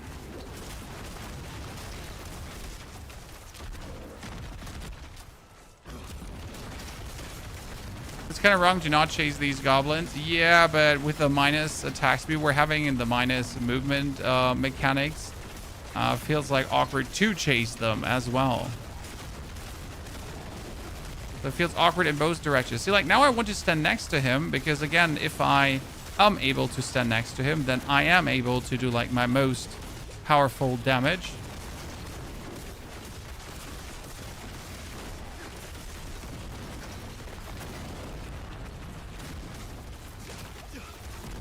Good. Interesting.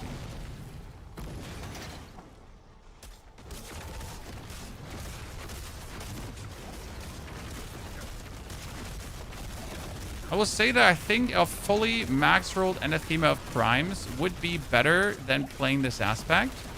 But you would have to have like an Anathema of Primes in Mythic to actually outshine this, right? Like the only way how to reliably do that. And I don't have an Anathema in Mythic just flying around.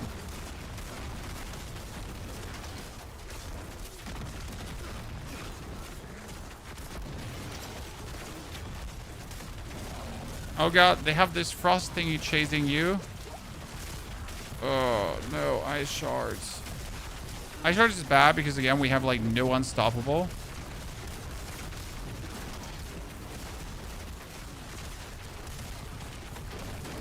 Horrible set of opponents for me.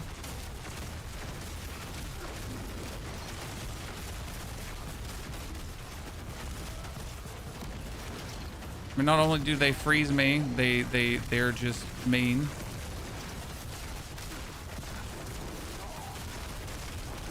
Got it.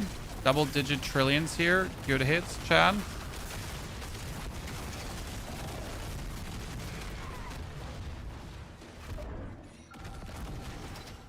I wonder if we have enough time to take down the boss. Oh, this is the perfect arena though for the boss, Chad. This could have not been a better find here right now, right? If we have the boss coming here and my super noob things are just bouncing off the walls left, right, and center. The Tower Guardian has spawned. Okay, here.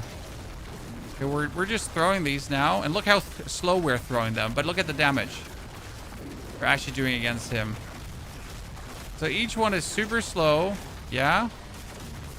But each one hits like a goddamn rocket ship. Like each skull is like trillions, right? Damn.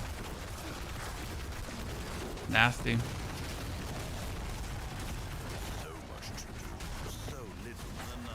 Woo! Okay, chat. We made it into the top 29. Cool. Without a mythic. So that brings me up right here. Ta-da. Mr. Ponyhoff. Just have to like move a bit further, but...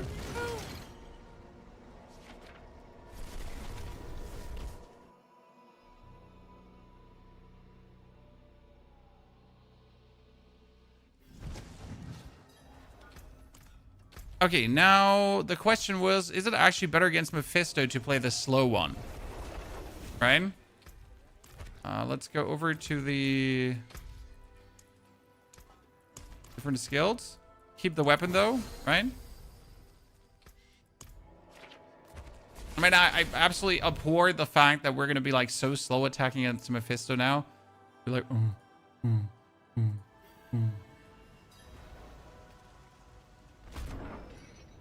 Look at the slowness, by the way. So usually your jump would be fast, but it's slow because we're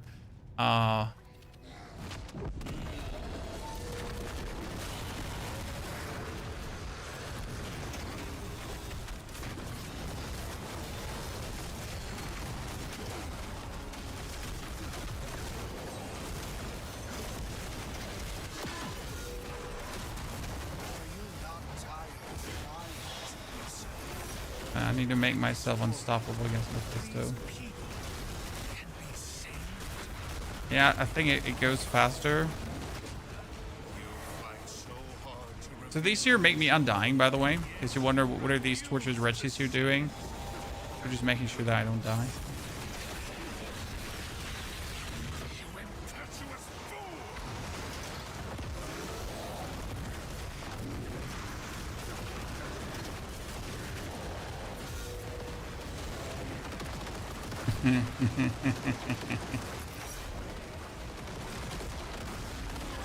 Oh, come on. I just stood right in there.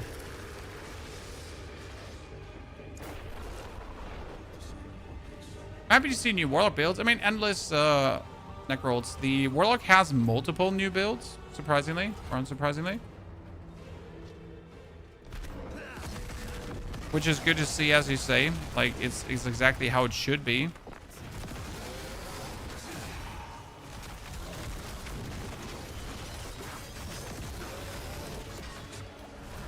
I mean, it's the newest, most undiscovered class, right? So, and people just settled for that one thing way too quick, right? Everyone was like, oh, we have Apocalypse. Well, we don't need to think about anything else anymore. That could be further from true, right? That was really easy. We just ate him. Okay, you know what? I think the shortest bouncy is this one, right? I'm just thinking about, like, where would I bounce, like, now the shortest to do the most damage? Probably in this direction.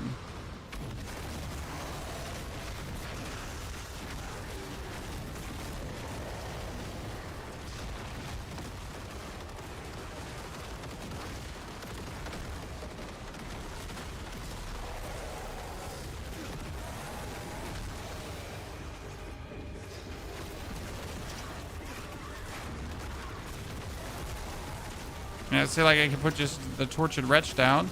Now, let's see. See, like, he does the poison, and I put the Wretch down. But the Wretch should almost have enough to actually keep me from dying here. That was obviously very greedy with what I did.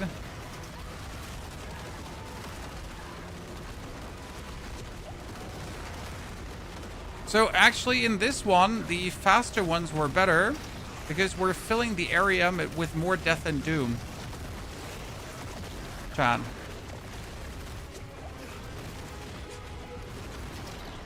Right?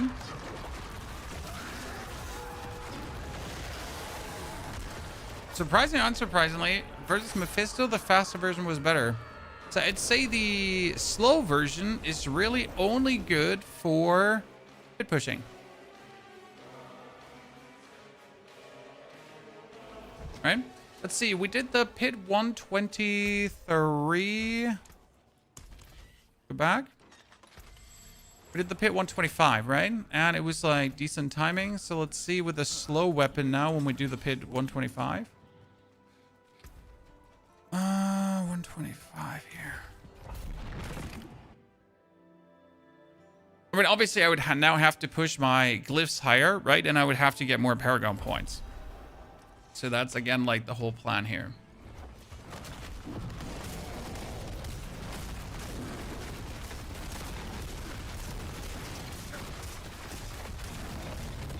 Okay, this is like with a slow ram.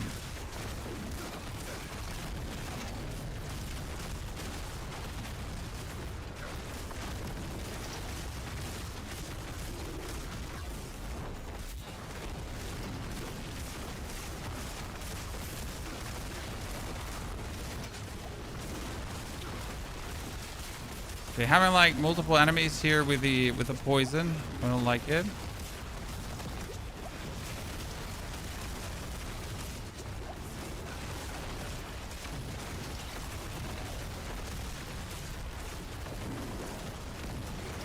It's intriguing because, like, with this enemy density, I am like dying quicker than I can refill my shield in the Temerity, you know? Because usually I would now refill my Temerity shield and we would become tanky and we would like do a lot of damage. But since all these enemies are shoving it down my throat, I am unable to build up the momentum required to get them. So here, again, the faster version would be better than the slower version. This is so weird. So only for tower pushing that aspect is better. Because the enemy density on the tower is different. Huh. That's just so weird to me. Okay, so for everything else, demonic is better. But for tower pushing, that one is better. Make it make sense, chat. Make it make sense. It is what it is.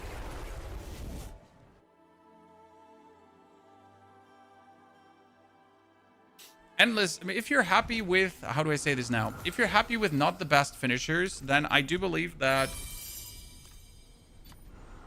making your own builds is just the most fun in the game.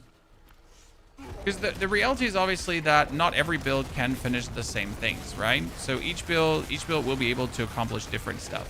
And some builds will just never be able to accomplish specific things. And that's, I guess, that's just what it is.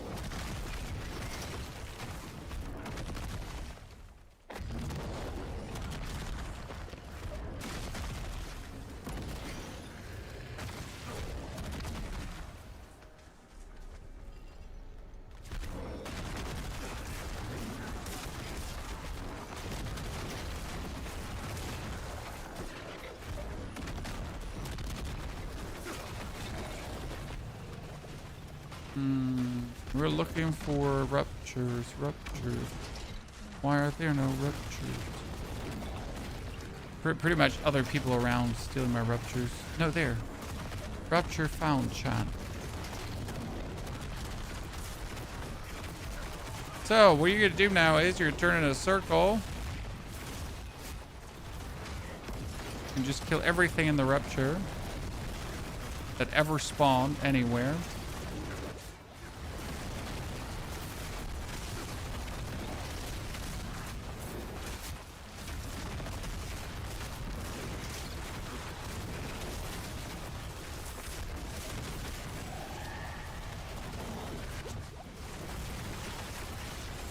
Oh, I lost my...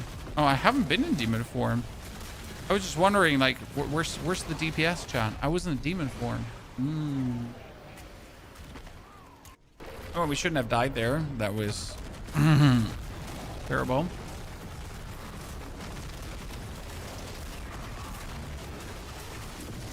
I was only in fake demon form. AKA jumping around.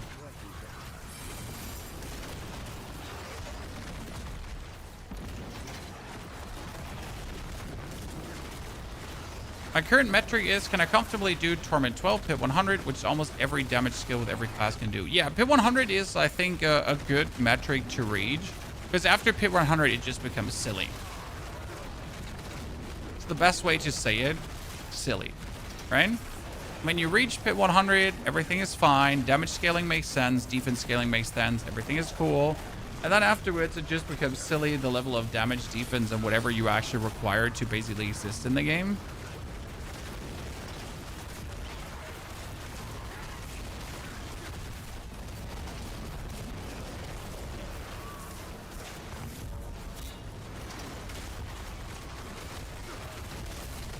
Interesting part about the build is, right, this is like the demon form self-burn build, okay, Chad?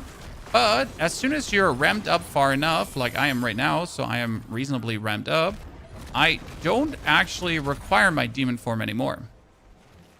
So at least not for Torment 12. So I am now like fully ramped up, right? And our damage is going to be in the hundreds of billions per like skull going out.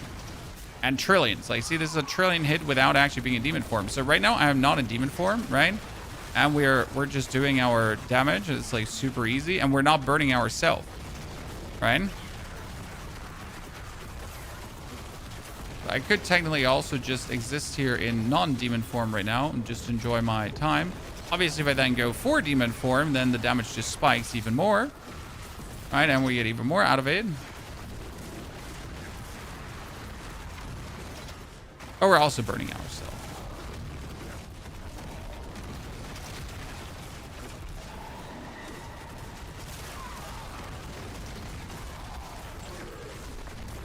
I understand we need some kind of health scaling, right? But simply, like, I've never enjoyed the pit for what it is, because it was just go deeper in the pit, enemies become harder to kill. Gameplay is the same. Go deeper in the pit, enemies become harder, you know?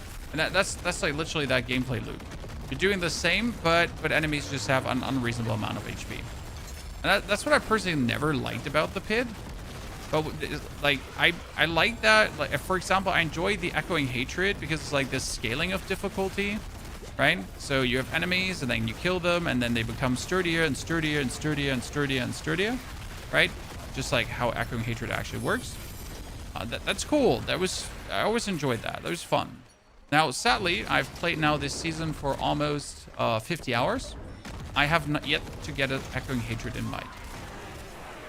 I don't know how that is looking for you, chat.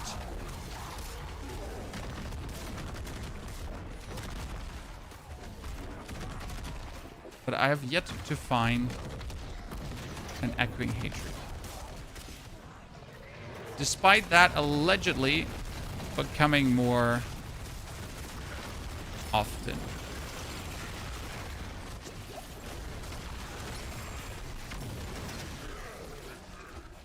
Actually, if I farm like a whole hour of this, I should be getting quite some Paragon points bonus, right?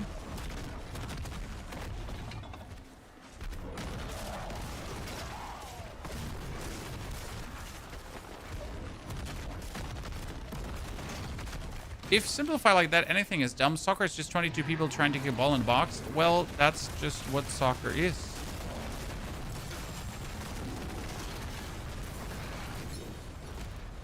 End of the day.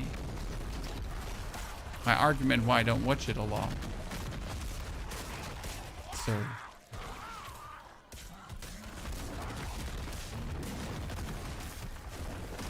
Just a few weirdos chasing a ball.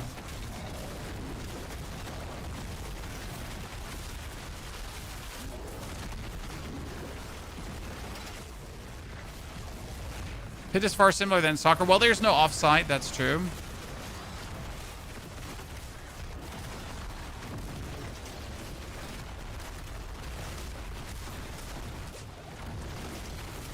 Yeah, like this is just like a good amount of enemies here now. Because like we got the tier into the tier with a little bit of tier chat. And the best part is we're going to get invaded in a second. So we're getting on top of the tier with the tier.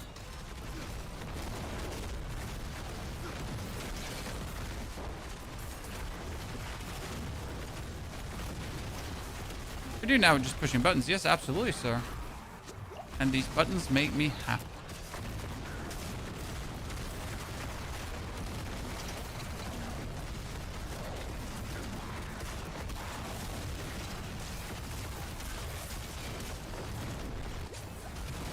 Okay, where's the Hellborn? Oh, I just left demon form. I want to say that's terrible, but it's actually not. It doesn't matter. Ah. Oh, there he is. Somewhere. Oh, he killed me. Ooh, you evil person. You evil person.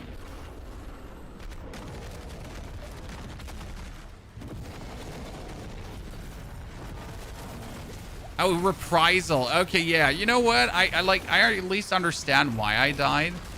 We just get hit with a reprisal. Yikes. I'm developing a new, very unhappy relationship towards reprisal. That's for sure. I know it's patched next week. No one knows about. Think they'll take a look at the Mythic Tribute? No. I do believe the Mythic Tribute will exactly stay like it is because they fear that people farm too many Mythics too quick, which is dumb. I mean, it's the season of Mythics. People should farm Mythics quick and have a fun time.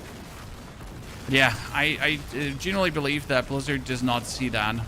The problem with the Mythic Tribute is that it's shareable. So that means that not only you could get your Mythics, you could get your Mythics, your friend could get your Mythics, everyone could get the Mythics. And I guess that's what they're scared of. That then the people that play as a team and that don't play solo self-found will just share their Mythic Tributes with each other and therefore have quicker progress and then get all the items too fast and whoa. That's at least what my assumption here, why Blizzard would be in any way not keen to give us that. Seems silly though, honestly. It's like you have a season, you want people to have fun, and you're just not allowing them to have fun.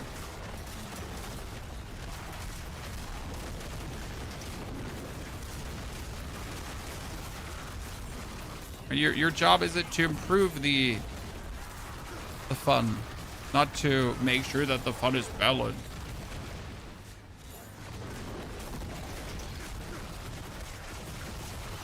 Yeah, Reprisal is terrible. It's the yellow shield when you see it on the opponent, and it does throw back damage like you hit him.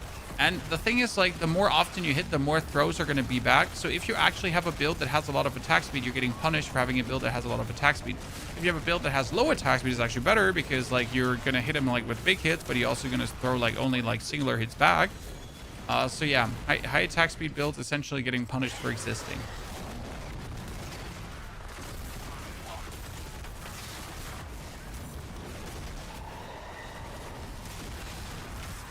Yeah, we just opened that up. That was good.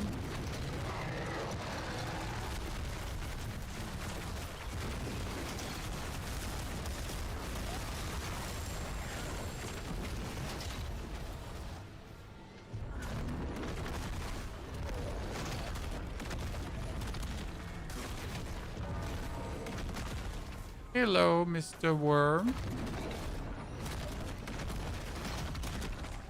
You're just from a little bit side here in the Nightmare Dungeon. If we would farm a bit, definitely have some more Paragon points. The problem is this is what I also now have to do to just push deeper in the pit. This is like the invisible... I guess in order to avoid this question, like, they could just show how many Paragon points someone has.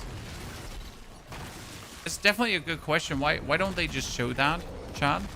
Because often I get the question how, like, I have similar equipment to someone like 3-4 pit tiers above me, right? In the tower. I don't understand how that is. And the answer is, well, he got more Paragon points. In 9 out of 10 cases.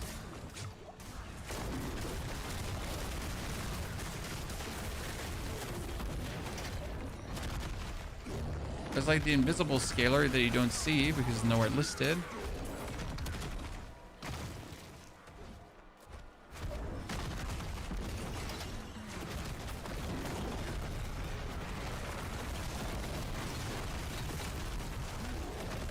I am looking for more mag. There are no mag.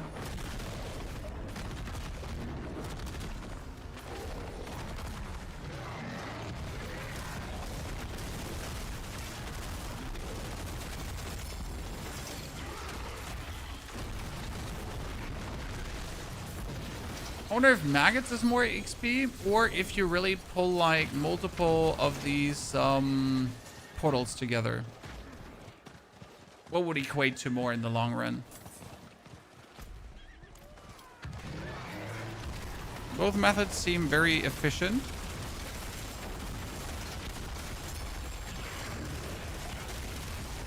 I guess the advantage of the portals is that you can just consistently fight. Right? While the maggots is like you gotta run around and hope for the maggots to spawn, and if they're not spawning, then they're not spawning. Then again, the maggots are actually granting you continuous boss keys. That's great. Right? I love doing these because of the boss keys. Because it's not only normal layer keys, it's also the bigger layer keys. See, we just got like here, we're up to 6 keys again. It's kind of cool.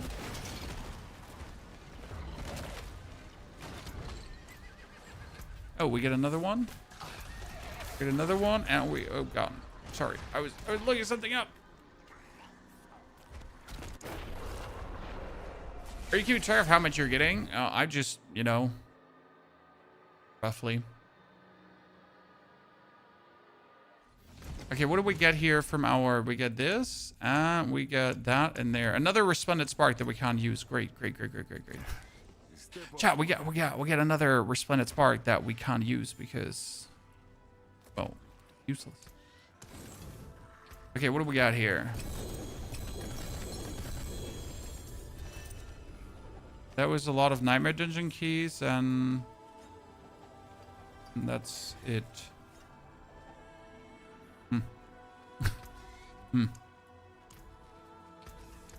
Bit disappointing.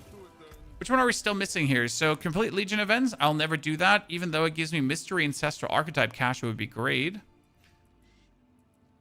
Veteran Commanders, Rage Activity Level 5 on any 5 war plans. Probably not going to happen as well. Collect Ether in the Hordes, not going to happen. Use the Lair Key to open Lair Boss Hordes in Torment 11 and higher. That is going to happen easily. Activity Level 7 is going to take a while. Defeat Lilith in Torment 12. I think the problem for our last build was we could kill Mephisto, but she would one-hit us.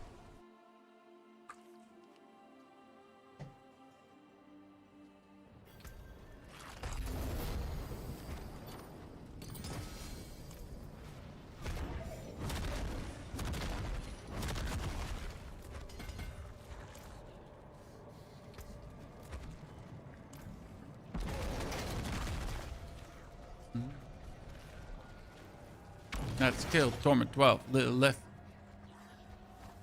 Or not. Oh, you know what? We are missing the wrong build. We should have gone for the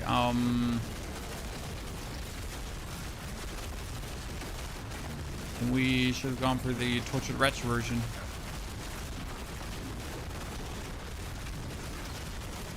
Right?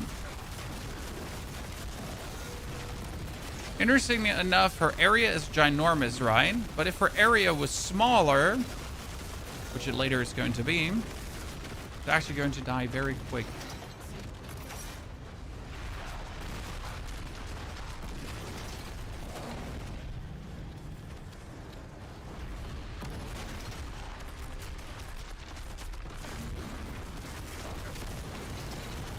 Oh my goodness, you're so annoying. Look. We got her. Gib ihm einen Schatz. Gerade noch nicht. Nein. Bereit? Ist warm? Super, das freut mich. Okay. Dann los.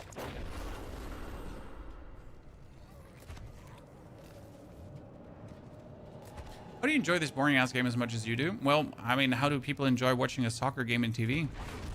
I'd rather watch paint dry. So, you know, different strokes for different folks. We all get things that entertain us. And we all get things that we find rather boring. And I'm enjoying myself playing ARPGs and solving the puzzles that ARPGs are. Because that's what they are, essentially. They're puzzles. For adults. With monsters.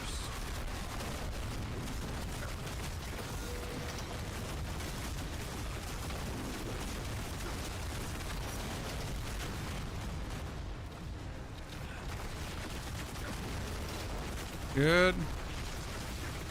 We broke her.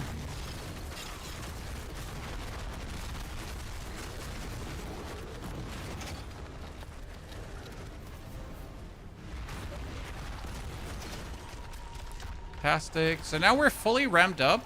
Okay. We're almost like to the degree where we're burning ourselves to death. But as you can see, all our buffs and everything is kind of like going.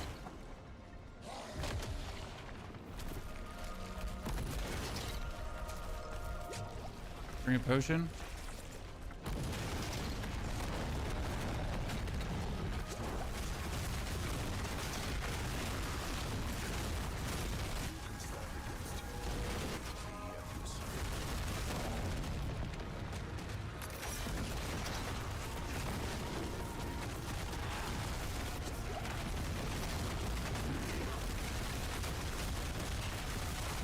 I'm just gonna go up.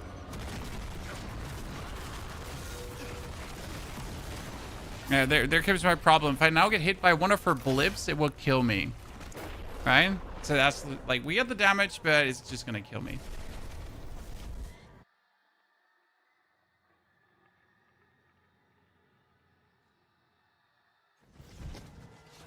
Okay, well, I think we put this build exactly where it needs to be, though. So I'm very happy that we can now present you the fully buffed version of the Warlock. And it's actually a goddamn demon. I mean, we'd still have to get better gloves because, again, we need the attack speed and the crit on these gloves. But they're nice. I like it. What I would say now is, chat, we're going to close the stream here. And I will get you the build guide for this. So the fully hashed out with all the secrets, with all the alternatives, with everything that you could do different. The diamond seal or not diamond seal, the anathema of primes, not, like all that stuff, okay? And then tomorrow we'll actually start with a new class again. Or a different build for Warlock. So 2 of these things might be true. I'll have to see about that. Okay. Thank you very much for coming and watching today. Hopefully enjoying, having a good time. It was brilliant. We pushed hard. We did a lot. We actually managed to get into the top 30 solo self-found. So that makes me quite content, right? It's good to see that we get it up here. We could push deeper, obviously, if we farm more. But I think for this, we'll wait for the mythic items, right? What class? Haven't decided yet. We'll be spontaneous about it. Where the stash at? I mean, it's not going to be Rogue because Rogue is bugged, right? Take care, ladies and gentlemen. Have a great, good evening, day, night. See you soon again.